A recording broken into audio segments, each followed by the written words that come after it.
realize and get their hands and fingers out of Okay. support to terrorism. But I They want are to understand, directly complicit. they are directly complicit. You've made that point, sir. But what I want to understand is what are lessons learned from Operation Swift Retort last time? So last time when India targeted Khyber Pakhtunkhwa and that big base of Jaish-e-Mohammed in Jabba Top, in Balakot, Pakistan did Operation Swift Retort. Now, we're told the entire Pakistan Air Force is up in the sky almost simultaneously. What are lessons learned from Operation Swift Retort in your appreciation right now, sir? No, very clearly, having taken this action, immediately after the targets were struck, entire Air Force, the Army and the Navy would have gone on to absolute high alert. They would get deployed operationally. So the level of preparedness to handle whatever follow-up action that Pakistan takes would be already happening, or part of it happened. From Air Force perspective, entire AD network would be in total alert. So whether we expect some action from Pakistani side, of course we do. They would act, and therefore we need to be fully prepared. We need to Okay. see what kind of action, and thereafter calibrate our response.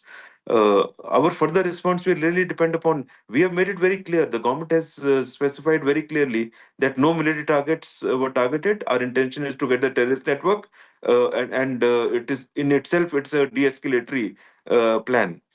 But they would respond, is my assessment, some nature of a response. How much they want to escalate is their call at the moment. Thereafter, what we do would depend upon the nature of their response. So the element of calibration would need to come in, but our response will be dependent on how they respond. So if sense prevails on the other side, they would need to start de-escalating from their very first response. No, but will they de-escalate? Sir, I want you to read General Asim Munir's mind. General Asim Munir is very clear in his understanding or his appreciation. The way you would look at Asim Munir, he's a radical Islamist. He's talking about this jihad, the Hindus and Muslims being different, and they're waging this just war for Kashmir and the world. Will he escalate further, even though there has been loss of life in Pakistan's Punjab proper? I think so. He will certainly target 9+ targets in terms of optics. There would be maybe 10, maybe 11 targets chosen, because that's how they would want to present to their public. Uh, it would really be calculated or studied from point of view of what kind of damage, or what happens really in the next interaction, which will pan out maybe in the next 24 hours. But what is important is, I think, for the Pakistani public to realize that where their military leadership is heading them into. Because what we have done is against a terrorist network. You have no such targets on our land.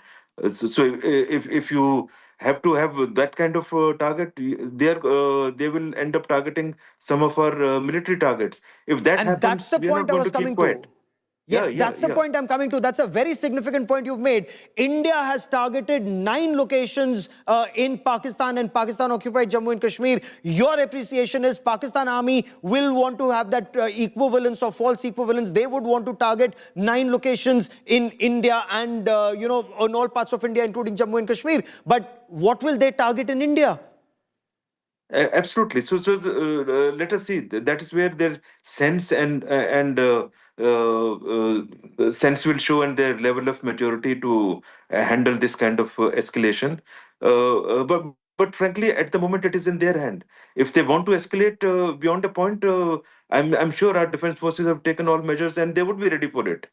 We are better prepared from any escalatory ladder, or even going on to full-fledged conventional conflict, than they are in economic terms, in overall terms, in terms of capability, whatever.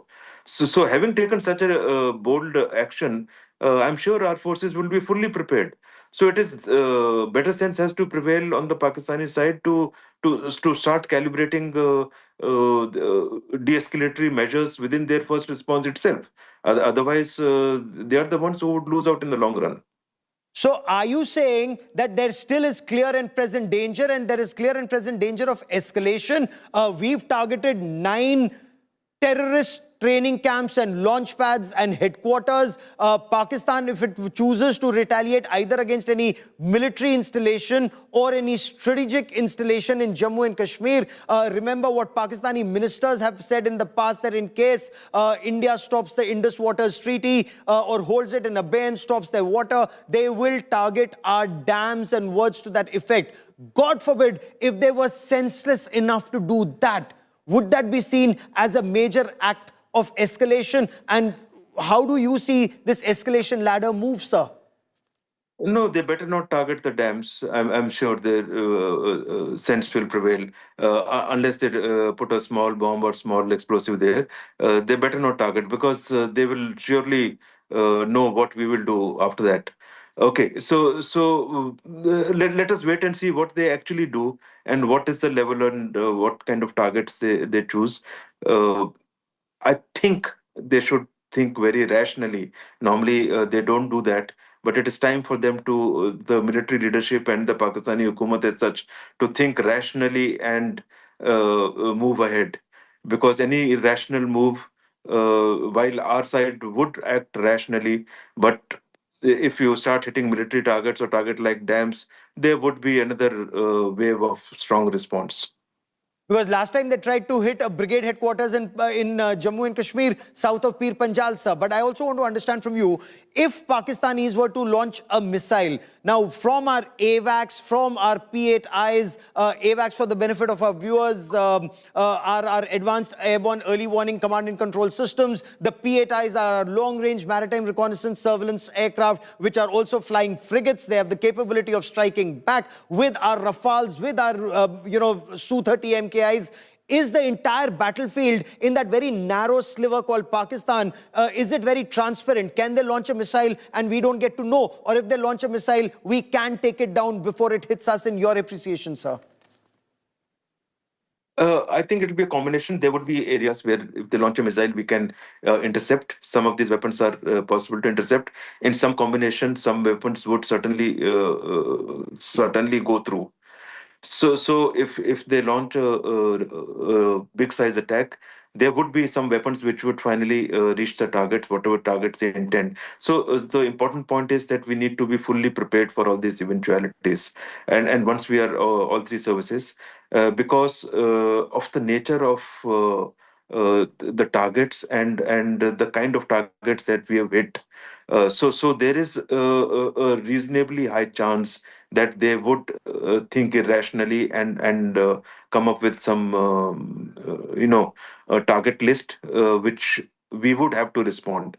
And therefore the need to look at firstly fully prepared, so that we limit our own damage with our own defenses, effective defenses, and thereafter we will choose what action to take. Because even for Pakistan, their Air Force would be their weapon of choice. LC is already hotting up at the line of control. They're already using their artillery, we are told, on either side of Pir Panjal. Or can the Navy do something, or is the Navy not powerful enough, in your appreciation, or could they target one of our ships? Uh, the On the LC, like you said, action has already started, so that would remain. I think that would only increase. Air Force would end up using their Air Force would end up using stand-off weapons, for which I'm sure that kind of defense would have got factored from our air defense perspective. Navy could choose some targets. So it really depends on the level that they want to escalate it to, and we should be prepared for the worst, and we should uh, defend effectively whatever actions they take, and thereafter we will need to decide on our own actions. That is where the next level of calibration would happen. Okay, and the fact that government of India used all three armed forces to respond to Pakistan state-sponsored terror, the Navy, the Army, the Air Force, all assets, that were used in for this operation. Does that also send out a significant message to the adversary? Of course, it does. It does, and it's also a message that we are fully prepared, and by now, in some services like Air Force and all, fully deployed. In other services, deployment would be happening to the required level, and ready to take on whatever comes now. You see this escalate to beyond a theater conflict? No, I think in about 2 to 3 days they should come under control. So 2 to 3 days, the escalation could still happen. Air Chief Marshal R.K.S. Bhadoria for joining me here on this India Today special broadcast. Many thanks. Now, escalation matrix, India's assessment is we are on top of the situation. I also want to bring into this conversation my colleague Preeti Chaudhary. And Preeti and I have been reporting through the night. 1:44 a.m. was when the missile strike took place. And Preeti, right after that, India is prepared for any response, but that's a very clear signal that's gone out to Pakistan. Well, a very clear signal that has gone out to Pakistan. This is a very, very sensitive time, viewers, and we will only give out calibrated and factual information, verified information that's coming in. I just want to take our viewers through on what has transpired in the last 4 to 5 hours. I want to just take you through that. 14 days after the Pahalgam attack, India strikes back at Pakistan. India targets 9 terror pads. It happened at 1:44 a.m. Of the 9 targets successfully hit by the Indian forces, 4 are in Pakistan and 5 in Pakistan-occupied Kashmir. That makes it a first where India comes into question with retaliation to Pakistan terror. The targets in Pakistan include Bahawalpur, Muridke, Sialkot, Sarjal. Special ammunition was used to target these terror camps. When I say special ammunition, viewers, it means weapons of precision were used. Meanwhile, India demolished masjid linked to the Pahalgam attack mastermind Hafiz Saeed, and this is retribution that goes beyond Pahalgam, viewers, all the way to 26/11 and the many terror attacks that have taken place, which had the footprint of the man on your television screen, Hafiz Saeed. India has attacked the mosque that is close to the place where Hafiz Saeed allegedly resides himself, the headquarters of the Lashkar-e-Taiba. Sources say the mosque was linked to Lashkar terror activities. The headquarters of Lashkar terror, Markaz Taiba, demolished. The attacks were carried out with precision at 4 locations of Pakistan and Pakistan-occupied Kashmir. Sources say that Prime Minister Modi is monitoring the entire operation from his official residence, 7 Lok Kalyan Marg. Operation involved joint strikes by Indian Army, Navy and Air Force. Rafales, Scalp and Hammer missiles, drones used. Seaborne strikes were also carried out as part of coordinated attacks. Top terror hub of Jaish-e-Mohammed destroyed in the missile strikes by India. Masood Azhar's nerve center in Bahawalpur brought down to the ground. The main operation base of Jaish, a well-equipped complex spread over 3 acres, destroyed.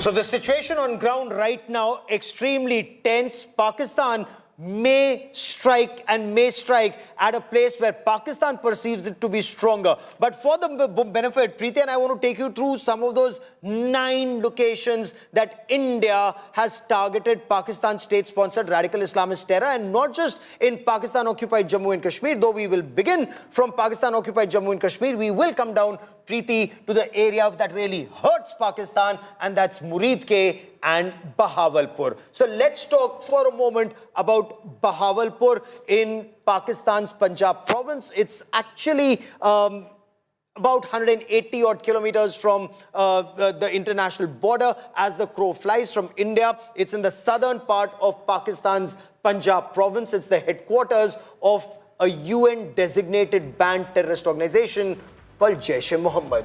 Well, you know, viewers, as Gaurav just elucidated, the strike on India on Pakistan can be divided in two segments. One, which is Pakistan-occupied Kashmir. The other one, mainland Pakistan, the province of Punjab. And where the province of Punjab is concerned, it's important to note the nerve center of terror, where Hafiz Saeed, the kingpin of it all, his headquarters, Muridke, 30 kilometers from the border opposite Samba LET camp, housed the 26/11 terror attack and the terrorists there. So it's come full circle. It's not retribution, Gaurav, just for Pahalgam. You can go all the way to 26/11, and we've tied that circle right there and give go back to the Parliament attack in 2001. I've covered the Parliament attack of 2001. I've covered IC-814 hijack. IC-814 hijack was where this Maulana of terror, Masood Azhar, was released, and the Parliament attack that took place in 2001.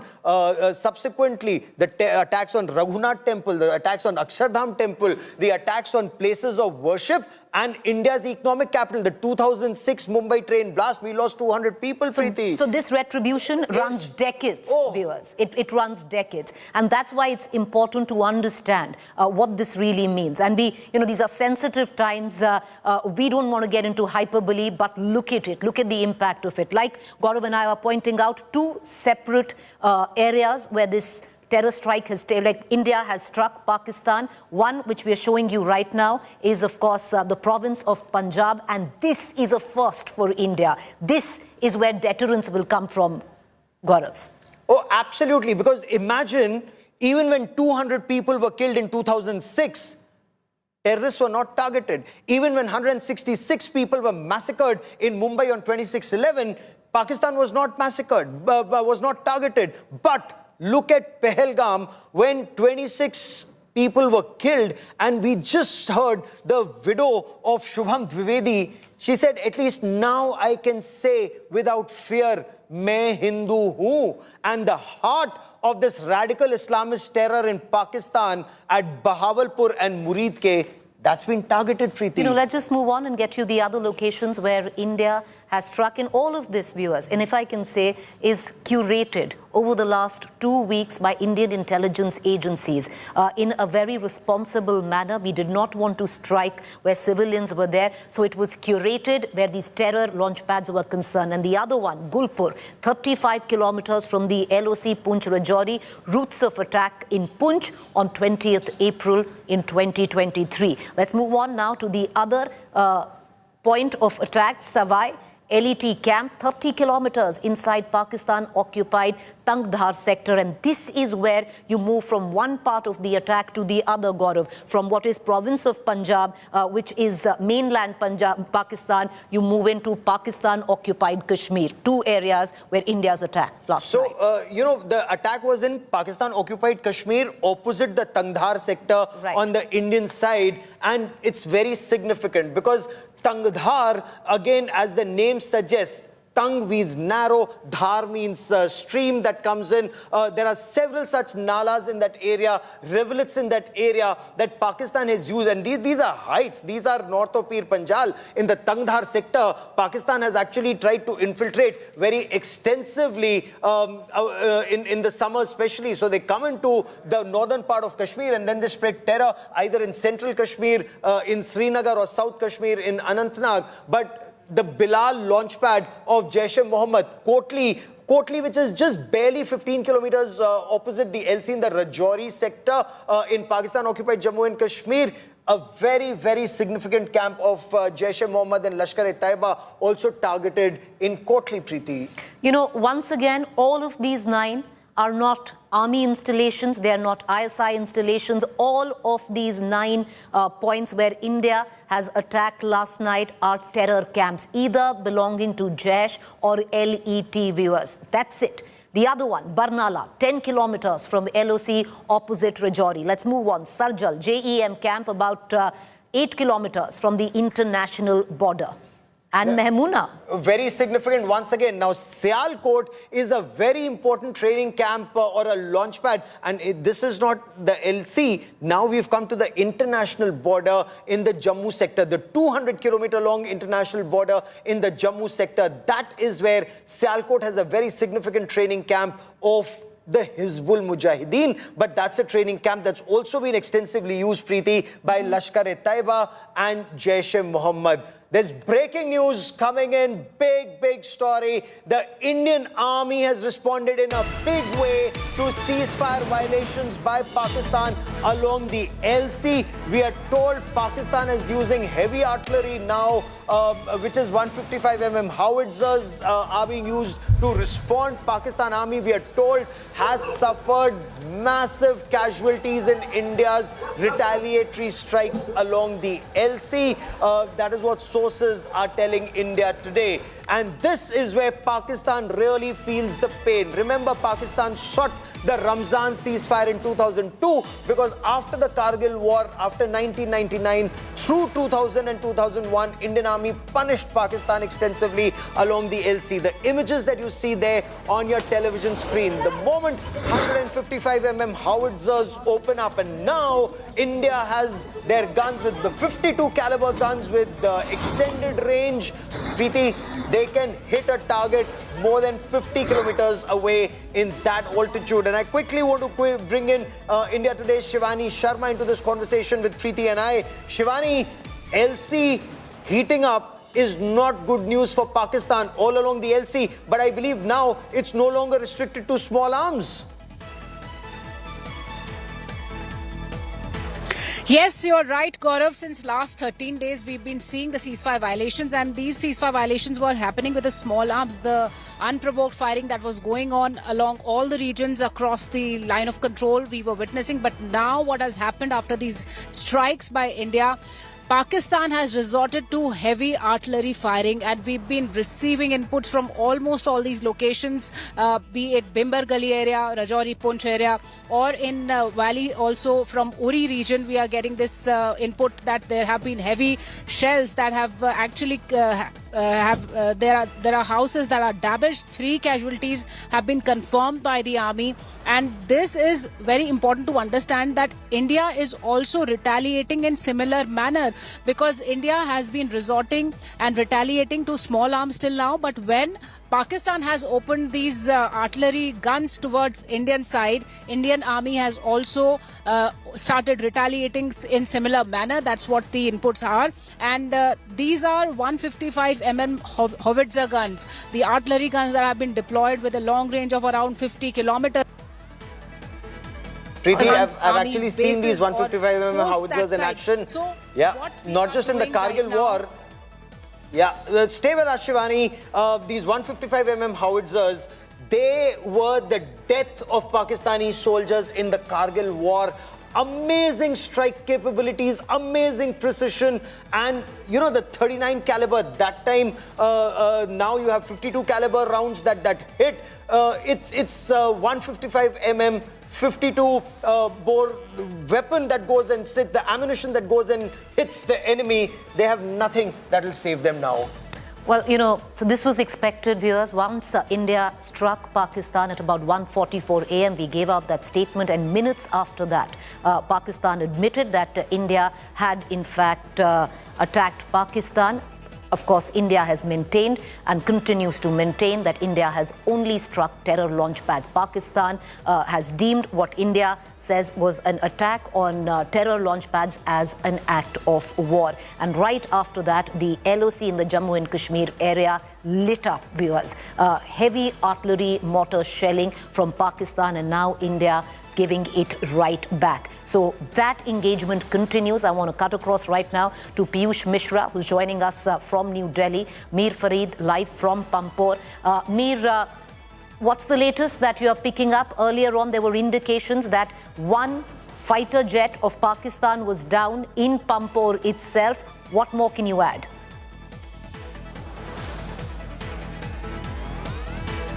All right. Mir, can you hear us? Initial info that it is a Pakistani jet, but yeah,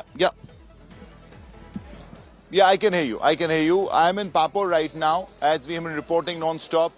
The fact that the area has been sealed, the perimeter has been sealed, and Air Force officials, local police are here as of now, no confirmation from the Air Force, the kind of aircraft, nature of aircraft, and whether it's a Pakistani aircraft or our own. So that part we obviously are not speculating on.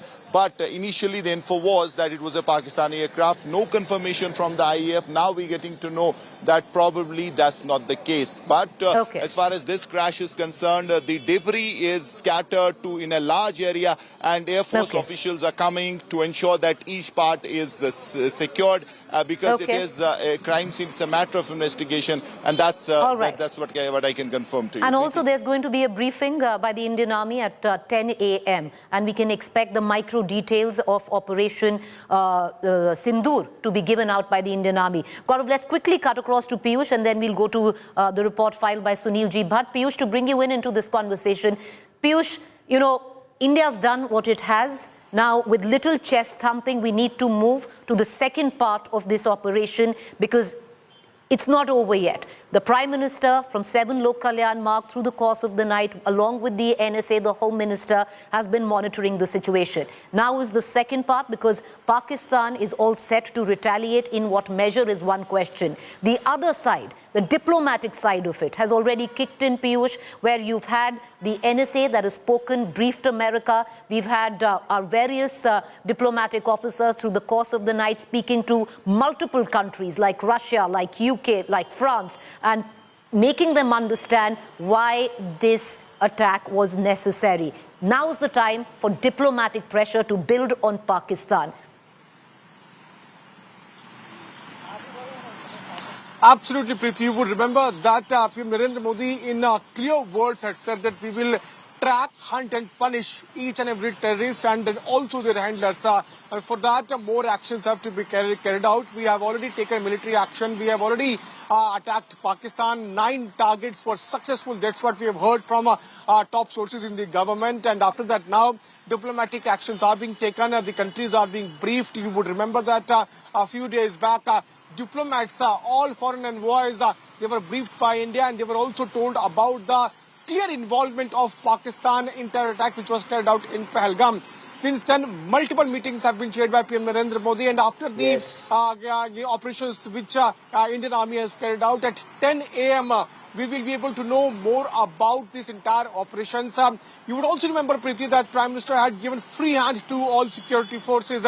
Prime Minister had told them to select mode, timing and targets. So 9 targets were selected. All 9 targets chosen and struck. There is no chest thumping, but there is quite realization that Pakistan has to be targeted. Pakistan state-sponsored radical Islamist terror has to be punished, whatever it takes. Military action, diplomatic strikes, economic action, quietly, firmly, but stating facts to the world. It needs to be done. What's the reaction on ground? India Today's Sunil G. Bhatt is on ground zero in Akhnur, where a series of ceasefire violations have taken place. He gets us more from ground zero. We are in Akhnur sector of Jammu region, and late last night there was some air activity here also. India carried out strikes on the terror hotspots in Pakistan as well as in Pakistan occupied Jammu and Kashmir. Lashkar's headquarters, which is located in Muridke, there many places were targeted, as well as in Bahawalpur, where Jaish's headquarters is located. And as far as Akhnur sector is concerned, after India carried out strikes against Pakistan, Pakistan tried to indulge in a misadventure, and there was air activity here in Akhnur sector also, and Indian Army gave a befitting reply to Pakistan here. And right now you can see that a large number of people have come out of their homes, and because as soon as they learned that there was retaliatory action by India, the people came out and they are here boosting the morale of our jawans. We will speak to the locals here. यहाँ पर रात पर क्या हुआ, यहाँ क्या माहौल? रात को कुछ आवाज़ ही आई थी को 2-2:30 बजे के करीब, तो सारे लोग जागे थे उस टाइम। कुछ पता नहीं चला, पर अब धीरे धीरे सुबह पता चला है कि पाकिस्तान के ऊपर अच्छी स्ट्राइक की है भारत ने, और मुंह तोड़ जवाब दिया। जो पहलगाम में हमारे लोगों को उन्होंने शहीद किया, उनको करारा जवाब दिया गया है। तोड़ जवाब दिया गया है पाकिस्तान को, क्या कहेंगे उस पर? अच्छा किया, होना भी चाहिए था। काफ़ी देर हुआ है परेशान थे, जो 28 लोगों को जाने गई है, इसी वजह से अच्छा किया जो स्ट्राइक किया बहुत So अच्छा you can see that people are expressing their happiness that Pakistan has been given a befitting reply.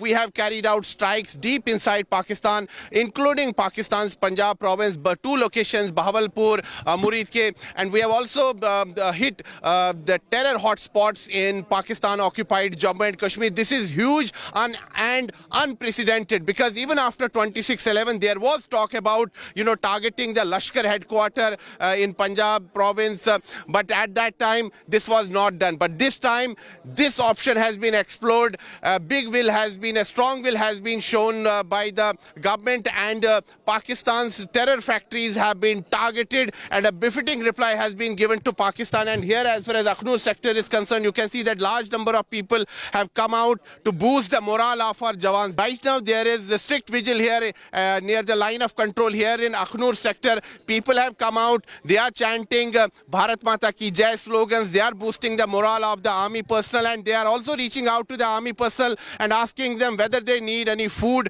or water, and they are delivering it to the army personnel. So you can see that the spirit of patriotism, the spirit of camaraderie.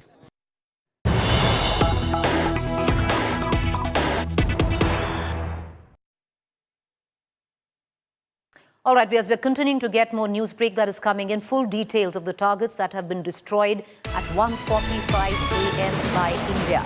Jaish training camp destroyed in Muzaffarabad. Sayyidina Bilal Markaz main JEM transit camp. Terror camp used to train 50 to 100 terrorists. The Pak army trained the Jaish-e-Mohammed terrorist in Sayyidina Bilal Markaz, Jaish-e-Mohammed Muzaffarabad. POJK Sayyidina Bilal Masjid is the main center of Jaish-e-Mohammed in POJK, located opposite Red Fort. This facility is used as a transit camp for JEM terrorists prior to their launching into Jammu and Kashmir. At any point of time, 50 to 100 cadre reside in the facility, additionally trained by Pakistani Special Forces SSG. Additionally trained by Pakistani Special Forces SSG. Muzaffarabad, Jaish-e-Mohammed's office cum transit camp is located on the first floor, adjacent to the building of Sayyidina Bilal Masjid. The masjid building consists of a 3-story building, 2 stories from front, wherein the Hijama Center pressure cupping medical therapy is located on the ground floor. This facility is spread over 8 to 10 canals. This facility has family quarters, office buildings, office of Al Rahmat Trust, charity wing of Jaish-e-Mohammed. This facility is used as a transit camp for Jaish-e-Mohammed terrorists prior to their launch into Jammu and Kashmir. At any point of time, 50 to 100 cadre reside in this facility. Additionally, trained by Pakistani Special Forces SSG is imparted here, as indicated from the photographs retrieved from phones of killed JEM terrorists. The Jaish-e-Mohammed operational commander and Jaish-e-Mohammed head of POJK, Mufti Asghar Khan Kashmiri, is in charge of this facility. Abdullah Jihadi, Abdullah Kashmiri and Ashik Nengru also operate from this center. Mufti Asghar Khan Kashmir and Abdullah Jihadi are wanted accused in the Nagrota attack 2016, as they had planned and executed the Nagrota attack, in which terrorists enter into the army camp at Nagrota near the Balini bridge and started to indiscriminately fire upon army personnel. The selection of cadre to carry out Nagrota attack at that facility. Just detailing, viewers, the micro detailing. It took 2 weeks for agencies, the RAW, to curate these 9 terror sites and decide that these were the sites that India was going to attack and blow up.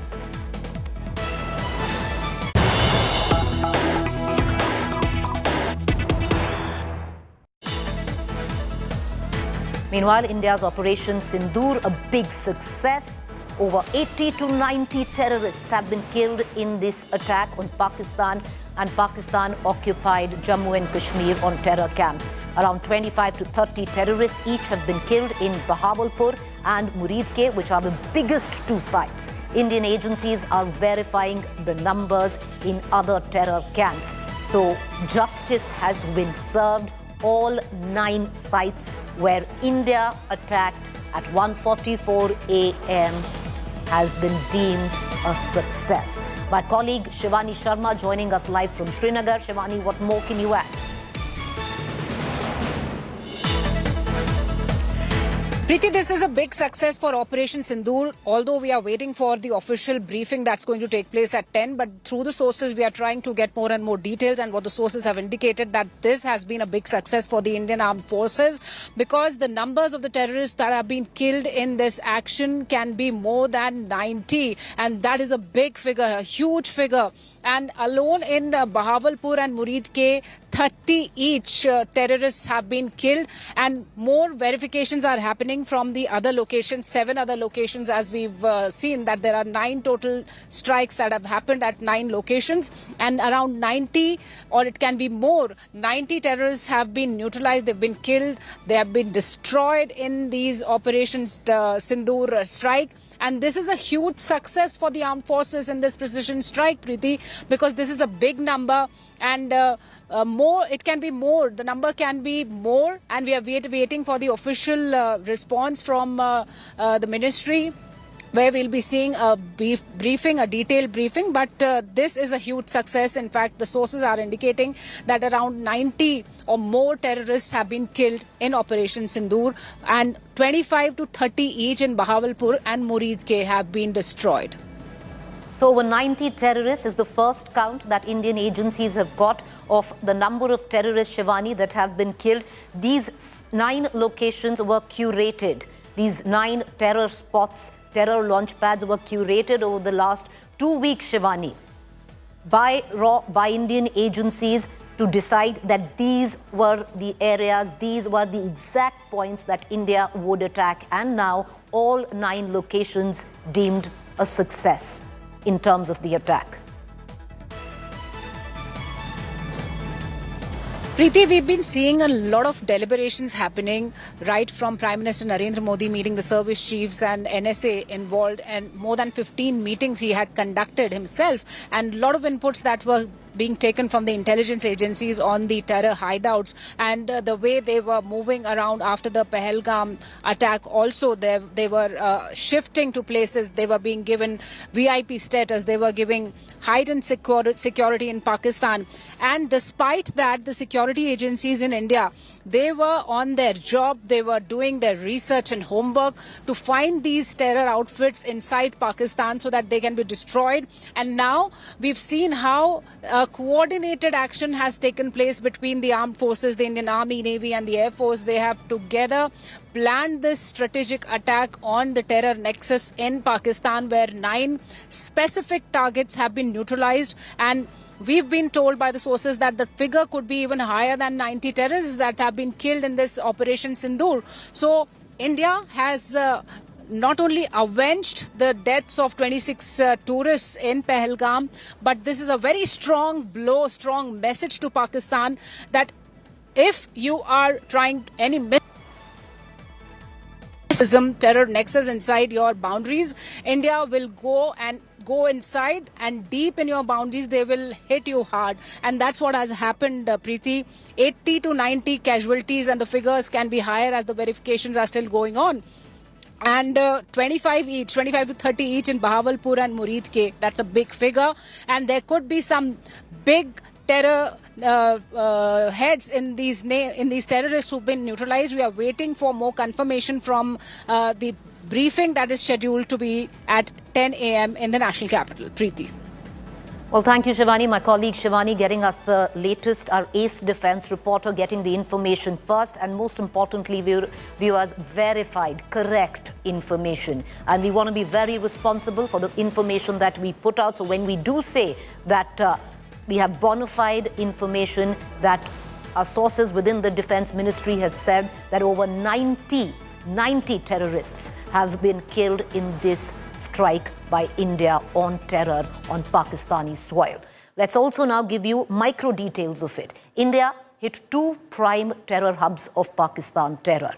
Viewers, one in Pakistan occupied Kashmir, the other Pakistan mainland province Punjab. Lashkar chief and mastermind of attacks like 2611 in Pahalgam, Hafiz Saeed's mosque that served as a headquarter for Lashkar destroyed in the strikes. The mosque linked to terror activities and terror planning, which just doesn't end with Pahalgam, viewers. This has been a terror story that has spanned decades, that has bled India for decades. Identified Masjid Tayyaba as a center of ideological training and radicalization. 2611 attacker Kasab confessed that he was trained in Muridke, where the terror hub is located. Kasab also described the complex as key to plotting terror attacks and indoctrination. It is also revealed that Osama bin Laden had financed rupees 10 million for construction of mosque and guest house within the Markaz Taiba complex. And this, viewers, was researched, was curated by Indian intelligence agencies as one of the sites that India had to strike. Why Muridke? Why are we emphasizing again and again and again on the success of this strike in Pakistan, especially where Muridke is concerned when it comes down to stemming terror? Muridke is the headquarter of the Lashkar-e-Taiba, viewers. The Lashkar-e-Taiba, the latest terror attack on India, Pahalgam, the TRF had links with the LET. You go all the way back to 2611, links with the LET, the footprint of the LET, the footprint of Hafiz Saeed. You go to the parliament attack before that, the footprint of the Lashkar-e-Taiba, and all of that accumulated in the terror hub of Muridke, the headquarter of LET. Near Lahore, LET led by Hafiz Saeed, the 2611 mastermind Masjid Tayyaba. Now, it's a masjid, but this is also the headquarter of the Lashkar-e-Taiba. That was the target of our Indian forces, and that target, to neutralize that target, has been accomplished. And it's huge, viewers. The mosque linked to LET terror activities, 2611 attacker Kasab confessed to be trained in Muridke. Kasab confirmed meetings with Hafiz Saeed. Kasab described complex as key to training, planning, and indoctrination. And that is the importance of Muridke, viewers, because this is historic, where India's payback, retribution, whatever one might call it, when it came down to giving it back to Pakistan for fomenting terror in India. All right. Look at your television screen, viewers, and what you see. These are the before and after visuals of this masjid, which serves as the headquarter of the Lashkar-e-Taiba. At any given time, there are about 30 to 40 terrorists who are training in this very building. This is what it looked earlier. At one side, you can actually see the visuals of this particular headquarter of the Lashkar-e-Taiba, and you see on the other side of me on what India reduced it to rubble. This was Muridke. Let's cut across right now to Bahawalpur. Another key terror hub demolished in Indian strikes is the Jaish terror hub. You saw the Lashkar-e-Taiba terror headquarter. Let's move on to Bahawalpur, the Jaish terror hub. On your screens is the visuals of the mosque that served as terror training pad in Bahawalpur. The JEM, the Jaish-e-Mohammed terror commanders associated with the Afghan operations, also visit this markaz for terror planning, meetings, operational plans. The main operational base of Jaish is a fortified facility. It houses 600 cadre of the Jaish-e-Mohammed, viewers. This building housed about 600 cadre of the Jaish-e-Mohammed. The facility has a state-of-art gym, swimming pool, used as a recruitment center, training camp, and where terrorists would come, train, wait before being transported to India, to Kashmir. This is what has been reduced to rubble now. Why Bahawalpur? What is the importance of Bahawalpur? We just spoke of how it is the headquarter of the Jaish-e-Mohammed, the operational hub of Jaish-e-Mohammed, main training center of Jaish-e-Mohammed, where indoctrination takes place in this particular center of the JEM. It served as a terror training was for 2019 Pulwama attack. Residents of key Jaish-e-Mohammed leaders, over 600 cadre, like I pointed out, living right there. Full facility. right now reduced to rubble. So this was important for India to hit. It's history in the making because viewers, India did not just go after terror launch pads, also going after the big terrorists who actually train, indoctrinate, and send young men trained as terrorists across to India. All right, we're going to quickly move on, but to once again get you in focus for you to see what was the importance of Bahawalpur, the headquarters of Jaish-e-Mohammed, and on the other hand, the importance of Muridke. How many times, viewers, have you constantly heard on television, you've constantly read in newspapers, Muridke, the headquarters of the Lashkar-e-Taiba? How many times over? Every terror attack, the footprint of the Lashkar-e-Taiba comes into fore, always in the spotlight. And viewers, now when you actually look at it, that headquarters by this, the head of terror, Hafiz Saeed of the Lashkar-e-Taiba, destroyed.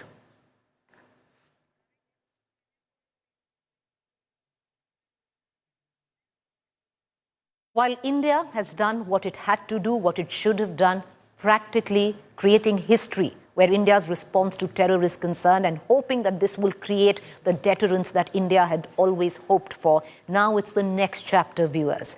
Sensitive times need to be handled very sensitively, and now you move to the diplomatic front of it. At one point, while we are waiting and hoping that Pakistan doesn't retaliate, what India is constantly doing is to engage world leaders diplomatically. Shortly after striking 9 sites in Pakistan and Pakistan-occupied Kashmir, sources tell us that India has briefed global powers. United States, Russia, the United Kingdom, Saudi Arabia, and the United Arab Emirates about the strike. Sources also tell us that senior Indian officials through the course of the night have spoken to their counterparts in a number of countries to brief them on the steps taken by India. India is a responsible nation, viewers. We have taken full responsibility of the strikes on Pakistan, the reason why we did it, why we had to do it, why India's hand was forced to take this action. Meanwhile, NSA Ajit Doval has also spoken to his US counterpart Marco Rubio about the strikes. US President Donald Trump, on the other hand, has reacted to India's military strikes.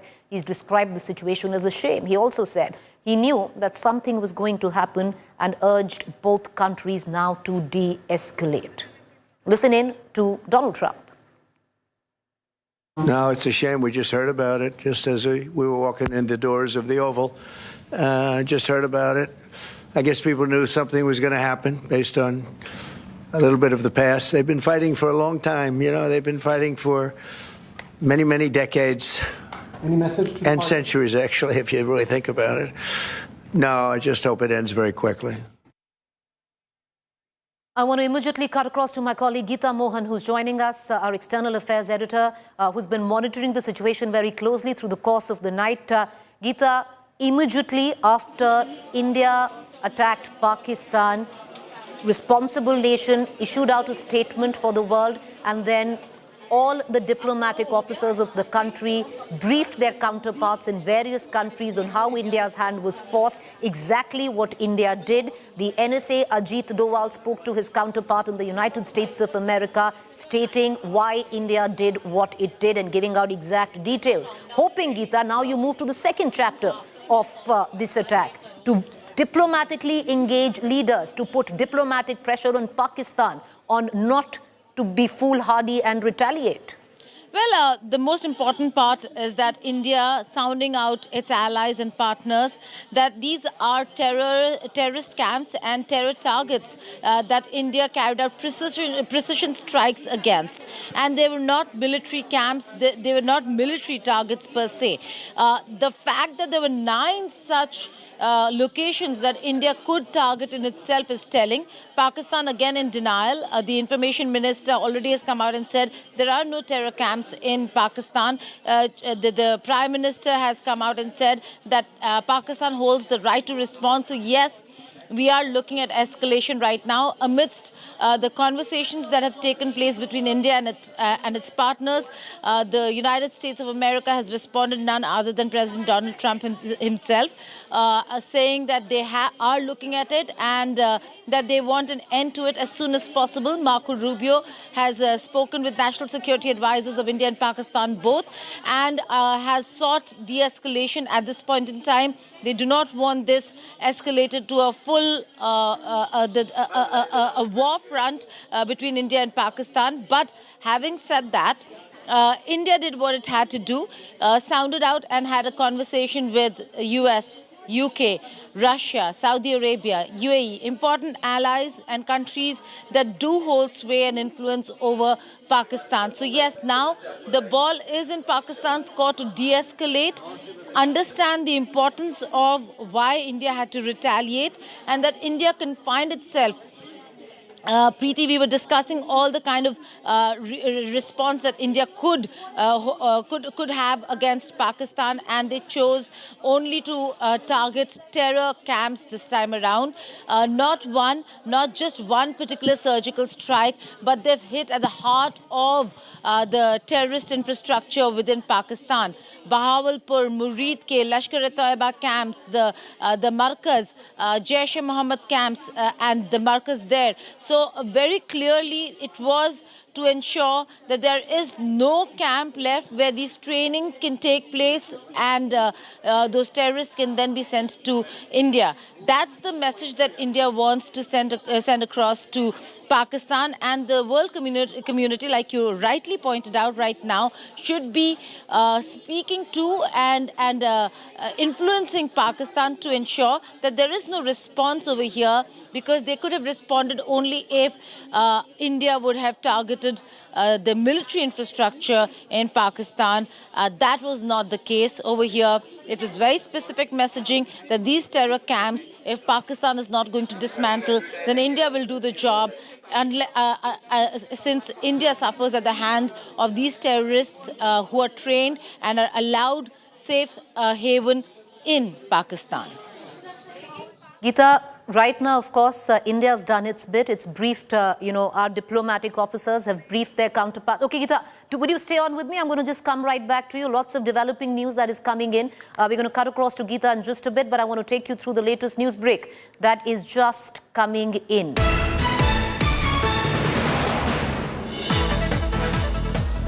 All right, multiple Pakistan posts destroyed in Indian strikes as well. All of this is happening at the LOC in Jammu and Kashmir. According to defense sources, significant damage has been inflicted on multiple Pakistan army posts in the Kupwara, Rajouri, Poonch, Uri sector, with reports of heavy military casualties. Intense artillery crossfire has been ongoing in both sectors following India's targeted strikes under Operation Sindoor. This was expected, viewers, after India's attack on Pakistan. It was expected that the LOC will get hot and very quickly, with heavy artillery fire now coming in and shelling coming in from Pakistan. India now replying in equal measure. Shivani, what more can you add?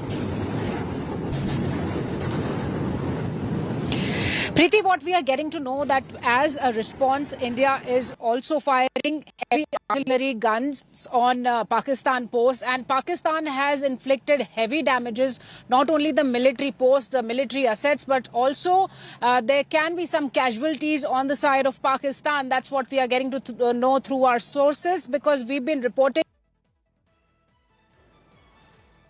heavy artillery firing that was started by Pakistan in several sectors, including Poonch sector, Rajouri sector, Uri sector. And in all these sectors, Indian Army has retaliated, responded well with the artillery. And this artillery fire by Indian Army has actually inflicted a lot of damages on Pakistan's side. 155 mm howitzer guns that we were the range of 50 kilometers, Preeti, and this fire has given a damaging response to Pakistan on their side of the LOC. Shivani, would you stay with me? Okay, Shivani, more information coming in, India giving back in equal measure. First, it was smaller fire. Okay, but there's more breaking news coming in. Viewers, this is a developing situation. We're going to continue to take you through each and every development as it comes in. The External Affairs Minister has spoken and has lauded Operation Sindur's success. The world must show zero tolerance for terrorism are the words of the External Affairs Minister. I want to cut across to Geeta Mohan. Geeta, through the course of the night, we have the Defense Minister who tweeted out in the middle of the night, right after the attacks took place, and the Army, the Navy, and the Air Force, all tri-forces had an understanding that the operation was a success. After that, we've had now the External Affairs Minister stating very clearly that India should have zero tolerance when it comes down to terror. Well, that's right, Preeti. A very strong message from Dr. Jaishankar. He's put out a very cryptic but one-sentence post on X saying that there is going to be zero tolerance to terrorism. And that's the message that India wants to send across. It's not targeting civilians in Pakistan. It's not targeting those areas that have not impacted directly India in many ways than one, but precision strikes being carried out in areas that train terrorists, that harbor terrorists, and only specifically those terrorists that work against India. We're talking about Jaish-e-Mohammed and Lashkar-e-Taiba camps, 9 locations across Punjab and POK, and very clearly the fact is that it is Pakistan that now has to answer as to how come there are these terrorist camps in very important cities and areas of Pakistan that required being taken out by the Indian armed forces. So this is a very clear message of zero tolerance. If Pakistan was not going to do it for India, India would help itself. And that's the message, that it is no longer going to wait for the international community to intervene and ask Pakistan to dismantle its terror infrastructure. India has done it time and again. The play has changed, Preeti, after Pahalgam. It is no longer a fight where Pakistan uses unconventional warfare to target military in India, because India does not have or employ unconventional warfare using terrorism and terrorists as an instrument of state policy. Pakistan does that. But this time the play changed when they moved from hitting military targets and military troops to carrying out attacks against tourists, singling people out on the basis of religion. And that's why the name is significant over here. It is Operation Sindur. And the message from India very clear that if you're going to do this, if the play has changed, then India will respond and has the right to self-defense. I was speaking to Syed Akbaruddin, former ambassador of India to the United Nations, Preeti, and he said that our diplomats, no matter what India does, what the action is going to be, India has enough capability to ensure that it convinces the world as to why it carried out the actions that it did. In this case, it's much easier for India to convince the world, because they've only hit out at terrorist camps and targets that have worked against India, those anti-India elements that work, thrive, live in Pakistan. So the messaging over here, Dr. Jaishankar will be leading the team to have those conversations with various world leaders, his counterparts in various parts of the world, telling them exactly what India did, why India did what it did. Expect a lot of meetings. Remember, after Pahalgam, there was a series of meetings where Dr. Jaishankar and Foreign Secretary Vikram Misri and division secretaries met with envoys, foreign envoys based out of Delhi, and briefed them on what happened in Pahalgam and why India has the right to defend itself and right to respond. Today, India has responded. So there could be a series of meetings with very important countries, partner countries and allies, their high commissioners and ambassadors based out of New Delhi. And those meetings again will be to brief them on what it is that India did, why it did what it did. The message has come from none other than the man who will be leading the diplomatic front, that is Dr. Jaishankar, saying zero tolerance to terrorism. You know, Geeta, you're bang on because India's proved its mettle by going in, attacking Pakistan where it really needed to, and now it's over to the External Affairs Minister as well, because this will need hardcore muscular diplomacy to of course, India has made its point, its stand very clear on why its hands was forced and how it had to dismantle the terror operations in Pakistan. And now to speak to global leaders to try and build pressure on Pakistan, because technically the ball is now in Pakistan's court. Will Pakistan be foolish enough to escalate the tensions from where they stand right now, viewers? We're going to continue to get you minute by minute verified correct information. 14 days after Pahalgam terror attack, India has struck back on Pakistani terror. India strikes 9 terror attacks in Pakistan-occupied Kashmir and the province of Punjab in mainland Pakistan. Here are the visuals of the Indian strike, of India striking back in Uri in 2016, Pulwama in 2019, and now a reply for Pahalgam. And this goes far beyond, viewers, of what was earlier. This, like I said, viewers, goes far beyond of the surgical strike that India conducted earlier, because last night history was made, etched, when India responded in the manner of which it did to Pakistan, dismantling one by one 9 terror launch pads. We're going to get you all the details coming in, the latest news breaks, our reporters on ground. First up, allow me to take you through the headlines. India avenges Pahalgam. India hits Pakistan terror targets. Indian forces carry out Operation Sindoor in Pakistan and Pakistan-occupied Kashmir. 9 targets hit, joint operation by all 3 forces.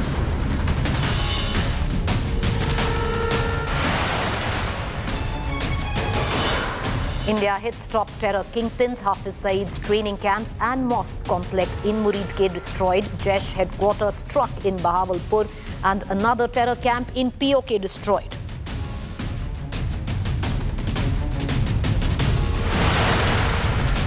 Operation Sindur to avenge Pahalgam attack. Inside details of how precision weapons were used. Scalp, hammer, Rafale and drones used. Prime Minister monitoring operations throughout the night.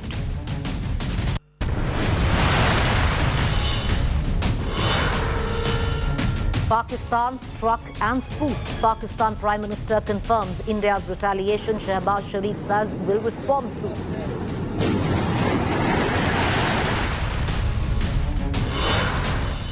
Srinagar airport shut for civilians. Airlines cancel or stall flights to and from Srinagar, Jammu, Jodhpur, Amritsar and even other cities. India briefs global powers, US, UK, Russia and other countries on attacks. Donald Trump says he knew the response was coming, hopeful for tensions to ease soon.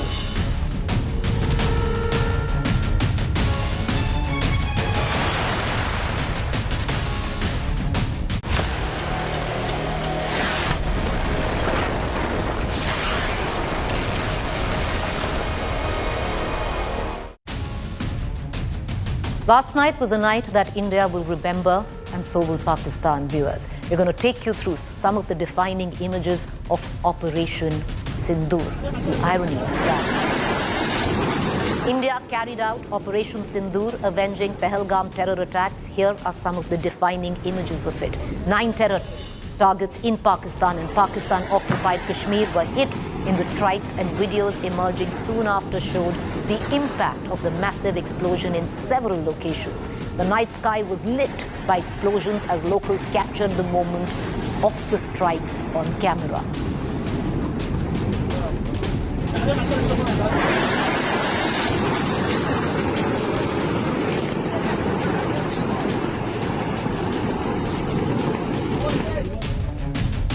Amongst the 9 locations struck across the LOC in retaliatory action by the Indian forces, one of the most important was Muridke. The city in Pakistan is home to the headquarters of the Lashkar-e-Taiba.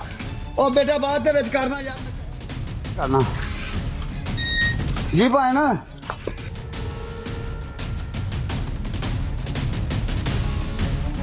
India's big hit on terror kingpins. India struck LET headquarters, a mosque run by Hafiz Saeed in Muridke, where the terror training was given to terrorists. The visuals show the mosque up in flames after India's response.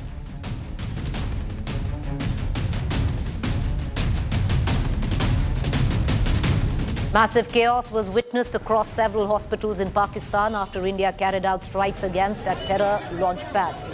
Pakistan has claimed 8 people died in the strike.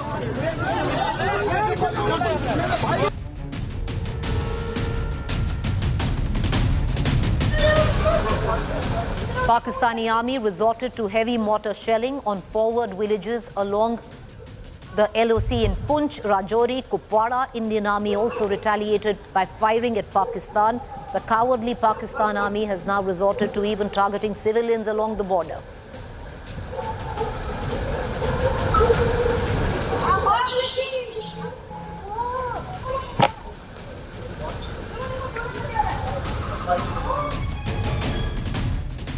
Because one thing is clear, last night was a watershed moment for India's retaliation when it comes down to dismantling Pakistan-sponsored terrorism on Pakistan soil. 2 weeks after the Pahalgam attacks, Indian army has taken, if you want to call it revenge, retribution, or closure for families of those 26 victims of terror.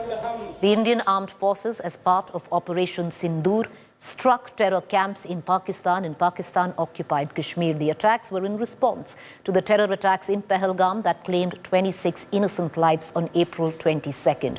The precision strike hit a total of 9 locations, including Bahawalpur, Kotli, Muzaffarabad, Sialkot. Muridke, the headquarters of terrorist group Lashkar-e-Taiba, which is run by Hafiz Saeed, and Markaz Subhanallah, Jaish-e-Mohammed's nerve center, that's the headquarter in Bahawalpur. An outfit run by Masood Azhar was also struck. In a statement, the Indian Army said that its actions were focused, measured, and non-escalatory in nature. And that, viewers, is the most important line of India's press release, adding that no Pakistani military facility was targeted in the strike and that India only struck terror camps. Sources also told India today that Prime Minister Modi was constantly monitoring Operation Sindur from 7 Lok Kalyan Marg, and NSA Ajit Doval constantly briefed him about the situation through the course of the night. In just about an hour, viewers, we're going to, or an hour and a half, we're going to hear the final details, the fine print. And I want to bring in my colleague Shivani on what has been a spectacularly successful Operation Sindur, Shivani. And what's not just commendable, but one could say historic, is how the tri-services came together to successfully mount, launch, and execute this attack. Preeti, this is unprecedented. This has happened for the first time, that airstrikes of this measure being taken on in Pakistan. 9 specific targets, focused strikes without touching the infrastructure of military or the civil infrastructure. And what the sources also reveal, that more than 90 terrorists have been neutralized in these 9 attacks on these 9 locations. And this happened with the coordinated efforts of the armed forces, not only the army, the Indian Air Force, the Indian Navy, the Indian, all these security agencies that were providing inputs. They were all coordinating, they were all preparing for this strategic act against terror that has actually created history and given a loud and clear message to Pakistan that you need to mend your ways. Either you hit your terror targets, or then otherwise we'll come and hit them hard. And that's what India has done, Preeti. So this is a big success to the Operation Sindur that has avenged the deaths of 26 innocent people.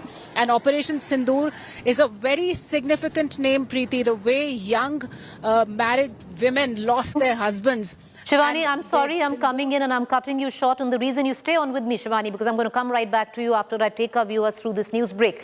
The video proof, viewers, of Operation Sindur. There have been multiple, but another clip that has come to fore. On camera, missile hitting, devastating Pakistani terror camp. You're going to play that video out. Because, viewers, I'll tell you what's the real difference from what were the surgical strikes where Balakot was concerned and what is the main difference here. two very big differences, viewers. At that point of time, it was Pakistan-occupied Kashmir. This time, India's hit hard. It's hit the terror launch pads, dismantled them in the province of Punjab, mainland Pakistan. On the other hand, there was only satellite imagery at the time. This time around, you have visual proof. Not one clip, not two clips, multiple clips. And these are the latest visuals, the aftermath of India hitting with precision one of the key terror installations in Pakistan, now reduced to rubble. This is Muridke. These visuals coming in. I want to cut across right now to Shivani. Shivani, you know, one of the main reasons why India took so much time for 2 weeks was to curate exactly the terror launch pads it would attack. Now, these visuals, in fact, are coming in from Muzaffarabad, which is Pakistan-occupied Kashmir, the aftermath of India's night of retribution. You can see it on your television screen, viewers. And this is not one video clip. There are multiple video clips filtering in, going viral on social media through the course of last night. And like I said, you can see evidence, hardcore evidence of India's night of retribution on your television screen. These visuals coming in from this morning, Muzaffarabad, which is Pakistan-occupied Kashmir. And Shivani, this is the reason why India has made it very, very clear, even in that press note, that we used, ammunition, weapons that were precision weapons, struck exactly what we needed to strike. We decided over 2 weeks after the Pahalgam attack on what exactly were the terror launch pads that India had to dismantle, and all of that now with proof, Shivani, because Balakot, many would suggest there was only satellite imagery. How can anyone deny these visuals? And there's not one, there are multiple clips. Yes, Preeti, after Balakot strikes, there were many, not only in Pakistan, but also in India, they were seeking proof. But this time, India has hit Pakistan with evident proof, and these visuals that we are playing for our viewers are of the same strike that happened in the middle of the night in Pakistan, 9 specific locations. And the press brief that was shared with the media at 1:44 a.m. specifically said that this was a measured and a focused strike, and it did not target any other target except these 9 terror outfits, the launch pads specifically, that have been pushing terrorists inside India.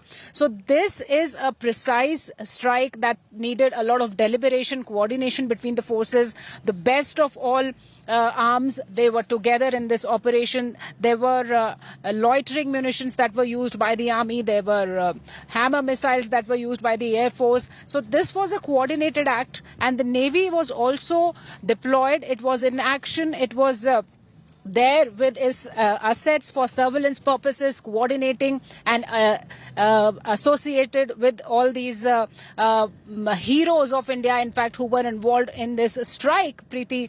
So this was a well-coordinated strike with a lot of evidence this time, and also an acceptance, acknowledgement from the Ministry of Foreign Affairs in Pakistan right after the strikes happened, that yes, we have been hit hard in these locations. The locations were also named, and there was another statement in that particular readout from the MOFA that Pakistan reserves its rights to retaliation. So we have to see, and we are all prepared, the Indian Army, the Air Force and the Indian Navy, they are all set for any kind of retaliatory act from Pakistan, right from the airspace to the borders, and also in Jammu and Kashmir, where we see heavy shelling happening at multiple locations from Pakistan. Pakistan is getting a befitting response in terms of heavy artillery shelling by India, in which we've been told that Pakistan has inflicted heavy damages. You know, just stay on with me, Shivani. I want to give our viewers, a a brief of what they're really seeing on our television screen. I also want to bring in my colleague Akshata, who's joining me on this broadcast. What you see on your television screen, viewers, is Muzaffarabad POK. This is the Bilal Mosque. It's a terror camp that is run by the Jaish-e-Mohammed. And what you see, of course, is after last night's strike. All right, we're getting in big news coming in. The Prime Minister has reacted. Mega Operation Sindur scoop on India today. Modi chose the name Operation Sindur. Operation Sindur name to avenge Pahalgam widows. This was a name that was chosen by the Prime Minister himself, and I would reckon, Shivani, that you were speaking of it earlier as well. This is how ironic it is and how befitting in a very sad way. Operation Sindur, there were so many women who had gone there with their husbands, newlyweds, and just after their wedding and for their honeymoon to the Baisaran meadow in Pahalgam, and their husbands were killed days after their wedding because they were Hindus, profiled communally.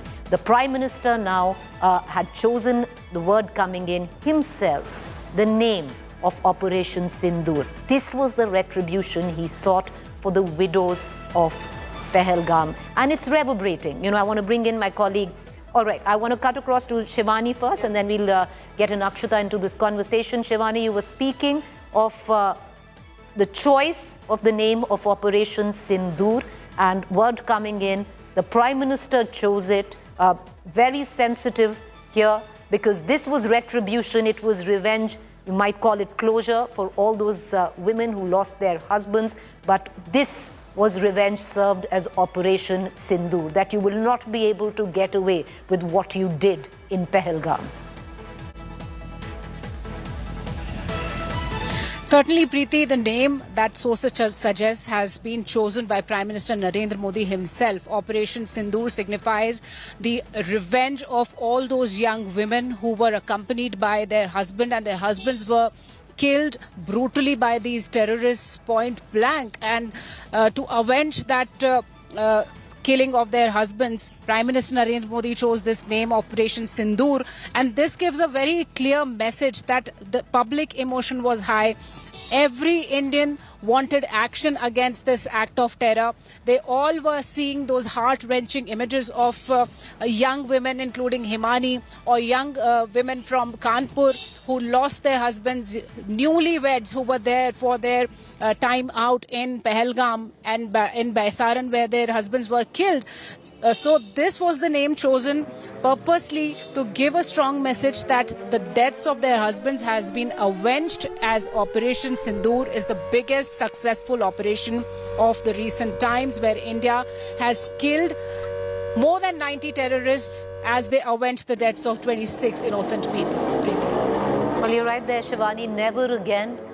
That's the message. And like I said, there's so much melancholy attached to it with Operation Sindur, because Akshata, so many of these women lost their husbands. But this is a befitting, I would reckon, if there is anything called closure, for these women or families, hopefully this serves as some solace. What sources are telling us is the Prime Minister, in all of the meetings that he's been conducting over the last 1 week, gave a free hand to our forces, of course, but also sent across a very clear message that these terrorists targeted men, wanted to ensure that all the women in Pahalgam who were there as tourists on their honeymoon, on family vacations, were widowed, and that's why Operation Sindur. But I want you to listen to the message that came in from the Prime Minister after the Pahalgam terror attack, how he vowed that there will be revenge, that we will crack down on these terrorists. Today, from the soil of Bihar, I say to the whole world, India will identify, track and punish every terrorist and their backers. We will pursue them to the ends of the earth. India's spirit will never be broken by terrorism. Terrorism will not go unpunished. Every effort will be made to ensure that justice is done. The entire nation is firm in this resolve. Everyone who believes in humanity is with us. The Prime Minister in Bihar vowing vengeance, revenge for all those who lost their lives in Pahalgam, and word now coming in, viewers, that it was the Prime Minister who himself chose the name of Retribution for this operation, Operation Sindur, to avenge all the young women who lost their husbands to terror in Pahalgam. I want to cut across to Simar Chawla, who is Shubham Dwivedi's wife, widow now. Simar, thank you for taking the time out and speaking to us. I want to ask you one question, Simar, with all humility. You know, I don't think there will ever be closure, Simar, of... Yeah, Simar is talking to Aishanya Dwivedi. Okay. So, Simar, you know, if you could just put forth the question that Preeti was, in fact, raising to Aishanya about what a difficult time it's been and how she feels about the operation now that's happened. Well, yes, Akshita, I'm being joined by Aishanya, the wife of Shubham, who was the first victim in this whole terror attack, who took the first bullet to his forehead. Aishanya, what we have got to know that it was Prime Minister Narendra Modi who gave the name of Operation Sindur. It is supposed to connect with the women. In fact, you have been telling your ordeal in this whole operation, that how you felt like. How do you feel, and do you think that by giving the name Operation Sindur, the justice has been done? As I was saying this before, only and only Narendra Modi is the one who can connect with all the females in a way that he is the one who will give the name like this. Because emotions, he understands the emotions. He understands what we women are going through. He understands us. He understands the emotions. He understands the cries. So if I don't know if anybody else would have been giving the name, if it would have been anyone else. It can be anything. Sindur Rakhna wasn't कि सिंदूर ही रखना चाहिए, but the way he gave this name, it's very personal, it's very connecting. I feel like he was actually acting on a personal level. He was actually acting कि ये मेरी बेटी है, मैं अपनी बेटी का बदला लेके आया हूँ. How difficult was it the whole time? We have been seeing that, it was a very difficult time. You have been sharing your experiences, the horrific experience. How was this time when you thought that, the revenge will be taken? We have been waiting for this. You said that we want to take the revenge, but enough was not done. You think that enough is done now? And how do you recall your experience in this matter? The families will get impatient. Everybody was getting impatient. किसी के घर का, किसी के husband ऐसे जाएगा तो impatient होना लाजमी है. I was also getting impatient. But right now, when I see that this has happened, we are at peace. Shubham must be at peace. And I'm really thankful to whatever happened. I'm really thank you so much. Thank you for everyone whosoever is a part of Operation Sindur. So there you heard from Aishanya, Akshita. She Ask thanked her one PM more Modi, question. and she says that Would you ask the personal Simar? connect has been made. Simar, would you ask Aishanya one more question? Yes, please, Does go she ahead. somewhere down the line feel that there is closure now? Aishanya, one question is from the studio. Our anchor Preeti asked that, do you think that it is a closure now? The closure has been given to all this, the act which has happened. Do you think finally it's done?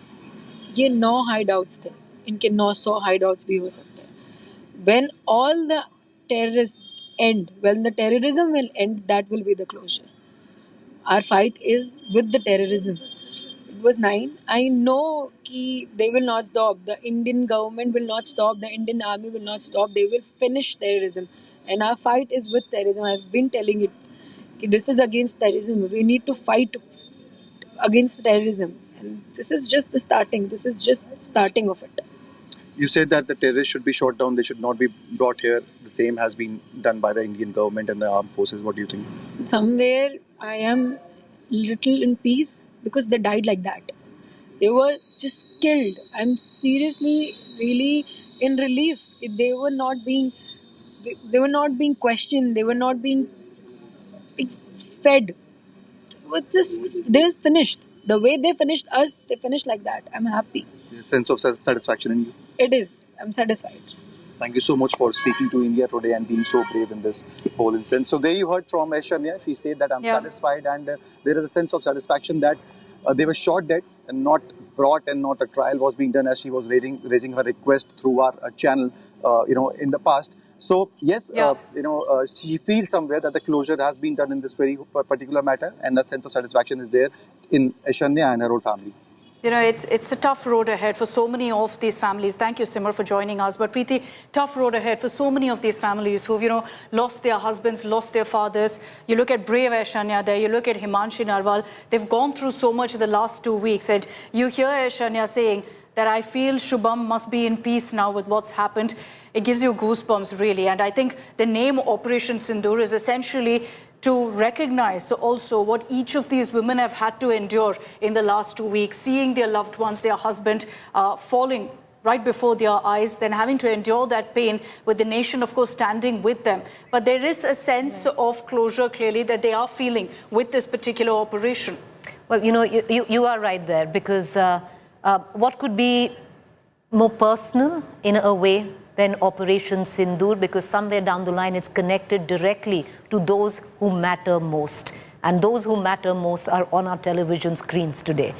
In whatever way, if this gives them solace, then there couldn't be a befitting name for this operation. It was a military strike, it was strategic, it was tactical, but the emotional context to it can be seen with what this young woman just told us, Akshata. Meanwhile, lots of reactions coming in.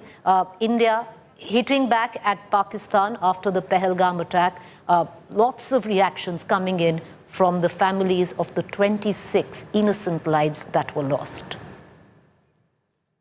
When this incident happened after 22nd of April, the day when I lost my father, and many of the women lost their husbands. So I think the name Sindur is given for the same reason, because the women lost their husbands, and whatever revenge is taken by our through airstrike, the revenge that is taken by our government is the best thing that has happened in the last 15 days with all of our families that we lost our loved ones. I think we should not stop until the terrorism is over. असली मुख्य जो ठिकाना है और असली जो गुनाहगार थे जिनने बंदूक चलाई थी, उनको बंदूक से उड़ानी चाहिए, उनके सामने उड़ानी चाहिए। जब बेगुनाहों को जान लेते थे, कोई डर नहीं था, कोई खौफ नहीं था, उन्हें कुछ भी डरा था, कुछ भी नहीं। एक शिकन नहीं थी उनके चेहरे पे।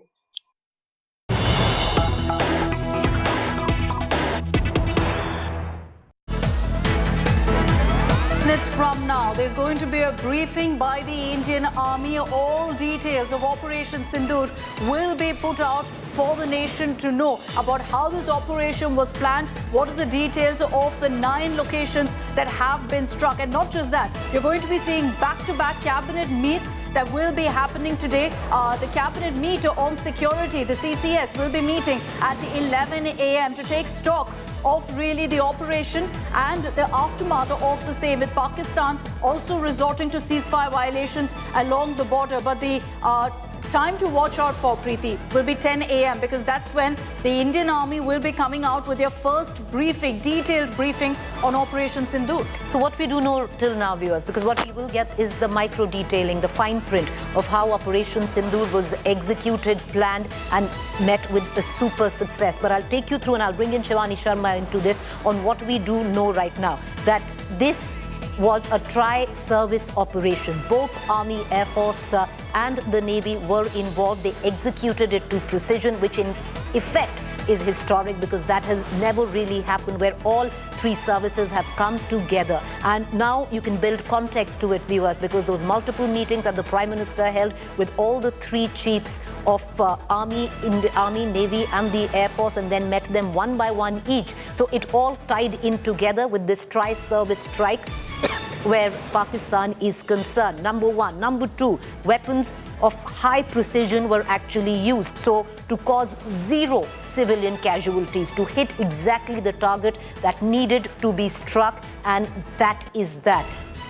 Number 3, for the first time, the importance of it, and it cannot be lost on anyone, Akshita, is that there were two parts to this terror strike. One, the strike on Pakistan on terror. One, Pakistan occupied Kashmir. There are 4 terror outfits, terror launch pads there that India bombed. On the other hand, for the first time, India hit deep in mainland Pakistan, province of Punjab, Muridke, the nerve center of terror.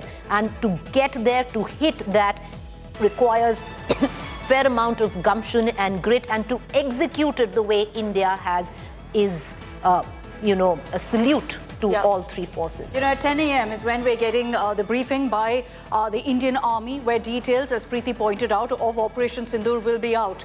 But as Preeti also highlighted, these were clear precision strikes planned, plotted over the last 2 weeks.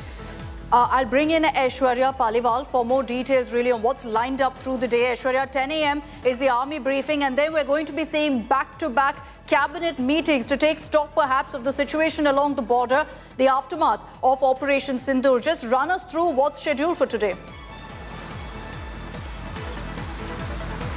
Well, you know, the most important briefing, Akshita, that we will see taking place today is the 10 a.m. briefing, which will be done by the army. What has happened, what went behind it, and what's the future? All these things will be told to us in that very important briefing. After that, the cabinet briefing scheduled at 11 a.m. The government knew exactly what was about to happen. When was it about to happen? We still just have to see whether the mock drills that were scheduled for today, will they be taking place or not?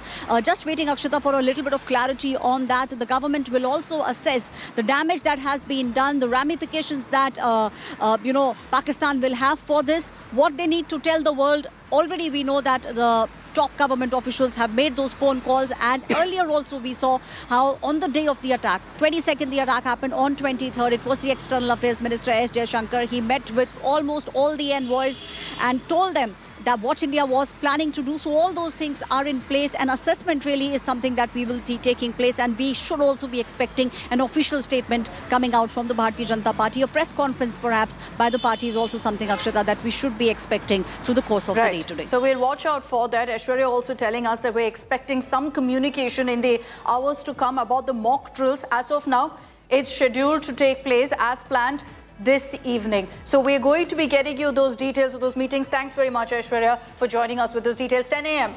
Preeti, is when we're going to be seeing the army briefing, then the Cabinet Committee on Security huddle, which will be meeting for the 3rd time, if I'm not wrong, since the Pahalgam attacks. That's happening at 11 today. So, all eyes peeled at 10 a.m. That is when we will know the micro details, the fine print on how Operation Sindur was planned, plotted, executed to perfection, viewers, with precision. The tri-services coming in together to script what could be history, what happened last night. I want to just quickly cut across to our guests this morning. We are joined, Akshita and I, by Group Captain V.N. Jha, former fighter pilot, defense analyst. Let's cut across to him first. Captain Jha, 3 services coming together, executing an operation with the kind of precision that at least we have seen. How historic is that? How would you rate this operation? Well, I compliment the Government of India, Ministry of Defense, as well as the 3 services that they have carried out the operation with the absolute precision. It was worth, watching the entire operation, even in the clips that we have seen on your channel. But more than that, we had been expecting it last night itself, after the notam was issued, and as a diversionary tactics, most probably operation the mock-up drills, what was planned today. I was having a feeling that possibly something will happen in the night, and that did happen.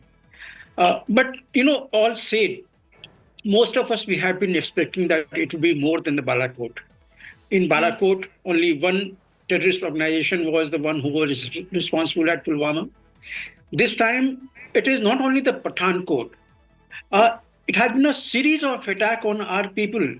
And there we must be, be sympathetic with many others. It was not only the Pahalgam. Think of Kishtwar, what happened in April, 9th April, I think it was there. Katwa in March, Sundarbani, February, series of attacks last year in the October at Anantnag, at Gulmarg, Gandarbal, and thereafter before. It was on the civilians as well as on the military personnel. Think of all those attacks which has happened, targeted killings of the Hindu in Kashmir Valley and somewhere else. It has been a series of such attacks. For long, we had been asking, the Ministry of Defense to be proactive. We knew in the last 2.5 years that there were launch pads which were full of the terrorists all those years, and we had been suggesting to the government those days also.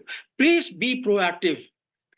10 of them will come this side, 9 you will kill. No, very true. This was a long time coming. There were multiple terror launch pads, which is why you're seeing 9 targets right now in these strikes. Captain Jha, just stay with us because we'd like your expertise also on how this particular strike was carried out. Let's just talk about the targets here, Preeti. And what Captain Jha also pointed out was that there are multiple now terror launch pads.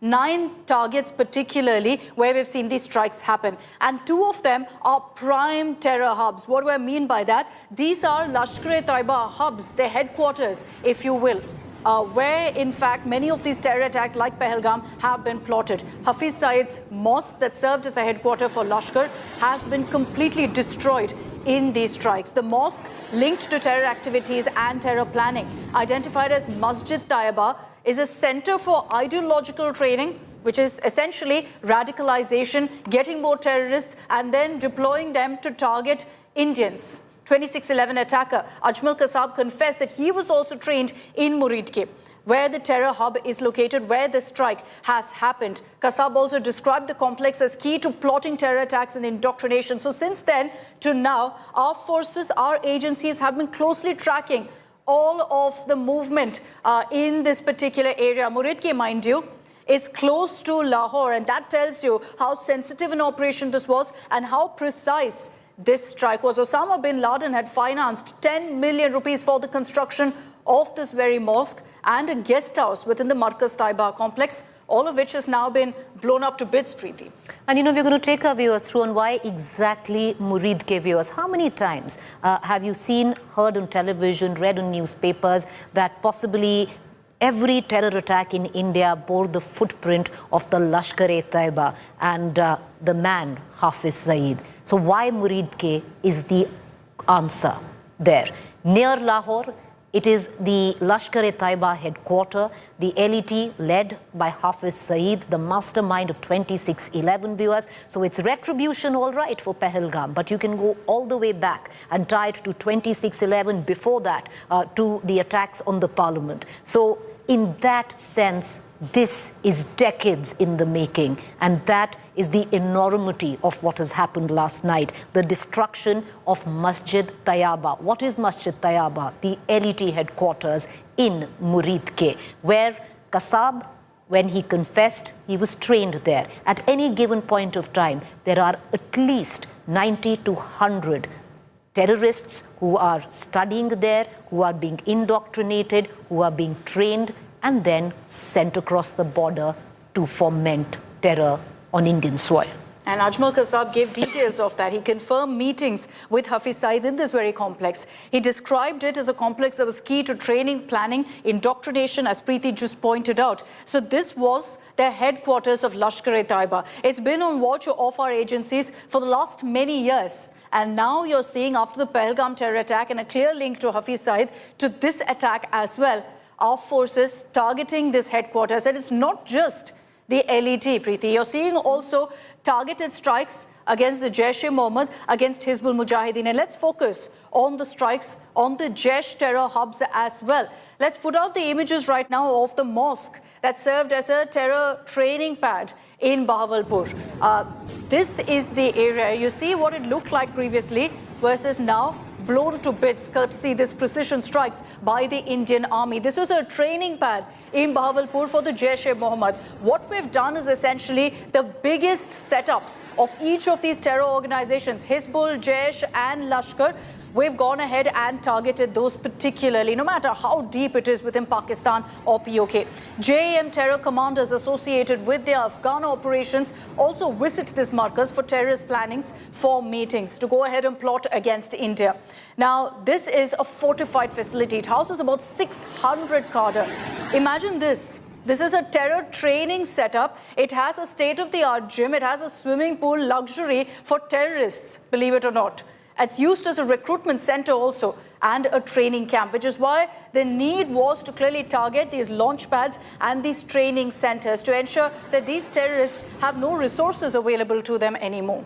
All right, so why Bahawalpur? Why was Bahawalpur picked? Once again, what is Bahawalpur and the exact installation? The Markaz Subhan Allah building. Why was it held? Because it was the operational hub, the headquarter of the Jaish-e-Mohammed, the main training center where many were indoctrinated in this center of the Jaish-e-Mohammed, served as the terror training camp for 2019 Pulwama attack, viewers. The residence of key Jaish-e-Mohammed leaders till now, where key terrorists who have plotted terror in India continued to reside in that very building that India bombed last night. Over 600 cadres still living in this facility, which is fully equipped: gym, pool, therapy center, stables, riding grounds, all to come together only to terrorize India. That was bombed last night. And imagine that, it sounds almost like a resort, the kind of facilities that are available in a terror training hub. So we've told you about the Lashkar-e-Taiba, we've told you about the Jaish. There's also other terror hideouts of the Hizbul Mujahideen that were targeted. Overall, 9 terror hideouts that have been destroyed by our forces. 3 mosques among them, which were used as hideouts by Jaish-e-Mohammed and LET. One of them particularly that we'll talk about is the Bilal Markaz, linked to a Jaish-e-Mohammed commander. This mosque, and we've got images also of what it looks like post the strike, this mosque served as a major transit camp for terrorists. Essentially, all of these terrorists trying to attempt to infiltrate into India would actually go ahead and make a stop at this particular point. So our agencies knew that, which is why this area was targeted. And this is what it looks like now. The aftermath of the strike, where you see the building completely blown up. Pakistani special forces were involved in training these terrorists. The facility located in Muzaffarabad of POK was on the radar of our agencies and used to, because it actively trained about 50 to 100 terrorists who then attempt to infiltrate into India. We know right now that in all of these strikes that have happened, about 90 terrorists have died. But we're waiting for official confirmation on that, Preeti. Pakistan, of course, attempting to play down that figure as well. All right, well, as 90 terrorists have died, Pakistan attempting to play down that figure, and I'll give you the figure where Pakistan is giving out just 8 have died as per Pakistan. But viewers, there's so much disinformation in Pakistan propaganda that is floating about, and one suggests one steers clear from that. But coming back to the terror camp, the Sayyidina Bilal Markaz, which has been destroyed, located in Muzaffarabad, which is Pakistan-occupied Kashmir, the main center of Jaish-e-Mohammed. Once again, a terror camp of Jaish. The mosque used as transit camps for Jaish-e-Mohammed terrorists who would come, camp there, and then transfer and cut across to Jammu and Kashmir. Over 50 to 100 terrorists resided in this mosque. Terrorists trained by Pakistan Special Forces in this very facility. The JEM commander and POJK chief led the mosque operation. So that is why this particular installation was picked. Okay, let's take this across to Group Captain V.N. Jha once again. Captain Jha, I just want you to explain, as a former fighter pilot yourself, of how these precision strikes were carried out. We know 2 missiles were used, the Scalp missile as well as hammers. How does that really help in ensuring precise strikes where the exact building, the markers that we wanted to target, is the only one that's hit? I must correct you. I am not the fighter pilot. I'm the strategist in the defense services. Apologies, sir. Go ahead. However, when we are talking about the targets, what was picked up, I must tell you, in Pakistan, there are about 60 odd terror organizations, out of which there are about 9 or 10, which is absolutely India-centric. Few of them you have already named, LET, JEM, Hizbul Mujahideen, Harkatul Jihad, Harkatul Ansar, Arbad, Al-Farq. These are the ones who are absolutely India specific, and that is where India has picked up these targets absolutely with the precision. You mentioned about Muridke, you mentioned about Bahalpur. Kotli has been hit badly. Muzaffarabad has been hit badly. By the way, Muzaffarabad is also the headquarters of Hizbul Mujahideen as well as of Harkatul Jihad. And I'm sure many of these jihadi organizations who have been there, they have been hit very badly. Actually, in the Muzaffarabad, more picture will emerge in the coming time as it goes.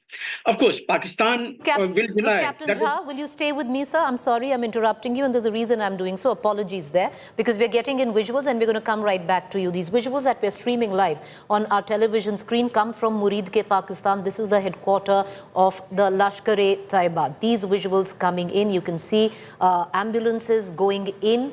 You can see these visuals of this masjid completely destroyed. I want to cut across back to our guest. Sir, do continue. Sir, go ahead. Make your point. Yeah, I was trying to tell you that all these places which have been hit, the purpose is, it is not important how many terrorists have been killed. I'm sure many have been killed. Bahawalpur is the one where at any given time, anything from 200 to 400 odd jihadists are there. The trainees, they are always there in Bahawalpur. So that we know. Muridke, you also already mentioned that, so many have been there. But it is not important how many of these have been killed. The message was to be given to Pakistan that, look, if you commit terrorism here on the Indian territory, you are going to pay for it. Now, in this particular strike, India has very clearly shown that it was not a single isolated attack onto the jihadists. It was 9 major centers which have been hit. And in the future also, this route is open. If you commit anything here, you are going to pay. Message is very loud and clear.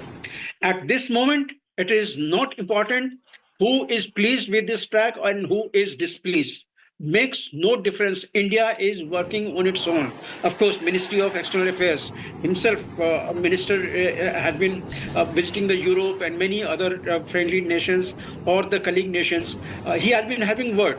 But it makes no difference who is feeling good or who is feeling bad. It is a strike on terror. If the world over today, everyone is feeling suffocated with the jihadist attacks. The world over.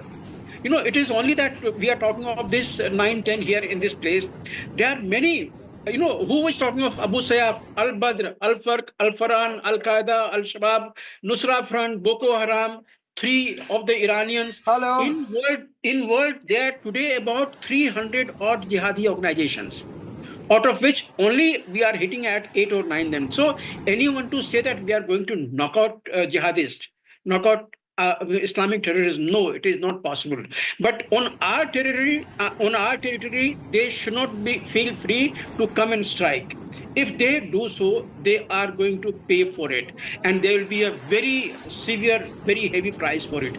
That message should have gone, and I think that message has gone home with this strike. Preeti. All right, you are right, sir, because that message has hit home, because not only will India remember this, Pakistan will remember this. Of all that we've been speaking in the studio for the last 10 days ad nauseum, that deterrence needs to be created this time. There needs to be deterrence, and I think deterrence, Group Captain Jha, has been delivered this time, Akshita. Very true, and that's why you've seen 3 terror outfits that have been targeted, not just targeted strikes against the Lashkar-e-Taiba, whose role has been confirmed in the Pahalgam attack, but a larger message involved here, that these terrorists will pay the price. And that's why you've got these particular targeted strikes on Lashkar-e-Taiba headquarters, on the Jaish-e-Mohammed, on Hizbul Mujahideen as well, because these 2 terror groups also have had a role to play in terror attacks on Indian soil. So there's a larger message that our forces, that the government also is intending to send across, that if you attempt, so much so as attempt to spread terror, on Indian soil, you will pay the price. And this is exactly what we've been speaking about, the need for Operation Sindur to send across a message to these terrorists that they can't enter into our soil, perpetrate and carry out this kind of an attack and get away with it, which is why now these 9 precise strikes have taken place, details of which, of course, we'll know at 10 a.m. when the army briefing takes place as well. But this is something that, of course, happened at about 1:44 a.m. is when these strikes happened. And I think a newsbreak also just coming in, Preeti, on this. Government sources right now on the Indian airspace being monitored. Well, Indian airspace being monitored. This is a national emergency. Safety of passengers is paramount. DGCA is monitoring the situation. Viewers, let me give you context to it, because Indian airspace, there has been a certain amount of curtailing. Primarily, these are just standard operating procedures at the back of what has happened, which is highly unusual. So therefore, look at it not in terms of panic, but purely as standard operating procedure. What we can also add in all of this, Akshita, is that the Srinagar airport now is completely closed for civilian flights. So it will only be used as a center for the armed forces, and there will be no operation of civilian flights where, at least for now, the Srinagar airport is concerned. Air India Indigo has rescheduled, cancelled flights to Jodhpur, to certain cities in Punjab, to certain cities in Gujarat, to Chandigarh, to Srinagar. So if you are scheduled to travel this morning or this afternoon, do check in with your airline before you take that flight, because adding to it, like Akshita was pointing out earlier, news coming in that the Indian airspace is being monitored very, very closely. This is a standard operating procedure. We are in a national emergency at the back of what happened yesterday, because Pakistan has vowed to retaliate, and India needs to be ready for any such retaliation, keeping its citizens away from harm. So all of this, Akshita, is just SOPs that need to be followed with stringent measure. That's right. And the message is very clear from sources in the government that safety of passengers is paramount. You may see a few minor inconveniences, but safety in a national emergency is paramount. And the DGCA is closely monitoring the situation. What you're seeing is flight operations being hampered, affected largely in parts of North India. And there are also several precautionary measures being taken. We can't take any chances right now. And that's the message going across from the government, which is why Indigo, SpiceJet, Air India, like Preeti was telling you, has putting out several communications about flight operations that have been hampered. All right, Aishwarya is joining us live with more details on this developing story. Aishwarya, all of this is temporary, because right now at the back of what has happened, Indian airspace has been curtailed, emergency measures in place. What more can you add? Well, Preeti, one thing that the government is very clearly looking at, and this is something that all the airlines also know very, very well, that it at the moment is risky, if we, especially if we look at Jammu and Kashmir and all the adjoining all the areas that are around. Even if we speak about Punjab, some parts of UP, so all those airspaces at the moment are being monitored by the government. They understand the risk, and the airlines also now understand that it could be risky. That's why we are seeing massive rescheduling taking place. The government is also saying that all the airlines have been told that the rescheduling is a must. They need to do it, and also need to keep a very watchful eye on the entire airspace. So that's what the government at the moment is doing. The DGCA, which is the authority which looks at the Indian airlines, which looks at the airspace, that also is now constantly monitoring the airspace. Government very, very vigilant, at least for the next 24 to 48 hours. So we know that the Srinagar airport right now, Aishwarya, has been shut off, and we don't know exactly for how long. That will depend, of course, on the situation and how things progress. Is there a plan right now of the Civil Aviation Ministry of the government, Aishwarya, to possibly shut down more airports closer to the border? West Derek, let me tell you, that is something that the government at the moment is very keenly looking at, which is why the entire airspace from north to south, east to west at the moment is being looked at. It's not just that, the government also is looking at the adjoining airspaces of the adjoining countries. That's also something that is in the vision of the government, because we need to be very, very vigilant. Government is very, very clear. We have done the precision strike. We should now wait, because there is a chance that Pakistan could hit back. Aishwarya, could you give us details? Right now, the information that is coming in is all domestic carriers. carriers, Air India, Indigo, SpiceJet? What about international, airlines? What about international flights, people who are scheduled on that? Is that all in place right now? Any impact on international travel? Well, there could be, Preeti. That's the reason why you are seeing one airline after the other. They are giving out emails. They are calling people and telling them that what you really need to look out for. One, before you leave your house, make sure that you check whether the timing of your flight is on or whether it has been rescheduled. So the next 48 hours, especially for people who will be traveling, they need to be they need to keep a hawk's eye on the messages, on the calls that they will be getting, because the situation at the moment is very, very fluid. They cannot take a risk. The government is very, very clear. The DGCA very, very clear. You cannot take the risk, neither the passengers nor the airlines. So that's something that everyone out there will have to keep an eye out. Do keep on looking out for the emails, the calls, messages from airlines, because there is a possibility over the next 48 hours at least, we could see a massive rescheduling taking place, not just in a particular airline, but across various airlines. Okay, that's an important update from Aishwarya. For the next 48 hours, we could see some disruptions in flight operations. If you're flying out, have a flight to catch, ensure you check with the airline on the schedule if that's changed up, because right now, in the next few hours, flight operations in several parts of North India have been hit. We're talking about delays, diversions, cancellations as well. All of this keeping in mind passenger safety. There is certain protocol to be followed in the case of a national emergency, as the government has put it. So they're leaving nothing to chance, as should be the case, which is why you're seeing some disruptions being reported. Compare that to Pakistan. Pakistan airspace is completely empty right now. Not a single international airline is taking the chance of flying over Pakistani airspace. They've all completely cut off and ensured that they fly around Pakistan right now, keeping in mind what's happened and the tensions right now between India and Pakistan and Operation Sindur as well. Thanks very much, Aishwarya, for getting us all of those details. We will continue tracking really the impact of the strikes on flight operations across the country. But let's tell you all about the strikes. There are 9 targeted strikes that have happened in Pakistan and in Pakistan-occupied Kashmir. We have accessed exclusive information on why this operation was named Sindur. Now, sources say that this name was actually given by Prime Minister Modi. Why? Because the Prime Minister, in all of the meetings, which we've been reporting here extensively on India Today, in all of those meetings over the last 1 week, gave a very clear message that these terrorists targeted men, that many women were victimized as a result of the Pahalgam terror attack. They became and made into widows because of the Pahalgam terror attack. And that's why the befitting name of Operation Sindur, to ensure closure for so many of these widows who saw their husbands being shot dead right before their eyes. So Operation Sindur was a response to show that India will not let this go. We won't forget, we won't forgive. And that's why Operation Sindur. So we've been speaking to some of the survivors of that terror attack, the widows who lost their husbands in the attack, who were shot dead before their eyes. They're now thanking Prime Minister Modi after Operation Sindur, saying they have some sense of closure now. Being joined by Aishwarya, the wife of Shubham, who was the first victim in this whole terror attack, who took the first bullet to his forehead. Aishwarya, what we have got to know that it was Prime Minister Narendra Modi who gave the name Operation Sindur.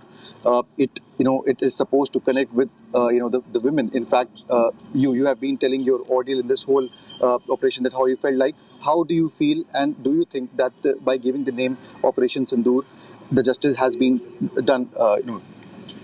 As I was saying this before, only and only Narendra Modi is the one who can connect with all the females in a way that he is the one who will give the name like this. Because emotions, he understands the emotions. He understands what we women are going through. He understands us. He understands the emotions. He understands the cries. So I don't know if anybody else would have been giving the name, if it would have been anyone else. It can be anything. Sindur Rakhna wasn't कि सिंदूर ही रखना चाहिए, but the way he gave this name, it's very personal, it's very connecting. I feel like he was actually acting on a personal level. He was actually acting कि ये मेरी बेटी है, मैं अपनी बेटी का बदला लेके आया हूँ. How difficult was it the whole time? We have been seeing that, it was a very difficult time. You have been sharing your experiences, the horrific experience. How was this time when you thought that, the revenge will be taken? We have been waiting for this. You said that we want to take the revenge, but enough was not done. You think that enough is done now? And how do you recall your experience in this matter? The families will get impatient. Everybody was getting impatient. किसी के घर का, किसी के husband ऐसे जाएगा तो impatient होना लाजमी है. I was also getting impatient. But right now, when I see that this has happened, we are at peace. Shubham must be at peace. And I'm really thankful to whatever happened. I'm really thank you so much. Thank you for everyone whosoever is a part of Operation Sindoor. So there you heard from Aishanya, Akshita. She thanked Ask her one PM Modi, more obviously, question. and she says that Would you ask the personal Simar? connect has been made. Simar, would you ask Aishanya one more question? Yes, please. Does she somewhere down the line feel that there is closure now? Aishanya, one. Okay, we're cutting across now to images that are coming in from some of the targeted sites in Pakistan and POK. This is from Bahawalpur of Pakistan. You see now the impact of the strikes that's on your screens, a building completely brought down, decimated as a result of the precision strikes that were carried out at 1:45 a.m. this morning. Bahawalpur was one of the targets of this terror, of these strikes against terror groups, against terror outfits. You see one part of the mosque there completely destroyed. And also note here that all the buildings around continue to stand with no impact whatsoever. This is why we've been referring to it as precision strikes. This is exactly why we've said that the target was clear, our forces went right after the target and no one else. That's the message that came in from the Indian Army as well, when they said very clearly that, look, we have targeted only terror outfits setups. Nobody else has been harmed in this particular operation. But you see the images on your screens of what's happened in Bahawalpur. On the right is the video from the moment of impact when the strikes took place, and you saw multiple explosions taking place. On the left of your screens are those images of what exactly was the impact of those strikes. Remember that right now the information that we have is that in these 9 targeted strikes that have taken place, about 90 terrorists have perished. They were all based in these particular blocks, these buildings surrounding mosques, in madrasas, in these training camps. They had no idea what was coming. Suddenly, these explosions happening out of nowhere. Some videos captured by locals show you the extent of damage, destruction caused to these buildings, these terror launch pads, these terror training centers. And in Bahawalpur, you have a building completely destroyed. All buildings around standing tall, completely undamaged. That one building, which was our target, has been destroyed. And those who were in it also have, we understand, either been eliminated. These are terrorists, some also injured. Pakistan at this point not really giving out casualty count because it is embarrassing for them. So they won't, and we cannot really expect any real data on casualty count from Pakistan. But our sources tell us, our intel sources say that in these strikes that have taken place, about 90 terrorists have perished. These images from Bahawalpur on the right shows you the moment when the strikes took place at 1:45 a.m. There are about 5 explosions seen in this footage. You see one after another taking place in a matter of seconds there. And what you see on the left of your screens is the impact of that particular strike. In Bahawalpur, we understand that there were a couple of buildings that were targeted. This is one of those where you see it completely flattened. The roof has come crashing down as a result of these strikes. So we've been getting you these kind of images of mosques, of training centers, essentially for these terrorists that have been destroyed, completely blown to bits as a result of these precision strikes. And, as now we have woken up to all of these images, details now emerging of the impact of these strikes and the importance of each of these locations that have been chosen by our forces. This is what they were planning. This is exactly what they were planning to do, viewers, for the last 2 weeks. While, of course, everyone was asking what kind of steps India will take, what are our forces planning, they were figuring out which are the sites to target. these aren't really on the outskirts of Pakistan. Some of them are really deep into Pakistan. So we've used our long-range missiles to conduct these precision strikes and ensure each of the buildings that we wanted to target, which houses the most terrorists, which help these terrorists get the necessary training, which also pushes them, acts as a setup of sorts to push these terrorists into Indian soil to attempt to infiltrate into India. Each of these buildings was identified, and then the plan was made to conduct these precision strikes. And as we get you these two images, stark really to show you what exactly it looked like when those explosions took place at 1:45 a.m. and now images of the impact of these particular explosions. And there are multiple such images coming in from Lashkar-e-Taiba terror launch pads, the terror headquarters of LET, to the Jaish-e-Mohammed launch pad, to the Jaish-e-Mohammed headquarters, to Hizbul Mujahideen. These three terror outfits that have carried out multiple terror attacks in the country have all been targeted as a part of Operation Sindoor. So no, it wasn't just limited to the Pahalgam terror attack. There's a larger message that essentially India is sending across, that anyone who chooses to bleed the country, anyone who resorts to carrying out terror strikes, who perpetrates terror attacks and who shields terrorists will face the music. And that's what you're seeing right now, which is why it wasn't limited to one strike like we've seen previously. What we're seeing instead is in fact these images that are coming in right now of 9 different targets spread across Pakistan, spread across POK, all of that being targeted. So we showed you Bahawalpur. Let's show you Muridke. Muridke is near Lahore. This is the mosque where Hafiz Saeed used to in fact recruit terrorists, used to go ahead with his indoctrination techniques and whatnot, and even train these terrorists.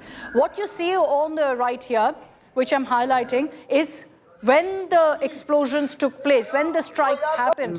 This is again from about 1:45 a.m. You see also the flames that burst out right after the explosion happened. What was the impact of that strike? That's on the left of your screens. You see now how the building was damaged. There were people, we understand, in these buildings. These were terrorists who were getting training, who were part of the Lashkar-e-Taiba. They were the target. And so these missiles and these particular strikes targeted these very buildings. So on the right of your screens, you have the moment when the explosion took place. On the left, the aftermath. Bits you see of the building thrown all over the place, strewn all over the ground. There are ambulances going in and out from that particular spot. That huge, massive ground you see there, that surrounds this entire training area. And this is considered to be, viewers, the headquarters of Lashkar-e-Taiba. And just imagine, for our forces who've been tracking, by the way, our agencies have been tracking that very location for the last many years, because it was Ajmal Kasab who gave details of how he was trained in this very building. And that's why they've been keeping their eye out on this particular building, waiting for the right moment to strike.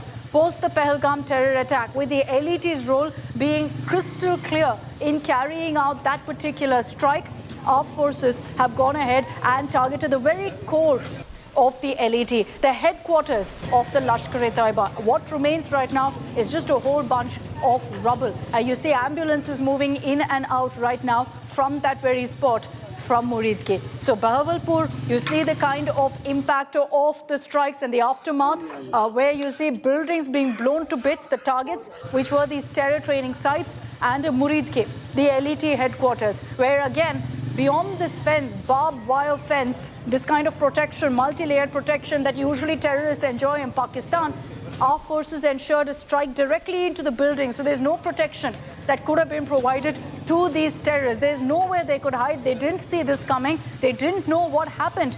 Before that, the explosion took place. And there were multiple such explosions to ensure maximum damage to these buildings, to these terror training grounds, which is what we've seen in Muridke as well. The images on your screens on the right, that's just come in from moments ago, where you see the impact of the strike. There's just rubble there, you see on the grass. There are ambulances moving in and out. All this while Pakistan remains completely mum on the casualties that it suffered, on the terrorists who have died, have been neutralized, have been eliminated as a result of this strike.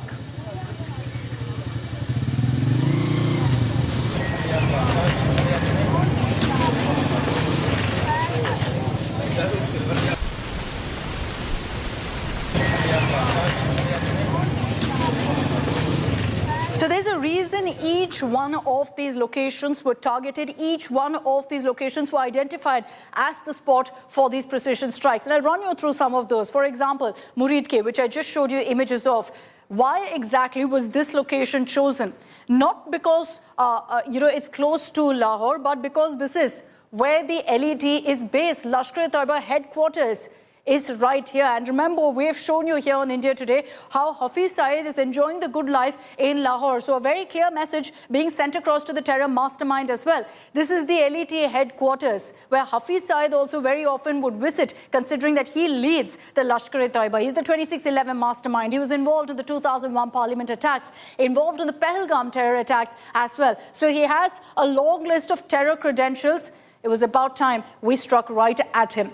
The location we're talking about in Muridke is the Masjid Taiba. And this mosque was hit because of the fact that it's been linked to LET terror activities. We have evidence also to back that, because terrorist Ajmal Kasab, while in custody, did confess that he was trained exactly here in Muridke, in that very building that I showed you moments ago. Kasab confirmed that he met with Hafiz Saeed also in this very building, in this mosque. And he described the complex as a key structure that provides training, that helps in planning of terror activities and in indoctrination activities of youngsters to then brainwash them and push them into Indian soil to carry out the kind of terror strikes that we've seen in Pahalgam as well, which is why it was so crucial to kind of target them where it hurts the most, where essentially for the LET to limp back becomes very, very hard. Now let's talk about Bahawalpur. I showed you those images as well. Why was Bahawalpur on the target list right now for our forces? The location that was targeted in Bahawalpur is the Markaz Subhan Allah. This is the Jaish-e-Mohammed hub. Not just the Lashkar-e-Taiba, Jaish-e-Mohammed also has suffered because of our strikes. This is the operational hub of Jaish-e-Mohammed. So much like the LET being based in Muridke, Jaish is based in Bahawalpur. This is the main training center, the main indoctrination center of the JEM. It's also a terror training base. So imagine this, what we've done is essentially also crack down on the perpetrators of the 2019 Pulwama attack, because this was the center in Bahawalpur where you had terror training being given to terrorists for the 2019 Pulwama attack. Several of the top JAM terrorists actually reside in this particular building. Over 600 cadre live in this building, and I've shown you the impact of the strikes. The building is completely collapsed. It actually had a gym, a swimming pool, therapy center, stables, riding ground. So essentially a resort for terrorists. Only in Pakistan is that possible. And that's why this resort for terrorists really has been the target of our agencies, of our forces with these precision strikes. The idea is to ensure that these terror outfits are crippled so badly by these strikes, they can't come back and hit us again. Let's cut across to breaking news coming in.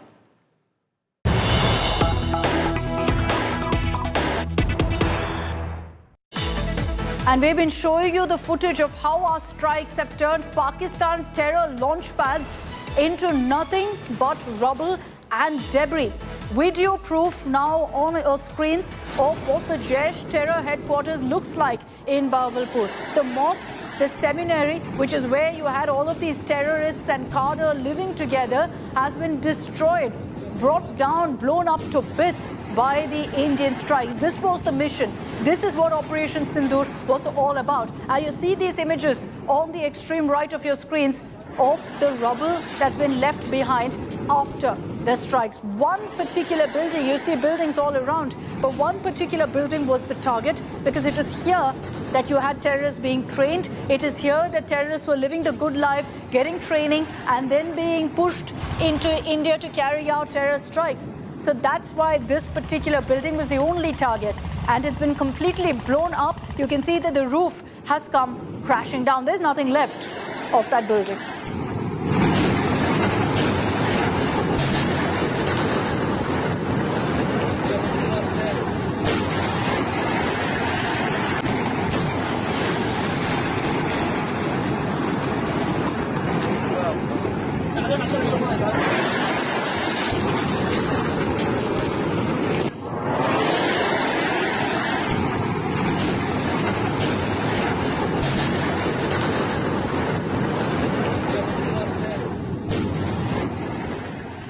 So when you see that footage of the strike, how exactly was it made possible? Let's tell you the details we have right now of Operation Sindur. Mind you, 10 a.m. is when there's a briefing by the Indian Army, so more details will come out then. This is what we know right now. Precision strike weapons were used. This is what I've been talking about. Buildings that were identified as the target were the only ones that were hit in these strikes. And this was, in fact, an exercise, an operation in which all three services were involved. The Army, Navy, IAF, all these strike weapons were used to carry out these precision strikes. You even had seaborne strikes that were carried out. We will, of course, await details from the Army briefing at 10 a.m. on exactly how this was carried out and which targets were particularly pulled off by the seaborne strikes. Drones were also used. Besides long-range cruise missiles, drones were also used to hit some of the terror targets based on really proximity and how far we had to really go into Pakistan. The Lashkar headquarters, Hafiz Said's hideout, madrasas, these were the targets. The messaging was very clear: to target the terror bosses and ensure that they are now running scared. This was courtesy the RAW, which had identified these 9 target locations and then handed over all of that intel to our forces, to the Army, Navy and IAF to carry out these strikes right after.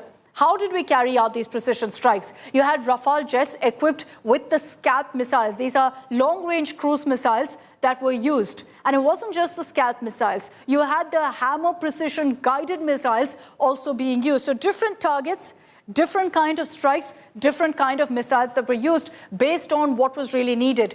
But let me break that down further for you. What do I mean when I refer to the Scalp missile and the Hammer precision guided missile? Let's talk about Hammer first. It's highly agile. It is, in fact, something that's used also for extended range targets as well, which is why it was perfect for this kind of an operation. It's a precision guided bomb kit. So you kind of ensure that the location you want to bomb, only that is targeted, which is why the Hammer was used. It can be fitted, the warhead type, if you look at that, it can be fitted up into standard bombs up to 1,000 kgs. The range of the Hammer is about 60 to 70 kilometers. So there are specific targets which our forces identified and said, look, this is a target that the Hammer can strike with a range of 60 to 70 kilometers. Now, let's also talk about how it's guided. It has GPS, it has the INS, it has infrared imaging also, which is laser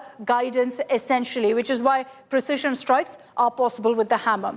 As far as the launch platform goes, this is integrated with the Dassault Rafale fighters, and we know that the Scalp Hammer was fired from the Rafale in this particular case. Also, as far as its special capabilities go, what makes this particular missile particularly handy is its high precision, all-weather capability. It doesn't matter, rain, sunshine, whatever it is, this particular missile ensures it hits the target intended. It's also got stealth features. It can actually correct its trajectory mid-flight as well, which is what makes the Hammer missile so capable of what it did. Rafale, of course, is involved in carrying out this particular operation, Operation Sindur. We understand Rafales were used to fire the Scalp, fire the Hammer as well. Now, the range of the Rafales is Meteor beyond visual range, which is amazing, which is why we're calling it a game changer, which is why it was used here too. Now, it also outclasses several AMRAAMs that are used by POK F-16s, and that's why the Rafale ensures that we have a 100% clear edge over Pakistan. Now, as far as stealth features go, it's got better target tracking. It's also got a better engagement range than Pakistan's F-16s and J-17. So there's no comparison really. Rafale ensures that we have an edge in every feature, including on stealth features. It's also got advanced electronic warfare, which means it's tech-loaded. It helps us also carry forward with these strikes because, very importantly, these systems can jam Pakistan radar and missile threats. And that's why the Rafale was used in Operation Sindur. Let's also talk about the special capability of the Rafale. It can be equipped with the Scalp missile. The Scalp missile has a 500-kilometer range, which is why this was used. The Scalp missile with the Rafale is what was used for Operation Sindur. It's capable of hitting high-value targets deep inside Pakistan. You need proof of that? we've seen what happened just a few hours ago with the precision strikes. So we've spoken about Hammer, we've spoken about Rafale. Let's talk about the Scalp cruise missile, which, as I told you, was also used to carry out these strikes. These are long-range, air-launched cruise missiles. In this particular case, it was launched from the Rafale. The range of a Scalp cruise missile, why was the Scalp chosen? Because its range is 500 kilometers. Let me just juxtapose that for you with the Hammer, which has about 50 to 60 kilometers range. The Scalp has a range of over 500 kilometers. Warheads, really, if we look at the Scalp missile, it is a 450 kg broach warhead.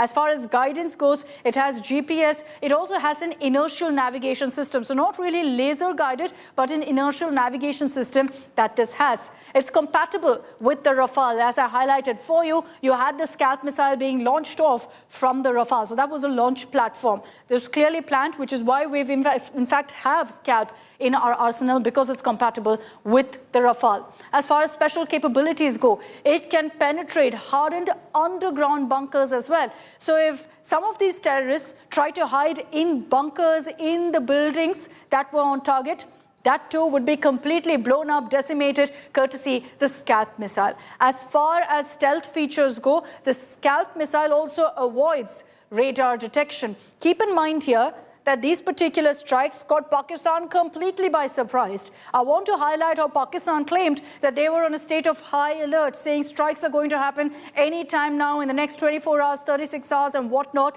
And you've been hearing this for the last 1 week, which means they were at the state of highest possible alert. And yet they just didn't see this coming at all. And that's because of the stealth features.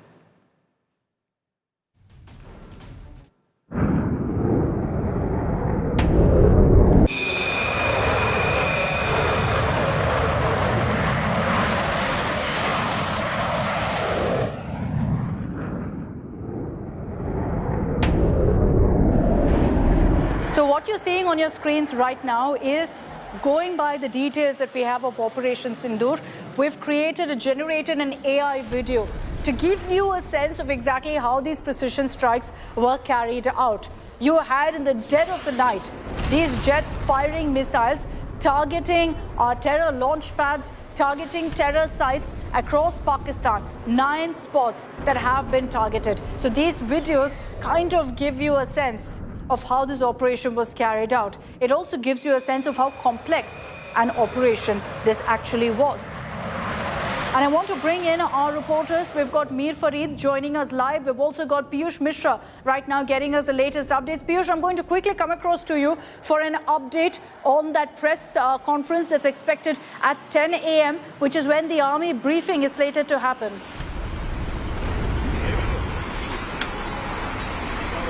Well, certainly, Akshita, but now what we are hearing is that there is some sort of delay in this press conference, and this press conference could take place by 10:30 a.m. and this is what we are right now learning. Initially, we were told that the press conference was supposed to take place at 10 a.m., but there is slight delay in that press conference. But whenever it happens, we will be able to know about the all details of this operation which has been carried out by Indian Army. Remember that PM Narendra Modi himself is monitoring each and every development, and throughout the night of the Operation Sindur, Prime Minister was keeping a tight vigil on each and every development. Can I just mention the update, Piyush? My apologies for interrupting, but let me just mention what we're putting out on our screens right now. What Piyush is telling us, that the army briefing is now pushed by about 30 minutes, 10:30 a.m. dot is when you can expect that press conference. But besides that, Prime Minister Modi, as Piyush was telling you there, has been monitoring the situation throughout. Through the night from 1:45 a.m. when the strike took place, the Prime Minister has been monitoring the situation, the impact, the success of Operation Sindur. We also understand that the National Security Advisor, Ajit Doval, has been constantly giving the Prime Minister information on what's happening. Now, remember that in a few hours from now, you're also going to be seeing the CCS, the Cabinet Committee on Security meeting happening. That's later to happen at around 11 a.m. Piyush is getting us those details. Piyush, my apologies for interrupting, but the information we have is at 10:30 is when the briefing will happen. The Prime Minister is getting in all information on the impact of Operation Sindur from NSA Ajit Doval. Absolutely, Anisa Ajit Doval is constantly providing all the updates to Prime Minister Narendra Modi. Remember, Ashita, that yesterday also at around 10:15, Ajit Doval had met with PM Narendra Modi, and later in the day also. So we had seen 2 times Doval meeting Prime Minister, and today what we are told is that National Security Advisor after the Operation Sindoor is also briefing Prime Minister about each and every development. Minute-to-minute updates is being given to Prime Minister. At 11 o'clock, the Cabinet Committee on Security meeting will also take place, and most likely National Security Advisor Ajit Doval will also be present in that meet, along with all the top 4 mantris of the Modi government, including Home Minister Amit Shah, Defence Minister Rajnath Singh, Foreign Affairs Minister S. Jaishankar, and Finance Minister Nirmala Sitharaman. And after that Cabinet Committee on Security meeting, the Cabinet meeting will take place, in which all the Cabinet leaders will be present. So that's what the schedule which we have got. And before that meeting, we will have a very important press conference that will be addressed by Ministry of Defence. Indian Army is going to tell us about the entire Operation Sindoor, the 9 targets, those have successfully been achieved. That will be the main focus, and all the details is the need of the hour, because there's a certain about attempt, and I have Gaurav Samant with me also here on this broadcast, who's been getting us all the latest updates from 1:45 this morning when the strikes took place. The need of the hour, Gaurav, is for this kind of a briefing to take place. There are a lot of narratives being created, a lot of fake news doing the rounds. So this will be the army giving us all the details we need to know about the success of Operation Sindoor. So some details will filter out, but only some, because it's a live operation. There is still clear and present danger of Pakistan wanting to retaliate, and Pakistan attempting to retaliate even as we speak. So there is a live warlike situation that's currently underway at the line of control. Pakistan has been slammed. It's absolute slam when it comes to Pakistan state-sponsored radical Islamist terror. And this, from the name of the operation, Akshita, Operation Sindoor, it's a very big symbolic message that goes out. Remember what those radical Islamist terrorists in Pakistan had done. They had wiped out the Sindoor of Indian Hindu women when they killed their husbands after learning their religion. The Prime Minister aptly ensured that this operation is called Sindoor, and there is clearly hard action against Pakistan state-sponsored terror in Bahawalpur and in Muridke, in the heart of Pakistan's Punjab province, to teach Pakistan's radical Islamists a lesson. You cannot do this. Some information will come out, but we are still holding a lot back because the operations are still underway, Akshita. We're still kind of understanding the impact, the success of Operation Sindoor, and perhaps how Pakistan could react as well. I'll just get in an update also from Mir Fareed on the kind of reactions, Mir, that have come in from Pakistan. First of all, as expected, of course, we don't know the casualty count from Pakistan. They're attempting to play down the figures. God alone knows why, because these are terrorists who have died. So ideally, Pakistan should be kind of giving out the details of terrorists who've been killed in their soil. But so far, give us a sense of how the Pakistan Prime Minister, how the leadership has responded to what's happened.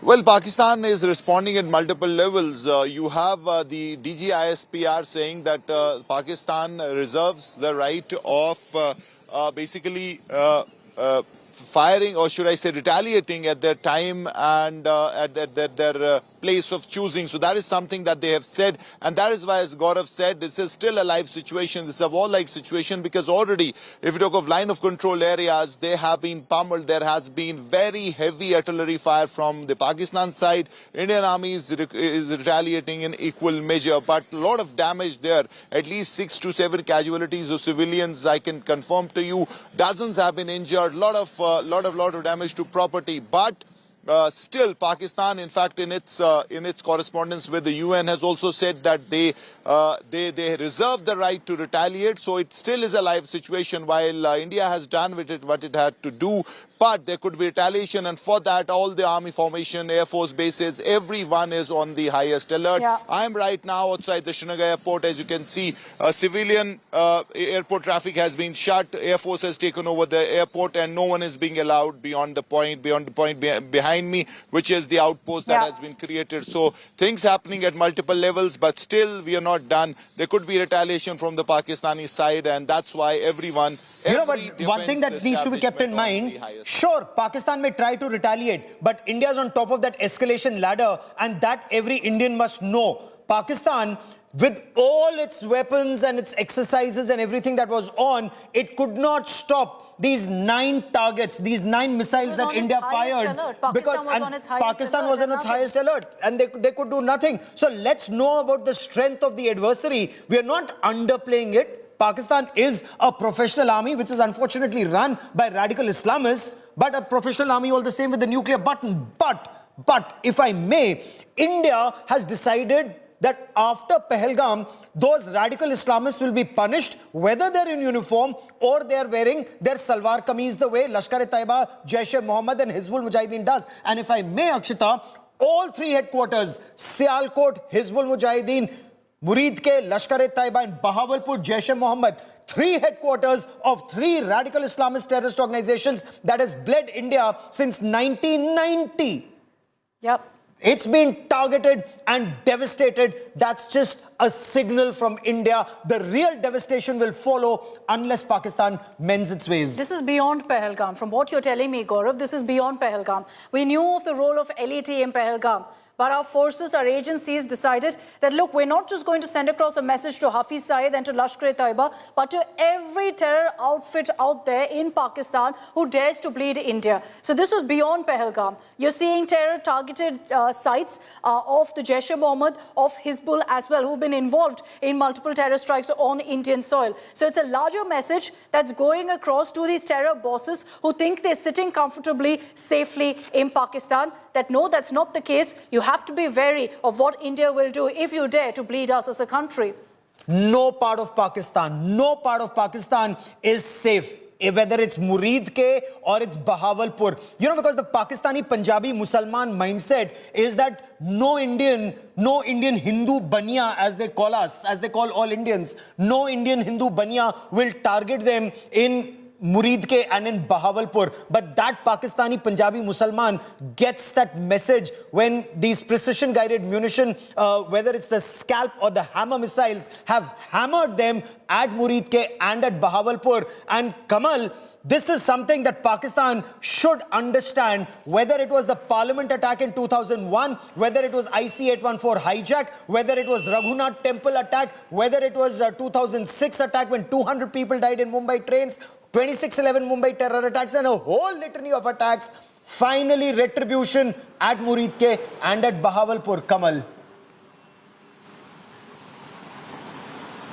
Well, absolutely. Precision strikes being carried out, as you're mentioning, in Muridke, in Bahawalpur, and yes, even the Hizbul Mujahideen camps in Sialkot. Now, what is important and significant is that this particular precision firing was done from the Indian territory itself. And this is where India said enough is enough, especially after Pahalgam. And we've seen retribution coming in post the Uri attack, after Pulwama attack, and now thereafter after Pahalgam attack. And there is obviously these terror targets which were actually chosen by both the RAW as well as international, by the IB itself. And this is obviously across the line of control. Even though there seems to be a heightened alert at the IB, what we've seen is Pakistan thereafter having a sort of attack on the civilians, and that is why what we see is in Kupwara, in Puj, innocent civilians being targeted, and thereafter what we've seen is a heavy response coming in from the Indian artillery. And remember, post 2003, the ceasefire which holds currently lies shattered. But clearly, as far as action is concerned, India had been preparing for quite some time, and that is why they were able to carry out multiple precision strikes. This is across 9 sites targeting 3 terror organizations: Jaish-e-Mohammed, Lashkar-e-Taiba, Hizbul Mujahideen. Now, they've had safe havens in Pakistan, and Pakistan occupied Kashmir for a very long time. And this is a message loud and clear and loud as far as the Indian security grid is concerned, the Indian army is concerned. Let's just talk about that for a moment. Tolerated. You know, there are a lot of comparisons between Operation Sindur, what happened after Pulwama, what happened after Uri. If you look at those strikes and compare it to this one, why is there a lot of chatter that this is much bigger than any of those strikes that we conducted? So the post-Uri surgical strike was a shallow incursion inside Pakistan. It was big because that was a big step that was taken. But at the same time, it wasn't like, going deeper inside Pakistan. So it was a shallow incursion. Some terrorist launch pads and training camps were targeted. Again, not the Pakistan army. But when Pakistan still did a Pulwama, the next attack was in Khyber Pakhtunkhwa. That is where Indian Air Force fighter jets crossed the line of control and hit across the international border. That was a very significant message that was going out to Pakistan, that no part of Pakistan, it's a very narrow country, as you see in the map, and we'll play that out for you. Pakistan is a very narrow country, and that is why it has always sought strategic depth in Afghanistan. So India diplomatically became friends with Afghanistan. Even the Taliban in Afghanistan gave them, a lot of resources. And then, once Pakistan's strategic depth was taken away, Khyber Pakhtunkhwa was targeted, Balakot, Jappakot. Very important. What is extremely significant, even that did not deter Pakistan beyond 5 years. So when Asim Munir took that big risk of targeting Pahalgam, Prime Minister Narendra Modi decided one strong message had to be given, which he said was unimaginable. And unimaginable, even for people like me who've covered terrorism for 25 years plus, was hitting Murid K. Remember all the conversations you and I have had that Pakistan has to be hit, terror has to be hit at roots, that we kill terrorists in our own country and we say we've done a good job, but that's like pruning branches of the terror tree. With roots in Pakistan, this is the first time roots have been targeted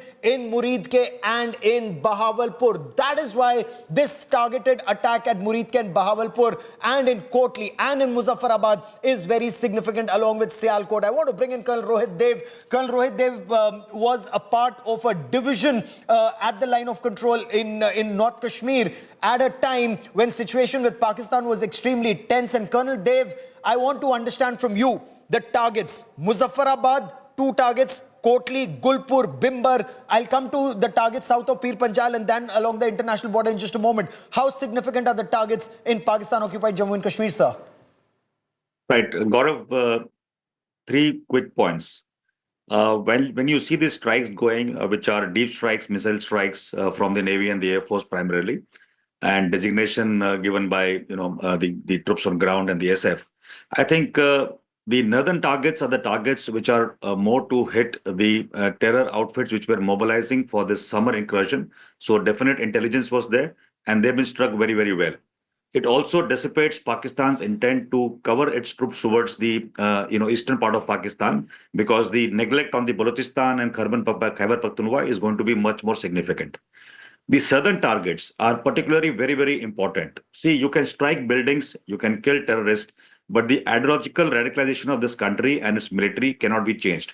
So this is a signaling today that entire enclave which you see from Murid K to Chakamru to coming up to Sialkot, that, and also the Bahawalpur area is where they started mobilizing like headless chicken. The strike goes at the very pretext of our calling.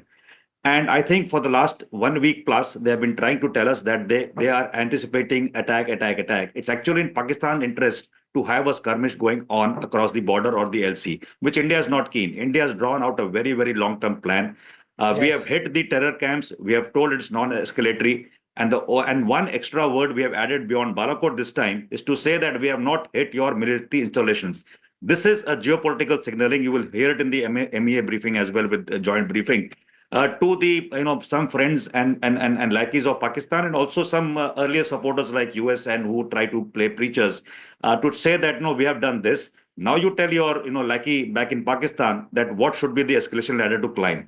So the first casus belli was killing of innocents, and the operation, like you rightly pointed out, is a messaging to the Islamist radicalization state of Pakistan that it's not going to be tolerated. The second casus belli is rising today. So what's going to happen is Pakistan is going to turn it around to say that we have hit their civilian targets and collateral damage, blah, blah, blah. They're going to come ahead in Jammu area, Ratnochar, Kaluchar area, and strike our civilian locations and habitats. That is going to give rise to a lot of indirect fire and retaliation from India, both from air, sea, and ground. And I hope Pakistan is ready for that, because we are playing it absolutely by the playbook. They made noises about they made noise about the dam. They said we will strike. Where is the strike? I mean, they talked to Russia today. No, but it's still early hours. It's still early hours. They may strike. It's going to happen. It's going to happen. Yes, it will happen. But see, What if they target a brigade headquarters, Akshita? That's one of our apprehensions. They may target one of our military locations, and that is the message that India sent out. We've targeted terrorists. Yeah. We haven't targeted your military. If you target our military, that's the signaling. There'll be consequences for Pakistan, Akshita. No, and we're leaving nothing to chance right now. As Gaurav said, this is a live operation, so you're seeing maximum security preparedness right now by India as well for any eventuality. And that's the way it should be, which is why you're seeing also a lot of movement happening along the border. This is at this point, as the government has put it, a live operation which they're tracking the latest on. Colonel Rohit, they've also, just a quick point really on these precision strikes that we've seen. Just for the layman to understand, Colonel, how challenging is this kind of an operation when you have Pakistan saying that, look, we're going to see a strike in the next 24 hours anytime now, which means they were anticipating something like this would happen, and yet just didn't see this one coming. See, anticipation is okay, but what is the capability? The day Rafale was coming, I think I remember Shivarur and Gaurav were on the show and I was with them. And we made a sort of a point. I also said that let's get that version M asset for the Indian Navy from the aircraft carriers, right? You have today acquired capabilities and striking mechanisms today, both by ground, by air, and also by sea, which are very, very pertinent capabilities. Pakistan does not have it. So its ability to even discern such kind of an attack, I mean, they can scramble their jets, they can burn their fuel, they can mobilize, they can ruin their economy. That's what we have achieved for the last 11 years. Right, so we fire one bullet on the LC, they open up the entire arsenal what they have on the LC. They're wasting their economy, right? So it suits us. But they don't have the capability to gauge. No, they can gauge our intent, but they can't gauge the delivery mechanism today of the Indian Air Force, Indian Navy, and the Indian Army. And that's the point we've been making constantly. And Colonel Dev, stay with me as I bring into this conversation my colleague and senior journalist Sandeep Unnithan, as we also bring into this conversation Air Marshal Anil Khosla, an aviator par excellence. And Sandeep, quickly to you first, India's response and the manner in which it came. 9 targets, multiple precision strikes, the hammers, the scalps, lots more used, but a little information that's still being kept from the general public till the time the operation is live. Textbook precision, or is there something we need to beware? Sandeep. Well, absolutely. Textbook precision, Gaurav. This is possibly the largest strikes that India has conducted on what we call the infrastructure of terrorism inside Pakistan. You and me were talking about this yesterday. What is this infrastructure of terrorism in Pakistan? It is that entire mechanism that Pakistan's army has created over 4 decades to recruit terrorists, to equip them, and then push them across the border to conduct the horrific kind of attacks that we've seen in Mumbai 26/11 and in Pahalgam just last month. And these strikes, unprecedented strikes, where the aircraft stood on our side of the border, we hear, and launched these precision weapons, these hammers and scalps at these Pakistan terrorist training camps, their infrastructure, sends out a very, very big political message to Pakistan, Gaurav. It says that India has all its options on the table, and what we're going to look at in the coming days is going to be more of this escalation dominance from our side to ensure that Pakistan does not carry out a strike like they did in 2019. It will be to control the escalation ladder from spiraling up. Absolutely. Gaurav, and Akshita, you're absolutely right, Sandeep. The fact that Sandeep pointed out a very important aspect that you may like to take with Air Marshal Khosla also, Akshita, the fact that Indian Air Force fighter jets in Balakot, they crossed the line of control and hit across the international border. This time it was within our territory, but you had missiles, you had the weapons and systems deep inside our territory. They can hit deep inside Pakistan. Pakistan has nothing of that nature. That shows how India's air power is coming of age. Air Marshal Khosla, good morning, sir. Thank you for your time here on India Today. Can you just explain to us how this kind of an operation was possible, the missiles that were used, whether it was the Scalp or Hammer, how that's actually helped India carry out this kind of a precision strike, sir? Yeah, so as far as the weapons used and how the strike was carried out, I'm not privy to the exact planning which the Indian Air Force must have done, but I can give you general information and exact weapons used. Maybe it will come out in case Indian Air Force and the government of India thinks fit enough for it to be brought out in the open media. Yeah, from Balakot strike onwards in the 6 years, we have acquired new weapons, new platforms, new systems, which are much more capable as compared to Balakot time. The ranges are much more, the standoff ranges I'm talking about with the Scalp and with almost 250 to 300 and the Hammer, which is a closer range standoff weapon. And they both weapons are very, very precise. So unlike Balakot, where you had to go closer to the target, here you could target you could engage the targets from far away, staying well within your own territory. So there are quite a few differences from Balakot time to this time. Balakot, only one target was utilized. This time, 9 have been targeted. And also the distance of these targets from the IB or LOC are quite high because of good standoff capabilities which we acquired in the last 6 years. You know what Pakistan is also resorting to, Colonel Dev and Sandeep, I want all our guests to weigh in on this. Now, very important aspect of war is information warfare and disinformation warfare. And Colonel Rohit Dev, quite like post-Balakot, there is an information vacuum. Now, because we're a democracy, we wait for information to be fructified before it's given out to the media.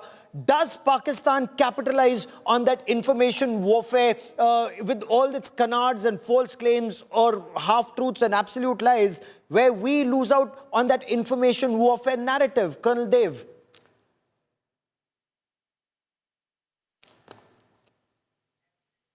Okay, Colonel Dev, apparently you're on mute. Kindly unmute yourself. Piyush, stay on. I'm coming to you in a moment. What I'm saying was that you are 100% correct on that kind of a narrative which you have just said. Pakistan, since 2 a.m. in the morning, they've had the DAG, ISPR, their Prime Minister and many lackeys, including people sitting in the United States, have already approached many congressmen and people and tried to create. So you will see one funny tweet where one congressman today says that, India has not given evidence before launching, So I also asked him that what was the evidence? You had Pakistan sponsoring Osama bin Laden, the most wanted. You went to 15 more countries. So I think the narrative building is very important. The Minister for External Affairs made it very clear. We don't want partners, we want preachers. So I think we are taking our own call. We don't want preachers, we want partners. Yeah, go on, sir. So we want partners, not preachers. And that statement is out to the West today, and also the countries, some of them in the European Union, that, come what may, India is going to take its next steps.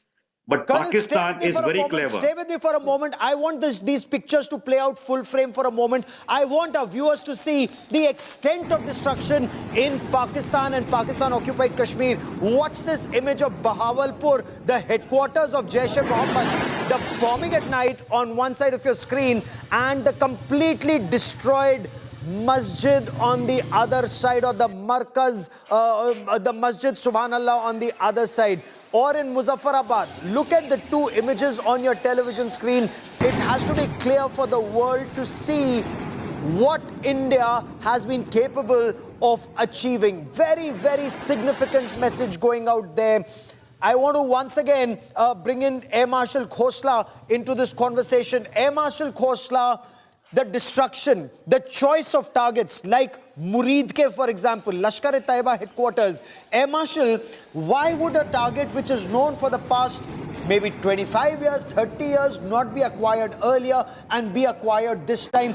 What, according to you, since you were Vice Chief of the Air Staff, what is the thinking that goes on in the minds of military planners when they zero in on a target, Air Marshal? Yeah, so, the Air Force, any Air Force is all about targeting, hitting the targets, and these target lists are already always ready and refined continuously.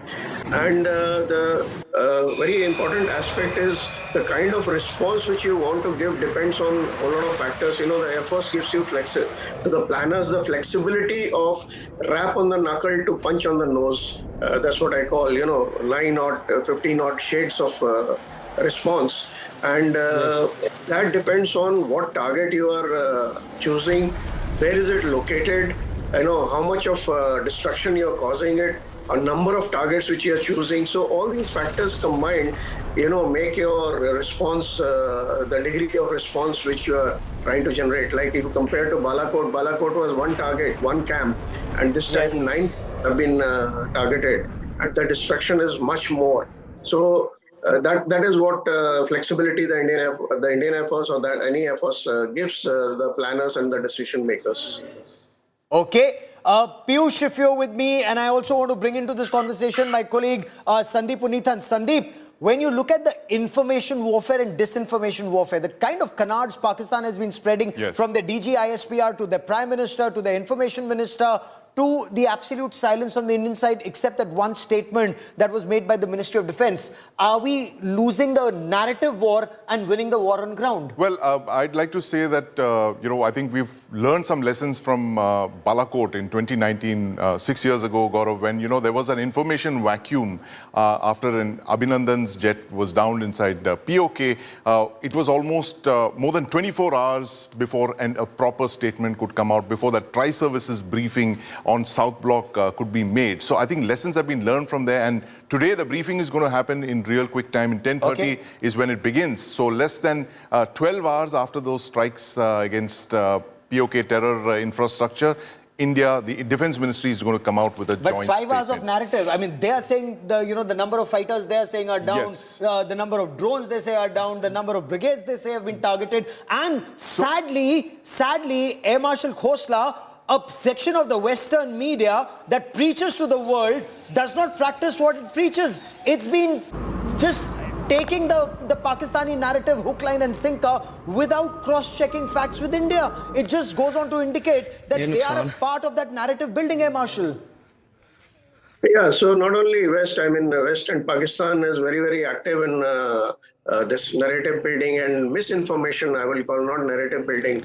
And they say that even in Balakot time, they retracted on quite a few issues, which statements they made, and within hours they had to go back on them. So जो बोलते हैं कि नकल के लिए भी अकल चाहिए होती है. So their credibility goes down because they did nakal without akal. And yeah, you're right. So what happens is, moment any such event happens, a lot of misinformation starts. And actually, there's two ways of looking at it. One is countering it in a mature way, that is should be done. The second is, if you jump into it, like a unplanned this thing, you may be adding fire to it and creating more of a fog of war and misinformation, and which can be damaging also. So these are the two ways of looking at it. In my opinion, a balanced approach should be followed, and a mature approach should be followed. Fair enough. In about 39 minutes from now, we will have the first basic information. But one fact remains, Sandeep, that the moment an airstrike has happened, or the moment tri-services strike happened from India, Pakistan is saying there will be retaliation from their side.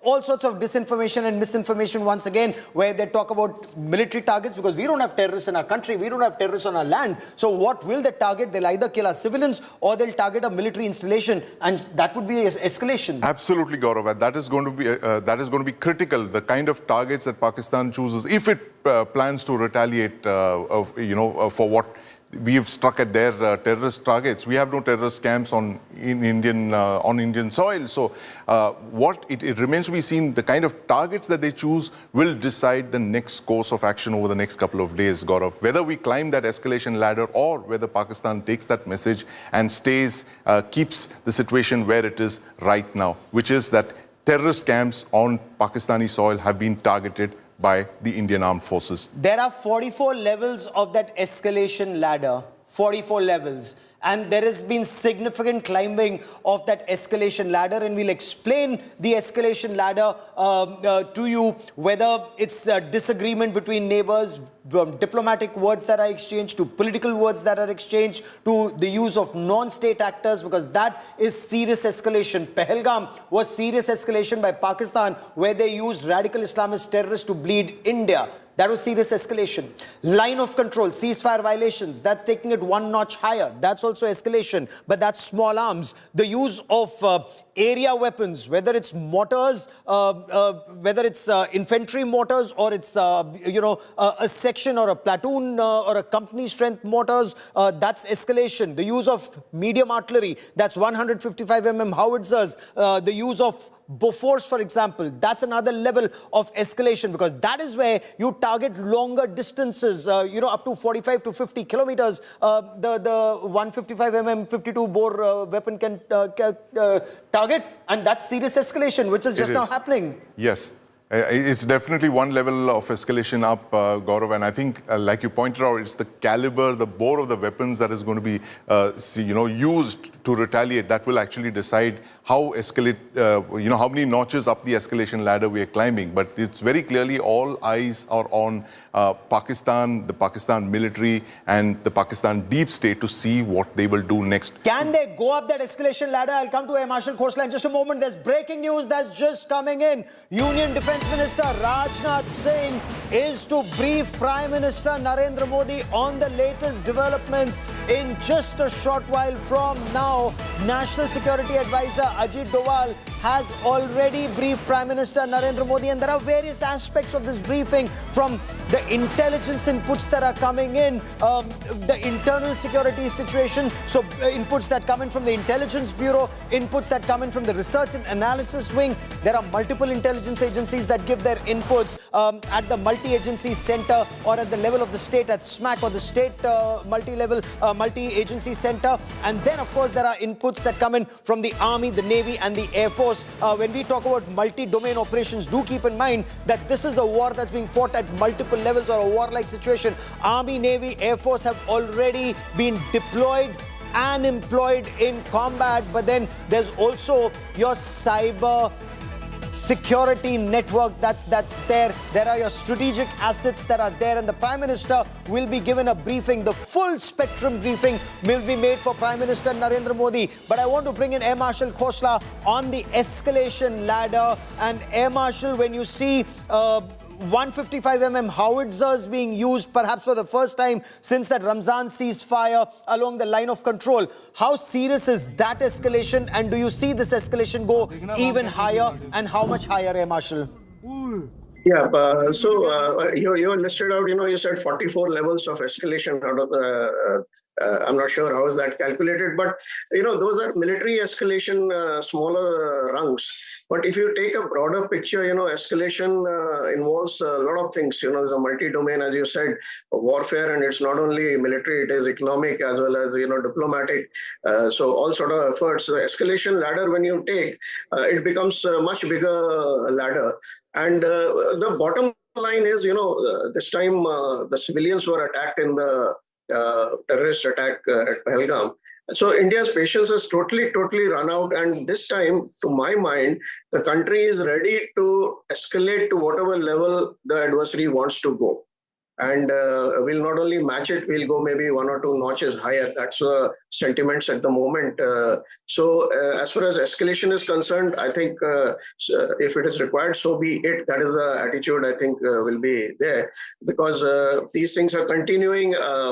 Even after, a lot of repeated warnings and repeated attacks, there's still those support to the terrorists are continuing. So escalation, if required, I think the country and the countrymen are ready for it to whatever extent adversary wants.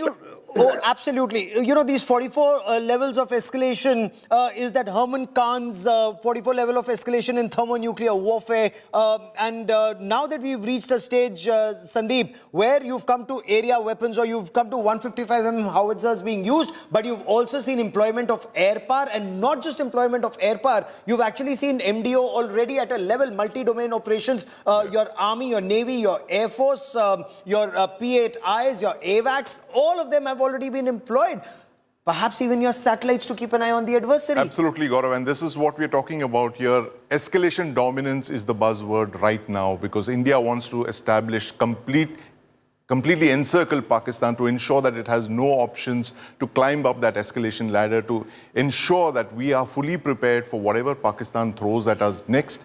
We will tell them that whatever they throw at us, we can go one step above that. And that is for Pakistan. That is for GHQ Rawalpindi to understand. It is for them to digest that message that escalation dominance has been established. And it is for them to, whether they want to climb up that ladder, go up 1 or 2 notches high, or just keep it at where it is right now, Gaurav. Because the Prime Minister, the name Operation Sindoor, it has a deep meaning, significance and resonance. Because what the Pakistanis were doing was striking at the core of our belief. If there are people who are Hindus and they are singled out and targeted and killed because they are Hindus. In 21st century India, by radical Islamist terrorists who've come from across the line of control. Are they trying to send across that message that radical Islamists will target us in our own country? And that is why the name Air Marshal Khosla, the name Operation Sindoor, that will protect the honor of that Sindoor, will hit back, will hit hard, and will hit to deter a retaliation. There may still be a retaliation, but this is also striking at the core of the Pakistani radical Islamist ideology. Air Marshal Khosla, when you target them at Muridke and Bahawalpur. Yeah, you're right. Actually, you're talking about the name. You know, the Balakot time, the operation name was Operation Bandar, and there's a difference between that operation and this.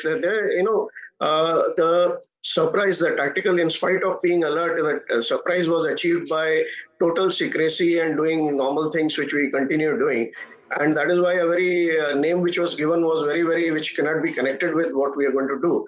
But this time it's a different story. This time the Operation Sindoor indicates that yes, what the terrorists did, we are taking revenge for that, and openly. And also the difference is last time, it was total tactical surprise by not letting anyone know. This time the whole country announced that we are going to do civil defense on 7th. So that was actually a sort of announcement that, yeah, we are going to do something. So that is a big difference. Just 30 seconds on escalation ladder we talked about earlier. So what I'm trying to say is that our war endurance, our economic endurance is much higher. In case they want to go on the escalation ladder, so be it. I think we will outlast them in every aspect, and it will be detrimental to both the countries, but much more harmful to Pakistan than India. That's a very significant point you're making. Air Marshal Khosla, stay with me. Sandeep, stay with me. Major General Sanjay Meston will join us on the other side of this big story that we're tracking here on India Today as we wait for the government's official statement on Operation Sindoor. Let me quickly take you through the headlines at 10.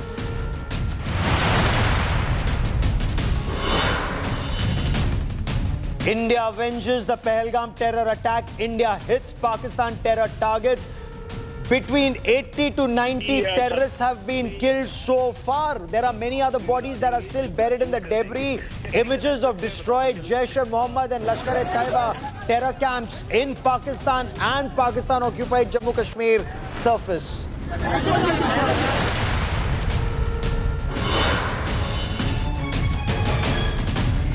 Prime Minister Narendra Modi chose the name Operation Sindoor, Op Sindoor, named to avenge the Pahalgam ladies whose husbands had been killed. Prime Minister Narendra Modi's message will avenge every death.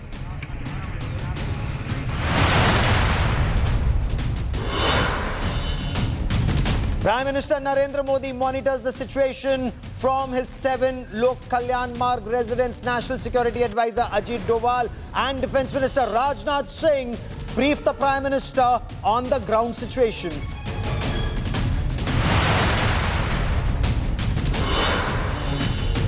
India hits the headquarters of top terror kingpins. Hafiz Saeed's main Lashkar-e-Taiba headquarters and mosque complex in Muridke near Lahore destroyed. Jaish-e-Mohammed headquarters targeted in Bahawalpur, southern Punjab province of Pakistan. Multiple terror camps destroyed in Pakistan-occupied Jammu and Kashmir.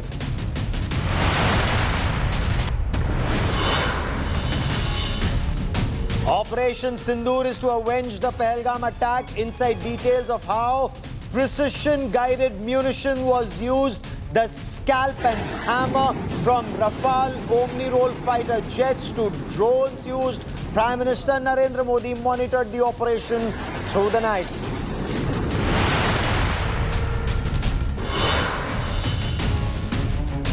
Pakistan stuck and spooked. Pakistan's Prime Minister confirms India's actions.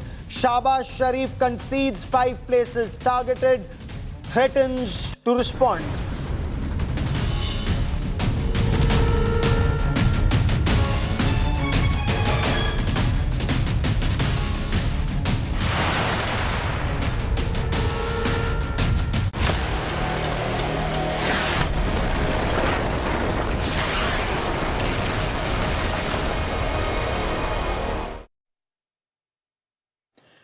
Good morning, I'm Gaurav Sawant. If you're tuning in, the big story on India today, India has struck Pakistan and hit hard. Not 1, not 2, not 3, not 4, not 5, but 9 targets hit, not just in Pakistan-occupied Jammu and Kashmir, but in what Pakistan's ruling elite call proper Pakistan, that is Pakistan's Punjab province. And in the heart of Pakistan's Punjab province, barely a couple of kilometers away from Lahore at Muridke, the headquarters of Lashkar-e-Taiba, that UN-designated global terrorist Hafiz Muhammad Saeed's headquarters has been devastated. But that's just one strike. The second strike was at Bahawalpur. Remember that Maulana of terror India was forced to release after IC-814 was hijacked in December 1999?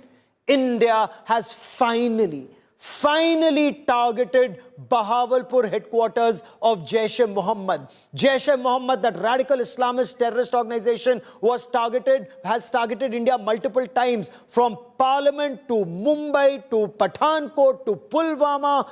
And now, finally, there's retribution. There's breaking news coming in. The Indian Army's official briefing on Operation Sindur is to take place in a short while from now. Union Home Minister Amit Shah has hailed the armed forces for Operation Sindur. We are getting you those live images that the cameras are all set up for that meeting. The Bahawalpur headquarters of Jaish-e-Mohammed has been destroyed. Union Home Minister Amit Shah has just said, proud of our armed forces. It was our resolve to give a befitting reply to terror, committed to eradicating terror at roots. Union Defence Minister Rajnath Singh is to brief Prime Minister Narendra Modi shortly. I want to show you that middle image. It's perhaps one of the most compelling images that we've seen. That is proof of Muridke headquarters of Lashkar-e-Taiba being destroyed, being decimated. And we are told a large number of radical Islamist terrorists are still buried in the debris. The second picture that you see in that middle picture is the Bahawalpur headquarters of Jaish-e-Mohammed destroyed. I want to quickly bring in our guests on this special broadcast. Sandeep Unnithan, Major General Sanjay Meston, Air Marshal Anil Khosla with me. Sandeep, you and I have covered multiple Pakistan state-sponsored radical Islamist terror attacks on our soil, from the Parliament attack, IC-814 hijack, Mumbai 2006 train disaster where Pakistani terrorists, of course through Indian Mujahideen, put bombs on trains, 200 people died. 26/11 Mumbai terror attacks, 166 people died. Finally, retribution comes in 2025, Sandeep. Absolutely, Gaurav. That 15-year reign of terror that you mentioned, where the city of Mumbai was targeted, citizens were shot to pieces, they were blown up between 1993 and 2008. Over 700 Mumbaikars were attacked, foreign tourists were attacked. Systematically, this campaign was waged from these centers, these terror centers that have been struck today, Gaurav. Muridke and the Bahawalpur headquarters of the Jaish-e-Mohammed. These two names have been etched in our memories for more than 3 decades, ever since the Jaish-e-Mohammed was launched, and before that the LET. These two terror headquarters, this is from where the Pakistan Army's deep state launched terror attacks against India. It's over 4 decades now, this war on terror that has been launched by India has now borne fruit. We have seen the results of that today, those 9 strikes against those terror training camps, the infrastructure, the headquarters at Bahawalpur and Muridke is a very, very, very big message, Gaurav. It is after nearly 3 decades of Pak-sponsored, state-sponsored terrorism, India has finally struck back and it has said enough is enough. Absolutely, enough is enough. 30 years we've bled. 30 years we have reported India bleeding. 30 years we've seen dead bodies of Indians killed by these radical Islamist terrorists. First image from inside Bahawalpur, that Masjid-e-Subhanallah that has been destroyed in the Indian missile attack. This is that grand terror infrastructure in Pakistan, in South Punjab. And look at what the Scalp missile is capable of doing. It's a 2-stage missile. It penetrates first and then it bursts. But in this case, it's penetrated more than once, and it goes on to indicate this 2-stage missile. Air Marshal Khosla, as we look at these images, it's penetrated through the dome and it's penetrated through the floor because terrorists like rats hide underground. They've been neutralized, it seems, underground, Air Marshal Khosla. When you look at these first images, exclusive on India Today. Amazing images of Markaz-e-Subhanallah. This is that mosque where that Maulana of terror, Masood Azhar, used to preach, and he used to preach terror. He brought a bad name to the holy structure where he preached terror. And it's not just India that is saying so. Look at the testimony of David Coleman Headley when he talks about how Lashkar-e-Taiba at Muridke was the headquarters of a terrorist organization. But these are images from Bahawalpur in South Punjab, southern part of Pakistan's Punjab province. The first images from inside. The dome has been blown away. Sandeep, the dome blown. The Scalp missile, the 2-stage detonation, it penetrates and then bursts. Here, it has also gone through the flooring, Sandeep. Absolutely, Gaurav, and these are very, very important visuals because, after the Balakot attack in 2019, the biggest criticism, one of the biggest criticisms of that strike was that there was no visible proof of the kind of damage that had been done.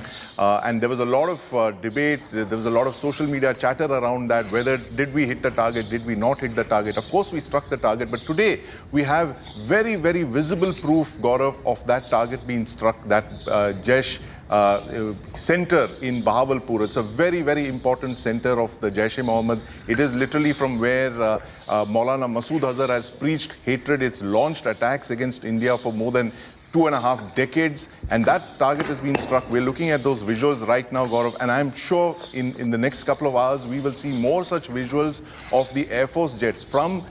You will see missilery images, you will see bomb camera footage, bomb damage assessment of those missiles actually raining down upon all those terrorist training camps, that terror infrastructure. So I'm really waiting to see the kind of footage that our Air Force jets have got back. Absolutely, Sandeep. And Jill Meston, stay with me for a moment. My colleague Ankit joins me on this big story. The point is, those who used to say, where is the proof? Where is the proof? Give us proof. This is proof for the world to see, Ankit. No further proof needed, Gaurav. You can see the central dome, and in moments from now, we will show satellite pictures confirming how much damage. We can visually confirm, independently sourced pictures tell how much damage actually has been seen. In satellite pictures, what we can confirm is that the central dome, the central hall of Jamia Subhanallah has been completely damaged. It has been completely taken out. At least 3 explosions were reported from this location. Unlike Balakot, unlike post Uri, no further sabut needed. No further footage is needed. You know, the central part, the core of JEM headquarters stands evaporated. There's nothing to be left. There's nothing for any terror chief, any terror operative, any terror commander to stand on ground. There's visually no ground is available. In moments from now, we will show satellite pictures confirming, showing the entire overview of the area, and we'll show you that this time, no further sabut is needed. The target has been hit 100%. The target has been achieved 100%. The central dome of Jamia Subhanallah at the outskirts of Bahawalpur, the headquarters of Jaish-e-Mohammed, the den of Masood Azhar has been completely taken out in these airstrikes, Gaurav. Oh, absolutely. All those who said after Balakot, sabut kahan hai? All those who said after the 2016 surgical strike, where is the proof? Here is proof, not of one strike, but of 9 different strikes, and each proof will be there, General Meston. This is proof for people across the border, and of course some who may want to still see proof. We are putting it out in public domain. General Meston. Yeah. Gaurav, firstly, I think it is a most historic day for India. There is no doubt. And India's national resolve is emerging out very, very clearly under the firm leadership of our Prime Minister and the Indian Armed Forces. They have done a marvelous job. What targeting? The visuals which are being shown here, fantastic targeting. No collateral damage. That is another beauty. And the kind of targeting we have done, the impact on the target end is colossal. Lots of, so many lives would have been there. So many people, these terrorists would have been killed over there, and they cannot deny. The best part is, you know, the pilots who would have gone for this operation, what a great, marvelous feeling they would be having. They have done a great job for Mother India. And Operation Sindur, these Pakistanis have now been given a clear message that India shall and will not accept terrorism at any cost.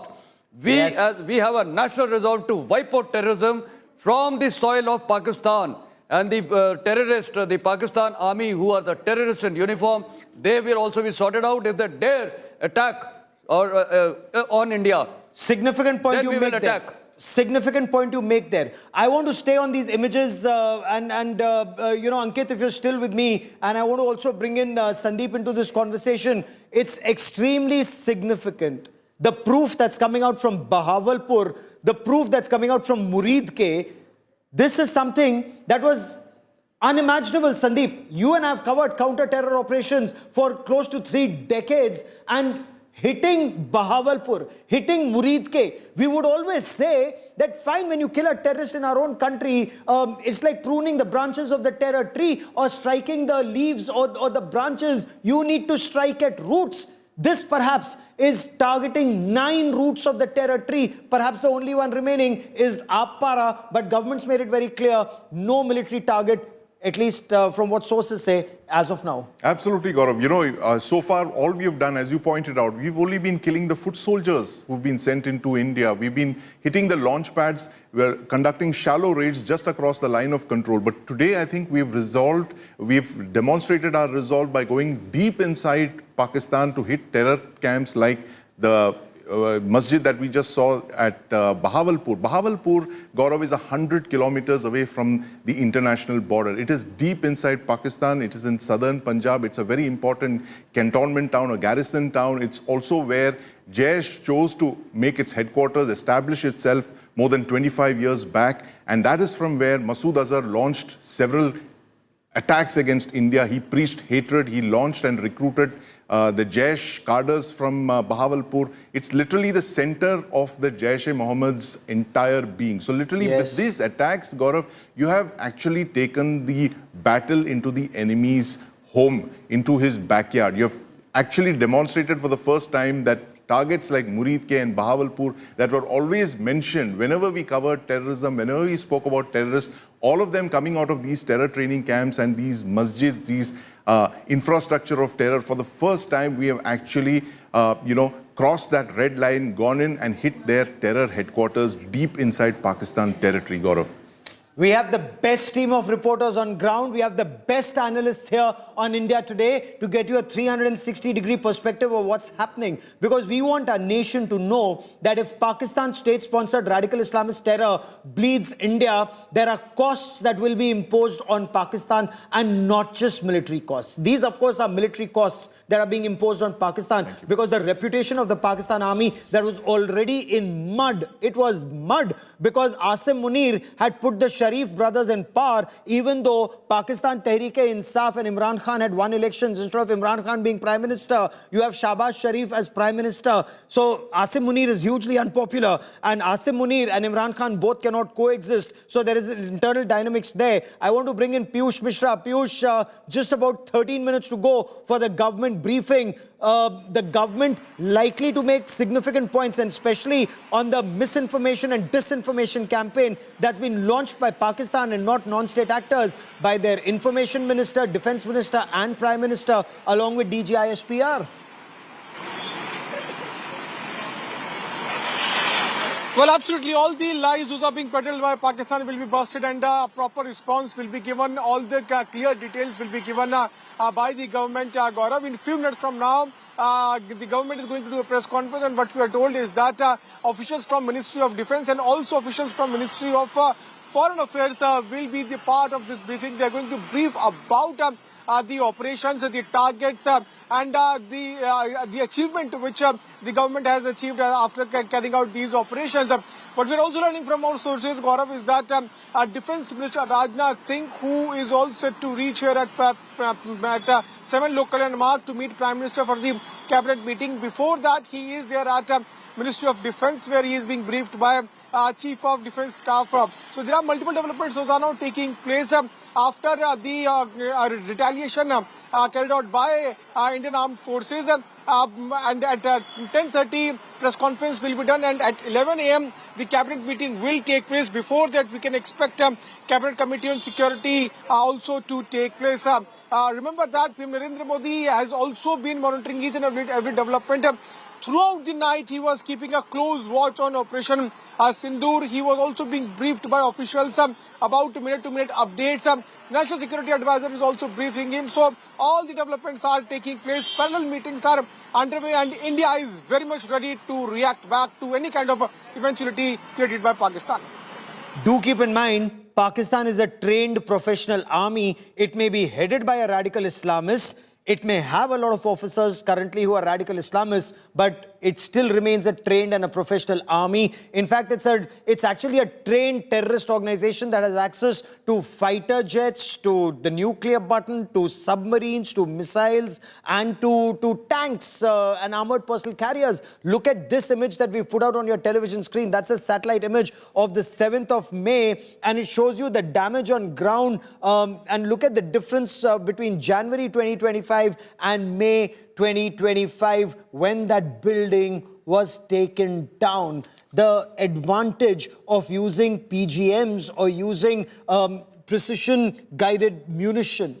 Scalp. Scalp is a subsonic two-stage cruise missile. A cruise missile is almost surface-hugging when it moves forward. It can hit a target between 300 and 500 kilometers away. Very, very difficult to detect as far as the adversary's radars is concerned. It's Scalp, known as Storm Shadow in the United Kingdom, is fired off a Rafale aircraft. It's been used extensively in operations in Syria and in Lebanon, and now, of course, in Pakistan. But the use in Pakistan is there for you to see the impact in this war against radical Islamist terror. Now, the Scalp missile is a two-stage, explosive mechanism.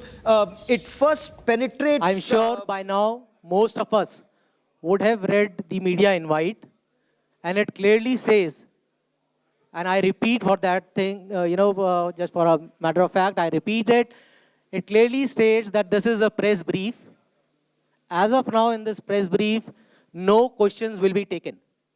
So I request you, please adhere to it. And 10:25 we start. Request to please settle down. Thank you.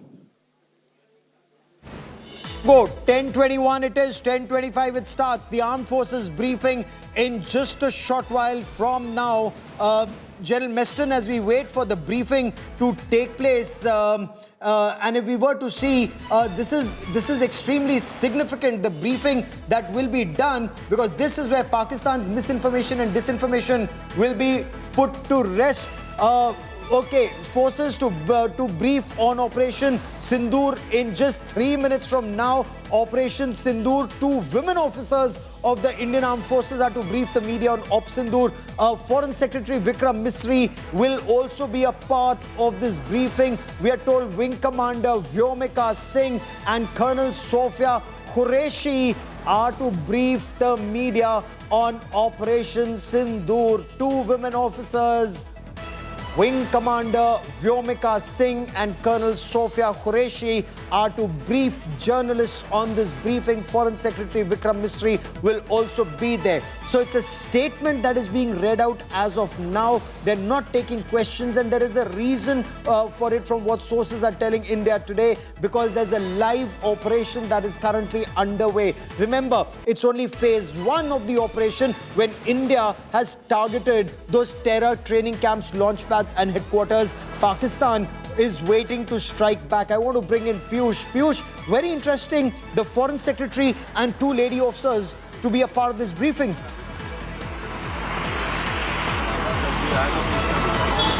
Well, absolutely, Gaurav. In few minutes from now, very shortly, we will see the press briefing to begin. The officials from Ministry of Foreign Affairs and Ministry of Defence, they are going to be the part of this press briefing. They are going to tell the entire nation and also to the world the kind of actions which our armed forces have carried out against the terror sponsored by Pakistan, the terror activities of Pakistan, and the 9 targets those have been hit. Remember that since beginning we have seen all these officials, all the ministries working in tandem and holding series of meetings, and after 2 weeks we are now seeing retaliatory actions are being taken against Pakistan, and it was affirmed by the government that firm and decisive actions will be taken, and any minute from now we will see the press conference to begin. The officials have almost reached there. They are going to tell us about the operations. They are going to brief how the operations were carried out and what kind of achievements we have achieved, because we have made it very clear that we have not hit any civilian, we have not crossed the airspace. Also, we have carried out these operations in our own airspace.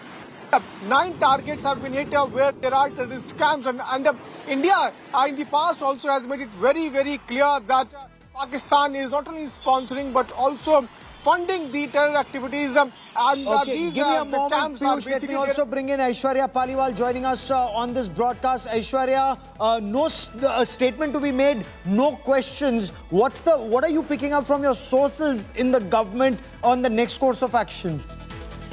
Well, Gaurav, one thing is very, very clear. This was just phase 1, and we all know that the name Operation Sindur, given by Prime Minister Narendra Modi himself, is telling you the severity of what we should be expecting and what Pakistan, in fact, Gaurav, should be expecting. Because we have seen the precision with which the strikes have happened. Don't be surprised if we target the other masterminds also, because Gaurav, that is what is the need of PR. We have seen the government also speaking about it. Enough killings of the puppets, enough killings of the pawns. We now need to go after the mastermind, and that is what is now expected. In fact, if you did see, the general of the army also in a tweet, just 4 letters, picture abhi baki hai. So these are the words that he's written, tweeted it out, giving out a stern message to Pakistan that this is the new India that you have tried to provoke, and now this is just the beginning.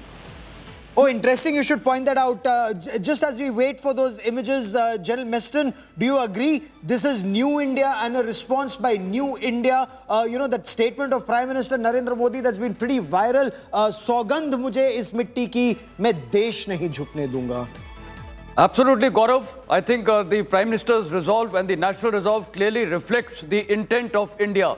And I think now we are very, very clear. I totally agree with the statement that Pakistan ki to mitti ko hum bhasam karke rahenge. We cannot accept this nonsense from this damn country. We have been accepting it for 3 decades. I think now the message has gone very clear. And if Pakistani tries something again today, or maybe in a day or 2, solid response will be there, then we will just go all hell and leather. We will not spare anything, including their dams, Karachi airport, Karachi port, anything. Nothing will be left. We will just shatter this country, and there is so much happiness in Afghanistan. I am getting calls from there. Congratulations, General. Similarly, in Balochistan, in all these Khyber Pakhtunkhwa area, POK, there are celebrations. So, in essence, we are achieving a strategic, defined objective, which has been stated by the Prime Minister of India. We shall and we will wipe out terrorism from Pakistan at whatever cost it may be. We will not accept any nonsense more from this damn country. Sorry to use that word. Okay, Sandeep, is that the appreciation that a new template is set each time? But Pakistan also keeps upping the ante. After Pulwama, there was Pahalgam. So after Khyber Pakhtunkhwa, Balakot, there has now been not one. Remember, in Khyber Pakhtunkhwa, one terror training camp was targeted. Here, 9 targets, including the headquarters of 3 terrorist training centers. Absolutely, Gaurav. In fact, not only is this, are these kinetic strikes unprecedented, but also the diplomatic and the political and the economic measures preceding these kinetic strikes have been unprecedented. So this is literally a kind of retaliation against Pakistan that we have never seen before, not since 1971, Gaurav, and certainly not after Kargil in 1999, and certainly not even after the parliament attack of 2001. So, as you rightly said, a new template has been established today in 2025, that it is not going to be, it's zero tolerance for terrorism emanating from Pakistan, especially when Indian civilians are targeted the way they were in Pahalgam, the largest loss of civilian lives in India after 26/11. This government has signaled the fact that it is not going to be business as usual when it comes with Pakistan-sponsored terrorism, Gaurav. And quickly to add to what General Meston said about the messages that he's receiving from Afghanistan, I'm sure there'll be messages pouring in from Iran as well very shortly, because Pakistan, as you know, Gaurav, has 4 neighbors. It shares borders with 4 other countries. 3 of those countries have accused Pakistan of harboring, sheltering and launching terrorists against them.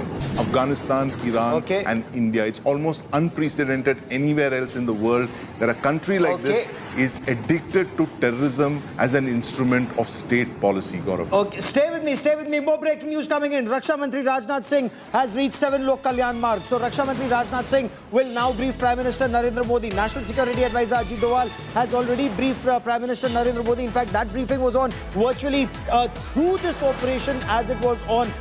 We're told the CDS, Chief of Defence Staff General Anil Chauhan, has also briefed Raksha Mantri Rajnath Singh. A lot of inputs that are coming in from the Army, the Navy, the Air Force, from IB, and also from the Intelligence Bureau and the Research and Analysis Wing. So forces are to brief on Operation Sindur in just a short while from now.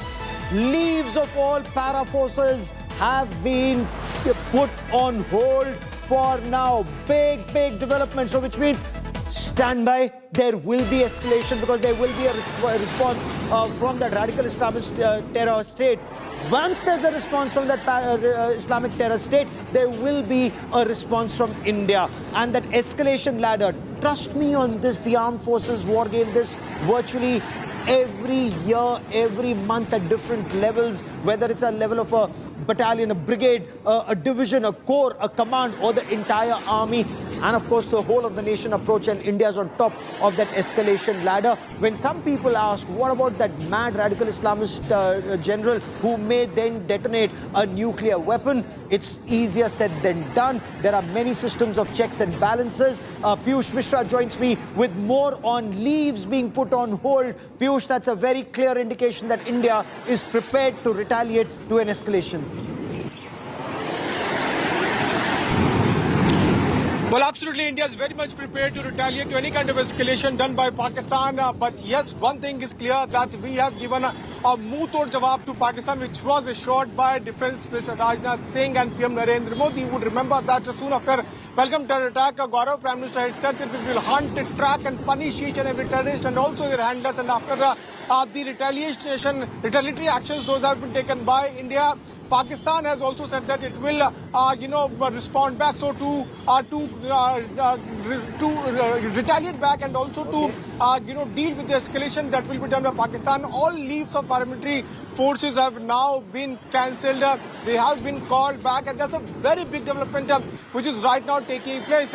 Along with it, one more development. Let us tell to our viewers, Gaurav, that Defence Minister Rajnath Singh, after getting brief from Chief of Defence Staff, is now here at 7 Lok Kalyan Marg, and he is there inside the Prime Minister's residence, and he has come here before Cabinet. So like we told our viewers that before the Cabinet meeting, which was scheduled to take place at 11 a.m., the Cabinet Committee on Security will also take place. So what we are now learning is that as the Defence Minister has reached here, other members of CCS will also come, like Home Minister Amit Shah, Defence Foreign Minister, Foreign Affairs Minister S. Shankar, Finance Minister Nirmala Sitharaman, and other officials like NSA and from Ministry of Foreign Affairs will also be the part of this CCS. So after CCS, then Cabinet meeting will take place. But for CCS meeting, Rajnath Singh is here, and big developments are now taking place. Any minute from now, we will also hear the press conference by the Indian government telling us about the 9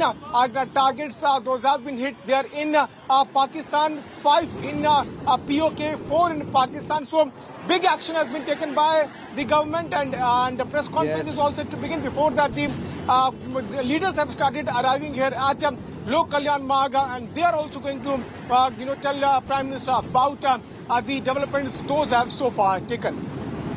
Oh, absolutely. And stuff that is happening on ground right now.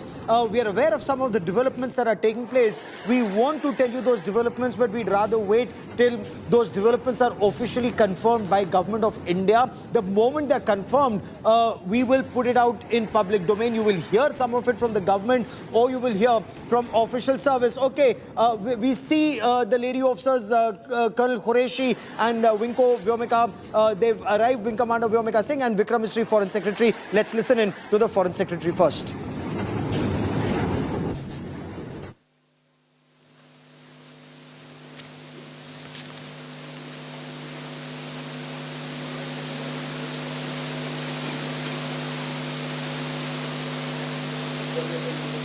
As they test the audio system, wait for systems to be in place, because remember, it's not just India, the world is watching. Colonel Sofia Qureshi, you see in these images.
नमस्कार। इस briefing में शामिल होने के लिए आप सभी का धन्यवाद। जैसा कि आप सभी जानते हैं, 22 अप्रैल 2025 को लश्कर तैयबा से संबंधित पाकिस्तानी और पाकिस्तान प्रशिक्षित आतंकवादियों ने भारत में जम्मू और कश्मीर के पहलगाम में भारतीय पर्यटकों पर बर्बरतापूर्ण हमला किया। 25 भारतीयों और एक नेपाली नागरिक को कायरतापूर्ण मौत के घाट उतार दिया गया। मुंबई के 26 नवंबर 2008 के हमलों के बाद ये भारत में हुई किसी आतंकवादी हमले में मारे गए आम नागरिकों की संख्या की दृष्टि से सबसे गंभीर घटना है। पहलगाम का हमला अत्यधिक बर्बरतापूर्ण था, जिसमें वहां मौजूद लोगों को करीब से और उनके परिवारों के सामने सिर पर गोली मारी गई। हत्या के इस तरीके से परिवार के सदस्यों को जानबूझकर आघात पहुंचाया गया। साथ ही उन्हें ये नसीहत भी दी गई कि वे वापस जाकर इस संदेश को पहुंचा दें। ये हमला स्पष्ट रूप से जम्मू और कश्मीर में बहाल हो रही सामान्य स्थिति को बाधित करने के उद्देश्य से किया गया था। चूंकि पर्यटन फिर से अर्थव्यवस्था का मुख्य आधार बन रहा था, इस हमले का मुख्य उद्देश्य इसे प्रतिकूल रूप से प्रभावित करना था। पिछले वर्ष आप सभी जानते हैं 2.25 करोड़ से अधिक पर्यटक कश्मीर आए थे। इस हमले का मुख्य उद्देश्य इसलिए संभवतः ये था कि इस संघ राज्य क्षेत्र में विकास और प्रगति को नुकसान पहुंचाकर इसे पिछड़ा बनाए रखा जाए और पाकिस्तान से लगातार होने वाले सीमा पार आतंकवाद के लिए उपजाऊ जमीन बनाने में सहायता की जाए।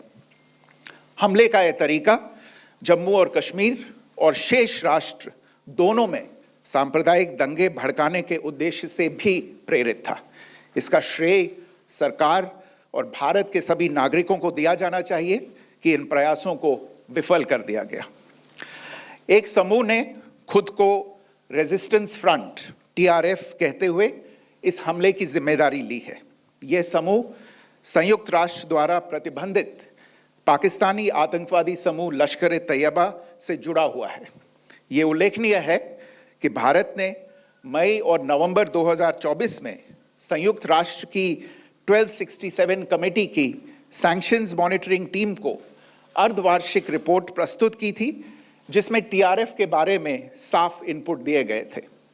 इससे पाकिस्तान स्थित आतंकवादी समूहों के लिए कवर के रूप में टीआरएफ की भूमिका सामने आई थी। इससे पहले भी दिसंबर 2023 में भारत ने इस टीम को लश्कर तैयबा और जैश ए मोहम्मद के बारे में सूचित किया था, जो टीआरएफ जैसे छोटे आतंकवादी समूहों के माध्यम से अपनी गतिविधियों को संचालित कर रहे हैं। इस संबंध में 25 अप्रैल को यूएन सिक्योरिटी काउंसिल प्रेस वक्तव्य में टीआरएफ के संदर्भ को हटाने के लिए पाकिस्तान के दबाव पर भी ध्यान दिया जाना चाहिए। पहलगाम आतंकवादी हमले की जांच से पाकिस्तान के साथ आतंकवादियों के संपर्क उजागर हुए हैं। रेजिस्टेंस फ्रंट द्वारा किए गए दावे और लश्कर तैयबा से ज्ञात सोशल मीडिया हैंडल द्वारा इसको रीपोस्ट किया जाना इसकी पुष्टि करता है। चश्मदीद गवाहों और विभिन्न जांच एजेंसियों को उपलब्ध अन्य सूचनाओं के आधार पर हमलावरों की पहचान भी हुई है। हमारी इंटेलिजेंस ने इस टीम के योजनाकारों और उनके समर्थकों की जानकारी जुटाई है।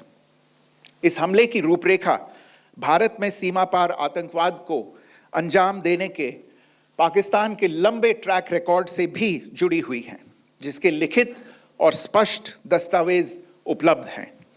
पाकिस्तान दुनिया भर में आतंकवादियों के लिए एक शरण स्थल के रूप में पहचान बना चुका है।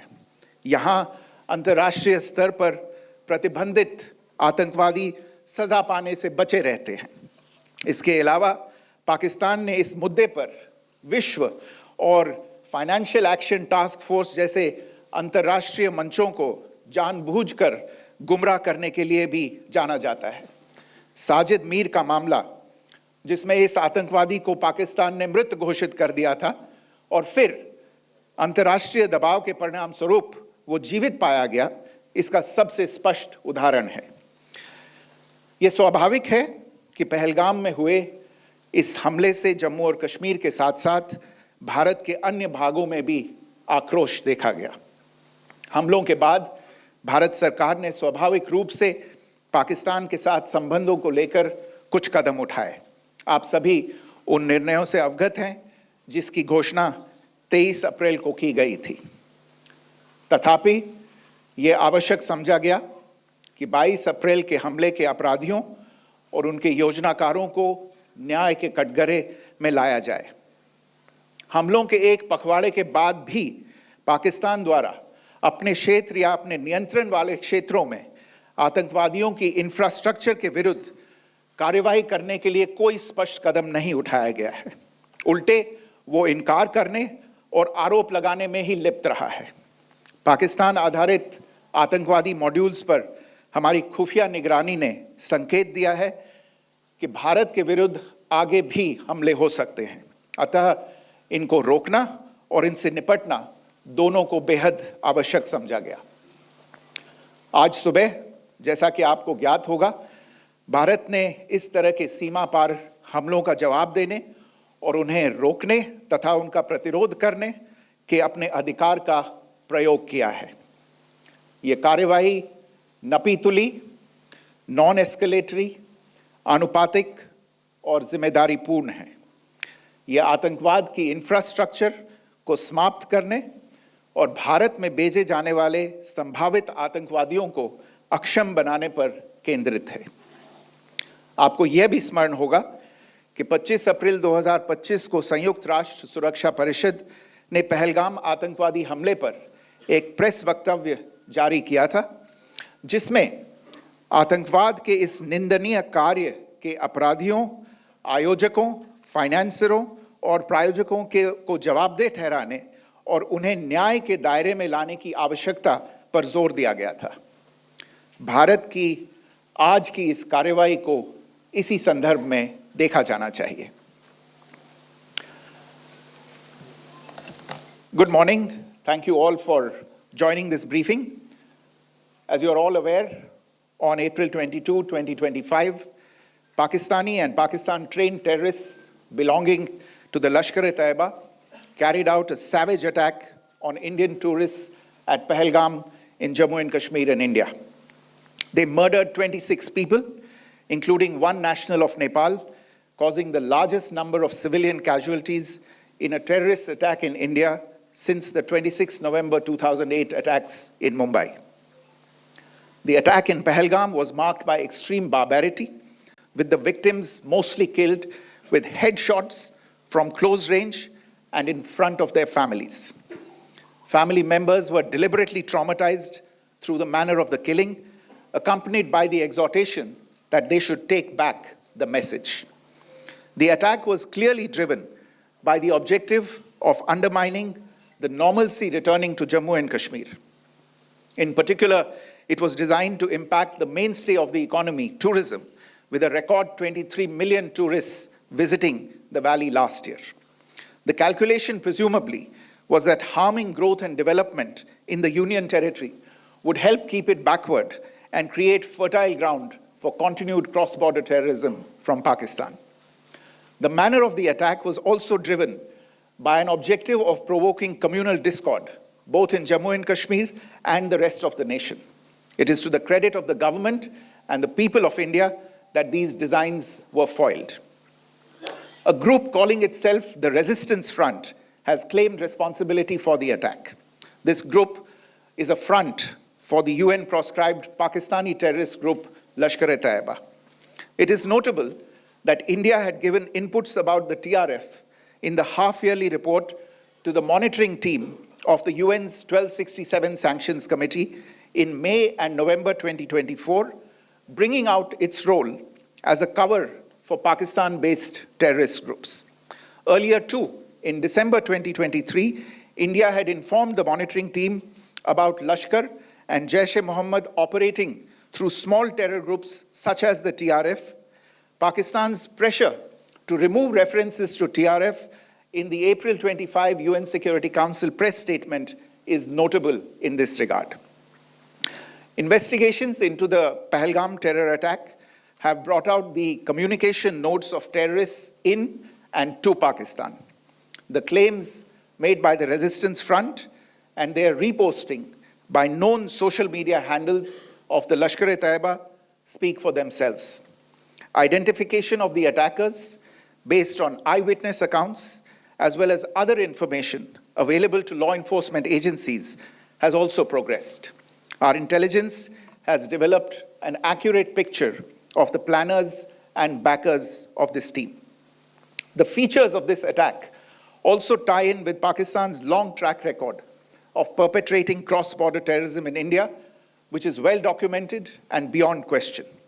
Pakistan also has a well-deserved reputation as a haven for terrorists from around the world, with internationally proscribed terrorists enjoying impunity there. In addition, Pakistan has been known to willfully mislead the world and international forums, such as the Financial Action Task Force, on this issue.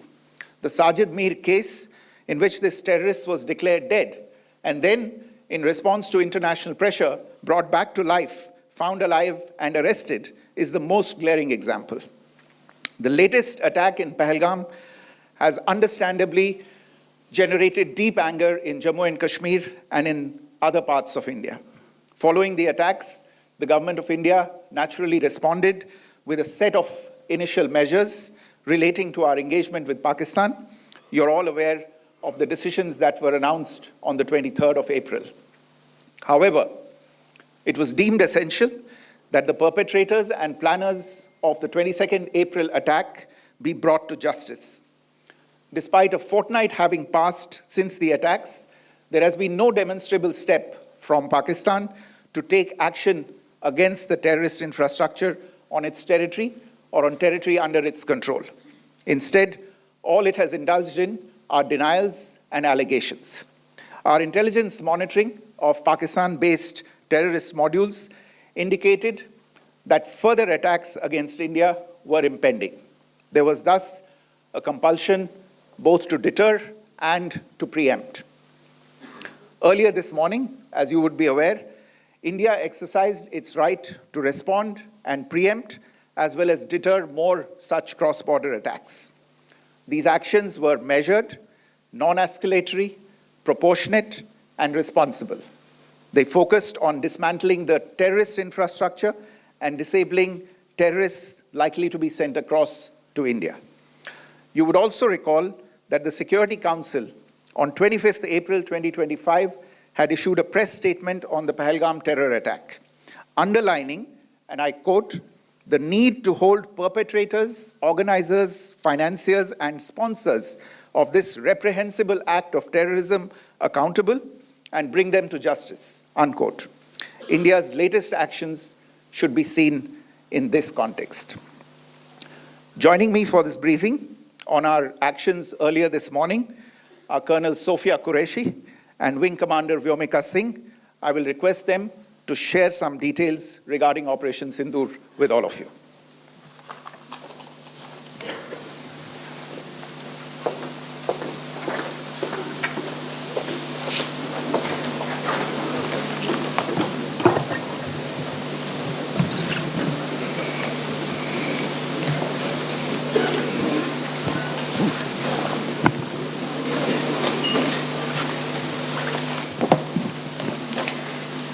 सुप्रभात देवियों और सज्जनों, मैं colonel Sophia Qureshi और मेरे साथ wing commander Vyomika Singh आज आपको 6 से 7 मई 2025 की रात 1:05 से 1:30 बजे के बीच भारतीय सशस्त्र बलों द्वारा अंजाम दिए गए ऑपरेशन सिंदूर के बारे में जानकारी देंगे। ऑपरेशन सिंदूर 22 अप्रैल को पहलगाम में हुए विभत्स आतंकवादी हमले के शिकार मासूम नागरिकों व उनके परिवारों को न्याय देने के लिए लॉन्च किया गया था। इस कार्रवाई में 9 टेररिस्ट कैंप्स को टारगेट किया गया और पूरी तरह से इसे बर्बाद किया गया। पाकिस्तान में पिछले 3 दशकों से टेरर इंफ्रास्ट्रक्चर का निर्माण हो रहा है। इसमें recruitment, indoctrination centres, training areas व लॉन्च पैड शामिल थे। Recruitment, indoctrination centres, training areas व लॉन्च पैड शामिल थे, जो पाकिस्तान और पाक अधिकृत जम्मू कश्मीर POJK दोनों में फैले हैं। Operation Sindoor was launched by Indian Armed Forces to deliver justice to the victims of Pahalgam terror attack and their families. 9 terrorist camps were targeted and successfully destroyed. Over the last 3 decades, Pakistan has systematically built terror infrastructure. It is a complex web of recruitment and indoctrination centers, training areas for initial and refresher courses, and launch pads for handlers. These camps are located both in Pakistan as well as Pakistan-occupied Jammu and Kashmir areas. Some of the well-known training camps are located, as you can see on the screen. They are distributed from Savai Nala in the north, counting to approximately 21, ending at Bhagalpur to the south. इन लक्ष्यों का चयन विश्वसनीय intelligence सूचनाओं के आधार पर हुआ ताकि आतंक गतिविधियों की रीढ़ तोड़ी जा सके, और यह खास ध्यान दिया गया कि निर्दोष नागरिकों और सिविलियन इंस्टॉलेशन को नुकसान न पहुंचे। The selection of these targets for Operation Sindoor was based on credible intelligence inputs and role of these facilities in perpetrating the terror activities. The locations were so selected to avoid damage to civilian infrastructures and loss of any civilian lives. This was done with due diligence, and the camps selected for targeting and their engagement will now be shown to you one by one. POJK के target मैं आपको बताना चाहूंगी। सबसे पहले सवाई नाला camp Muzaffarabad, जो कि POJK के लाइन ऑफ कंट्रोल से 30 किलोमीटर दूर है। यह एक लश्कर तौयबा का ट्रेनिंग सेंटर था। 20 अक्टूबर 2024 सोनमर्ग, 24 अक्टूबर 24 गुलमर्ग, 22 अप्रैल 2025 पहलगाम, इन हमलों के आतंकियों ने यहीं से प्रशिक्षण लिया था। सैयदना बिलाल कैंप मुजफ्फराबाद, यह एक जैश मोहम्मद का स्टेजिंग एरिया है। यह हथियार, विस्फोटक और जंगल सर्वाइवल ट्रेनिंग का केंद्र भी था। गुलपुर कैंप कोटली, यह LOC से 30 किलोमीटर दूर था। लश्कर तौयबा का बेस था, जो रजौरी, पुंछ में सक्रिय था। 20 अप्रैल 2023 को पुंछ में और 9 जून 2024 को तीर्थ यात्रियों के बस हमले में यहीं से आतंकी को ट्रेन किया गया था।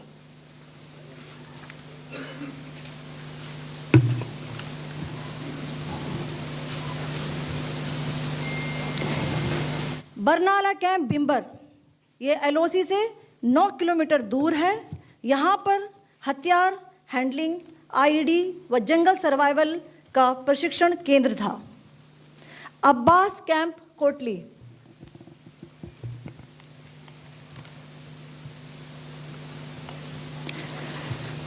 यह LOC से 13 किलोमीटर दूर है। लश्कर तौयबा का फिदाइन यहाँ तैयार होता था। इसकी कैपेसिटी 15 टेररिस्ट को ट्रेन करने की थी।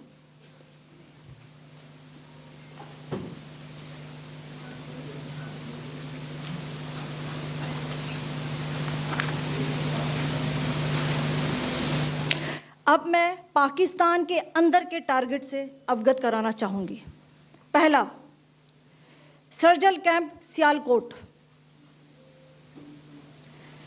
यह अंतर्राष्ट्रीय सीमा से 6 किलोमीटर की दूरी पर है, सांबा कठवा के सामने।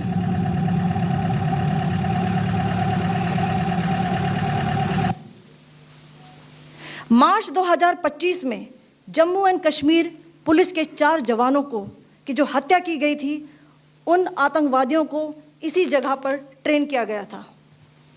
दूसरा, महमूना जाया कैंप सियालकोट, यह 18 से 12 किलोमीटर आईबी से दूर था। हिजबुल मुजाहिदीन का बहुत बड़ा कैंप था। ये कठुआ जम्मू क्षेत्र में आतंक फैलाने का नियंत्रण केंद्र था। पठानकोट एयरफोर्स बेस पर किया गया हमला भी इसी कैंप से प्लान और डायरेक्ट किया गया था।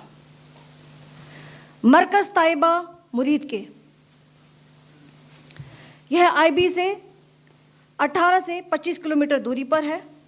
2008 के मुंबई हमले के आतंकी भी यहीं से प्रशिक्षित हुए थे। अजमल कसब व डेविड हेडली भी यहाँ ट्रेन हुए थे।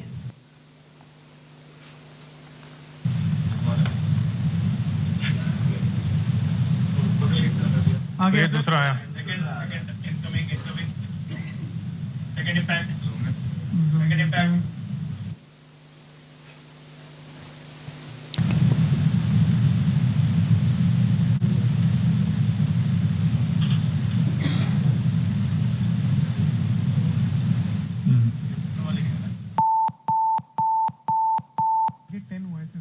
टारगेट 10 हुआ, एंक्लोजर सेम ही है।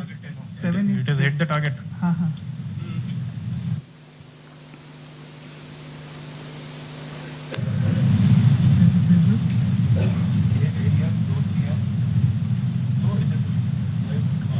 पीछे आ गया sir, impact.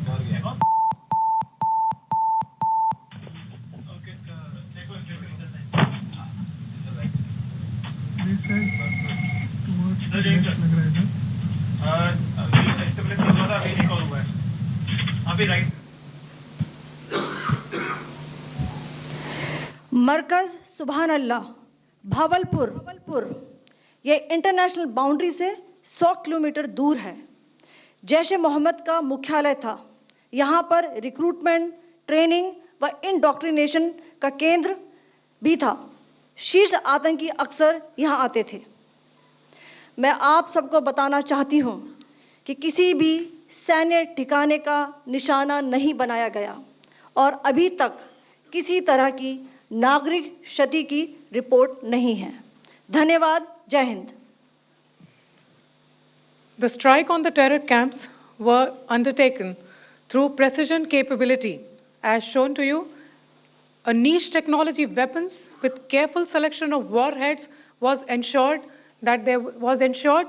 so that there will be no collateral damage. The point of impact in each of the target was a specific building or a group of buildings. All the targets were neutralized with clinical efficiency, and the results reiterate the professionalism of the Indian Armed Forces in the planning and execution of their operations. No military establishments were targeted. India has demonstrated considerable restraint in its response. However, it must be said that the Indian Armed Forces are fully prepared to respond to Pakistani misadventures, if any, that will escalate the situation. Jai Hind, and thank you very much. Ladies and gentlemen, friends in the media, I ask your indulgence today in view of the fact that this is still an evolving situation. We will therefore not be able to take questions and answers today, but we will come back for more updates and more briefings shortly. Thank you all very much for joining us this morning. Thank you. Jai Hind. A very strong statement made by Government of India giving details of this precision strike at 9 different locations to target Pakistan state-sponsored radical Islamist terror. And if you saw that brief clipping, I'm sure it would have moved you too.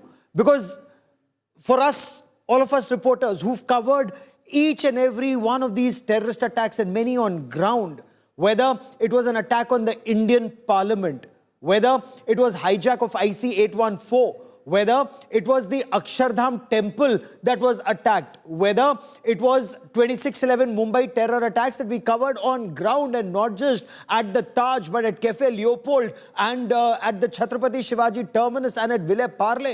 That was Pakistan's state-sponsored radical Islamist terror, where terrorists came from that Murid Ke camp, where 4 missiles, if we were able to understand that briefing very correctly, 4 missiles struck that one after the other, 4 missile hits there at Murid Ke. And that was essential, because 30 years Pakistan terror has bled us. The camp at Bahawalpur, the headquarters of Jaish-e-Mohammed, again, a terrorist organization that has bled India for decades. And India very clearly said, you heard Foreign Secretary Vikram Misri, non-escalatory, resolute, no military target, and not an effort to escalate this conflict. Sandeep, the ball very clearly is in Pakistan's court. They want to escalate. They can only target either civilians or the armed forces in India, and the consequences will be for them to bear perhaps even higher. Absolutely, Gaurav. Very, very important words. The choice of words is extremely important in what Foreign Secretary Vikram Misri said. The 4 words that he used were measured, non-escalatory, proportionate, and responsive. He's argued on the basis of India striking in self-defense, and he has given a long history of terror attacks emanating from Pakistan, and the infrastructure of terror that we've been talking about since yesterday is front and center here in his briefing. And he said that India had to strike at this terrorist infrastructure inside Pakistan, which has been bleeding India for several years, right from the Parliament attack, 26/11, the Pulwama attacks, Uri, Bala, all of these attacks have been traced down to this terrorist infrastructure, and he has very clinically listed the reasons. He's made the case for why India struck all of these 9 targets and what India's measures are like. Measured, non-escalatory, proportionate, and responsive. And the ball, as you said, Gaurav, is firmly in General Asim Munir's court. General Meston, stay with me for a moment as I quickly bring in India Today's reporters, Piyush Mishra and Mosmi Singh, who join me on this broadcast. Mosmi, extremely significant, Colonel Sophia Qureshi, when she listed out details, she's a signals officer, and a very clear signal is being sent out to Pakistan that these are the places that have been targeted, and these are the reasons why they've been targeted, from the Sawal camp in Pakistan-occupied Jammu and Kashmir down to Bahawalpur in Pakistan, South Punjab province of Pakistan. Absolutely, the presser, Gaurav, though no questions were taken, was extremely, balanced and calibrated and calculated, just like the response of the Indian forces, where 9 terrorist targets were in fact demolished. And the press briefing clearly outlined, Colonel Sophia Qureshi and Vyomika Singh clearly outlined that this was a retaliatory measure. It was extremely with extreme precision. 9 terror targets. They went on to explain each and every terror target, why it was the one to be on the radar in the 9 targets, and where it had contributed to attacking India's sovereignty. Stay with me for a moment, and for the benefit of viewers who are joining us, this is the Kotli Gulpur camp that was targeted. This is 30 kilometers from the line of control, and I want to explain these images to you very clearly for a moment. So on that map, and this is an image that's been taken from an unmanned aerial vehicle, that UAV also gives you coordinates of how the UAV is being directed on top of this camp. This is Kotli Gulpur, and Kotli Gulpur is in Pakistan-occupied Jammu and Kashmir. It's about 30 kilometers from the LC. It's opposite Rajouri. So it's south of Pir Panjal. And this was the camp where terrorists had trained before they attacked that bus in Riyasi. Remember, 9 Hindu pilgrims were targeted in this attack in Riyasi. And that Kotli Gulpur was the camp from where these terrorists had come. Watch these images very carefully. This is what it looked like earlier, and now this is the other one at Bimbar. Bimbar again is very crucial, the Barnala jungle camp. Now, this is a terrorist launchpad that we are aware of. This is a terrorist camp that incidentally is significant because in Bimbar, and again this Bimbar is south of Pir Panjal, where terrorists have been launched from here. There's a jungle warfare school for terrorists at the Bimbar camp. You're looking at the picture of that Bimbar camp before and that Bimber camp, right now, when it is being targeted, there you watch a missile fall, and there you will see it just blows up, it goes up in flames. This only requires willpower to do it, to go up the escalation ladder. And the Narendra Modi government, after that Pahalgam attack, where terrorists singled out Hindu tourists, killed the men in front of their wives, their children, and then said, Jao, Modi ko bata dena. Words to that effect. This is the response. The one in the Saida Balal, Kotli Gulpur is the one that you see right now. And all 9 terror launch pads and training camps were listed out. And General Meston, with military precision, these camps were targeted, and General Meston, with military precision, that information has been put out in public domain. Signals officer used to send out a signal. Absolutely, Gaurav. With military precision, everything has been done.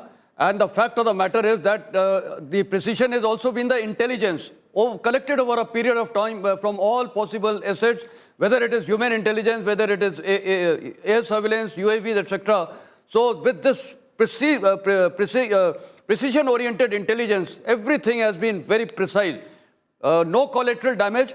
But the best part is, we have to understand the significance of camps. And since one has operated in these areas of Kupwara, Tangdar, and of course, Rajouri, Poonch, I recollect, Pakistan uses these training camps for indoctrination, small arms and weapons training.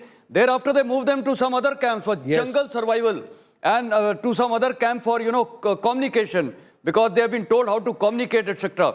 So this target has been very, very precision-oriented, and we have achieved our objectives, and very brought out very clearly that no military targets have been attacked, and neither the population of Pakistan has been attacked. It is only the terror targets, and our intent is very clear. Just keep targeting these terrorist camps and these so-called terrorists who are... And watch these images as I bring in Piyush for more details. Again, you see on the unmanned combat aerial vehicle, or the UAV, the unmanned aerial vehicle, you see the targeting of the Kotli Abbas camp, again, which 15 kilometers from the line of control in Pakistan-occupied Jammu and Kashmir. And Piyush, the government is giving out all details, how these camps were targeted and why these camps were targeted. Each and every attack in India traced back to these camps and to the perpetrators, whether it's Lashkar-e-Taiba or Jaish-e-Mohammed or Hizbul Mujahideen, Piyush. Well, absolutely, Gaurav. And for the benefit of our viewers, I want to read out a very important statement which has been made by Foreign Secretary Vikram Misri, and I quote him. He says, it was deemed essential that the perpetrators and planners of the Pahalgam attack be brought to justice. Despite a fortnight having passed, there has been no demonstrable step from Pakistan against terrorist infrastructure in its area. So that's what Foreign Secretary Vikram Misri also stressed out, that despite giving multiple evidences, Pakistan was not acting, and it was the right of India to deal and tackle with these terrorists, and that is why these attacks have been carried out. One thing time and again has been made it very clear by the government, Gaurav, that no military facility has been attacked, no civilian has been targeted, and non-escalatory actions have been taken. But despite that, we are now seeing how Pakistan is crying foul. Now, as we are speaking, the cabinet meeting, Modi cabinet meeting is also underway, where CCS meeting has taken place, after which the official cabinet meeting is underway. More actions could be in pipeline, Gaurav, but before that, the government has also clarified the reason of carrying out these strikes against Pakistan. The biggest reason was that the terrorists tried to disrupt the normalcy which was returning back to Jammu and Kashmir. They also tried to create a sense of terror among the people, and that is why it was important to carry out such attacks. In fact, the sources in intelligence had also indicated government that more such attacks could be carried out, and that is why it was important to destroy these terror camps. And 5 terror camps in POK, 4 in Pakistan, and that's a big lesson which has now been taught to Pakistan. And the government has also clarified its intent that we will not let terror go unpunished. Every terrorist will be tracked, hunted and punished. In fact, their handlers will also be taken to the task. Gaurav. Oh, I want our viewers now to see the image that we are getting from Sarjal. Remember, the targeting hasn't just been in Pakistan-occupied Jammu and Kashmir. It's also been in Pakistan's Punjab province. But before I come to Pakistan's, talk about Muridke and Bahawalpur, I want to show you Sarjal Sialkot, not very far from the international border. And this is where those Pakistani terrorists on the other side of the international border were targeting Jammu and Kashmir police personnel. So they would train at the Sarjal camp. Sarjal, of course, is a major camp of the Hizbul Mujahideen.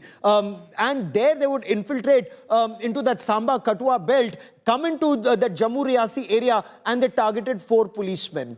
That is why this terror training camp was launched. Now I want to come after Sarjal Sialkot to the biggest hit among the 2 biggest hits. This is Markaze Muridke. Unimaginable. Trust me, unimaginable that Markaze Muridke, the headquarters of that professor of terror, Hafiz Muhammad Saeed. Hafiz Muhammad Saeed, incidentally, is a UN designated terrorist. Lashkar-e-Taiba is a UN designated terrorist organization, part of the 1267 Sanctions Committee, and yet Pakistan took no action against it. They would keep changing their name from Lashkar-e-Taiba to Jamaat-ud-Dawa to Muli Muslim League, float a political party, contest elections, but this is where they were training terrorists. Don't take my word for it. Hear it from David Coleman Headley, that double agent, that Pakistan-born American terrorist. He gave details about how he went to this Markaze Muridke for training and for meeting that Hafiz Sahab, as some called him, Hafiz Muhammad Saeed. This is where he went for that training. Now it's been destroyed. It's been decimated. And after hit 4, so not 1, not 2, not 3, 4 hit that. Okay, I'll come back to Bimbar for a moment. After Markaze Muridke, I wanted to take you to Bahawalpur, but then we also have to get you back to Bimbar in Pakistan-occupied Jammu and Kashmir. And then Sandeep and I will decode this in greater detail with some of our military analysts and analysts. I'll tell you why. Because this perhaps is the biggest action against Pakistan's state-sponsored radical Islamist terror that's been taken. And yes, there will be consequences. But then when you are battling a radical Islamist terrorist organization, you have 2 options. Either you continue, you go down on your knees, let them shoot you at point-blank range, and you'll then accept it, like we did for decades. Or you hit back, and he will hit back, but then you hit him back harder, so that then he does not dare to hit you again. Because you are far superior. We need to just realize how strong we are, and how strong we need to become. The more you increase your power, the more he will retreat. That is the only way to deal with a bully. Remember, and I want to take you for a moment as I show you these images of Bimbar, even Maryada Purushottam Shri Ram, for 3 days, he sat in front of the ocean and said, please let me pass, with his hands folded. But the ocean didn't give him way. When he took out his bow and arrow, that's the time the ocean said, I'll tell you, Lord Ram, the way to cross. It's only through strength you make the world listen to you. And Rashtrakavi Ramdhari Singh Dinkar has articulated this very well. This is the Sanatan philosophy of this country, and perhaps Prime Minister Narendra Modi is practicing what that Sanatan philosophy of this country is. Look at those images on Bimbar, how Bimbar was targeted. I want to, before I bring in Sandeep Unnithan, I want to show you Bahawalpur. Because Bahawalpur, actually, when you see the Jaish-e-Mohammed headquarters being targeted, Markaze Subhanallah, that's the time, that's the place where you have radical Islamist terrorists being trained, indoctrinated to target your country and mine. And not once, not twice, but repeatedly from Pathankot. Remember, Prime Minister Narendra Modi gave access to Pakistan's ISI. Come to Pathankot, investigate. ISI, come, investigate. You know why? So that they would take action against these radical Islamist terrorists. But Pakistan did not. They registered an FIR in Gujranwala, but they did not take action. This action has followed. And Sandeep, very crucial action has followed, something that will have an impact for a very long time in the psyche of that Pakistani Punjabi Musalman terrorist mindset. It will have an impact whether it's in Bahawalpur or in Abpara or Islamabad Pindi. Absolutely, Gaurav, and you actually nailed it. You know, it's one of those amazing geopolitical twists that how a supposed cause of Kashmir became a Punjabi Muslim cause over the last few decades. After the early days of insurgency in Jammu and Kashmir, it became a terrorist operation operating out of Punjab. And today, I think, Gaurav, the biggest message that the government of India has sent through these airstrikes, these 9 attacks, is that 4 of these locations were inside Pakistan's Punjab province. They're in the districts of Bahawalpur, Muridke, Sialkot and Narowal. This is the first time after the 2019 Balakot attacks that India has attacked the mainland Pakistan targets, mainland terrorist infrastructure present in territory that is outside of Pakistan-occupied Kashmir. This is a very, very, very big symbolic messaging, Gaurav, and this actually tells you that how the Pakistan army has over the last few decades converted Punjab into this infrastructure of terror where all of the main groups, whether it's the Lashkar or the Jaish, they all have that infrastructure of terrorism. They have their training camps, they have their indoctrination camps, then they have their launch pads right there in Punjab. Let's not forget, Gaurav, that out of the 10 26/11 attackers who came to Mumbai and murdered citizens, 9 of them were from Pakistan's Punjab province. So the government of India has sent out a huge message by attacking these targets inside Pakistan's Punjab province, Gaurav. Oh, absolutely. And I want to bring in India Today's Pooja Shali. And Pooja has been covering counter-terror operations for a very long time, including in the state, now Union Territory of Jammu and Kashmir, earlier the state of Jammu and Kashmir.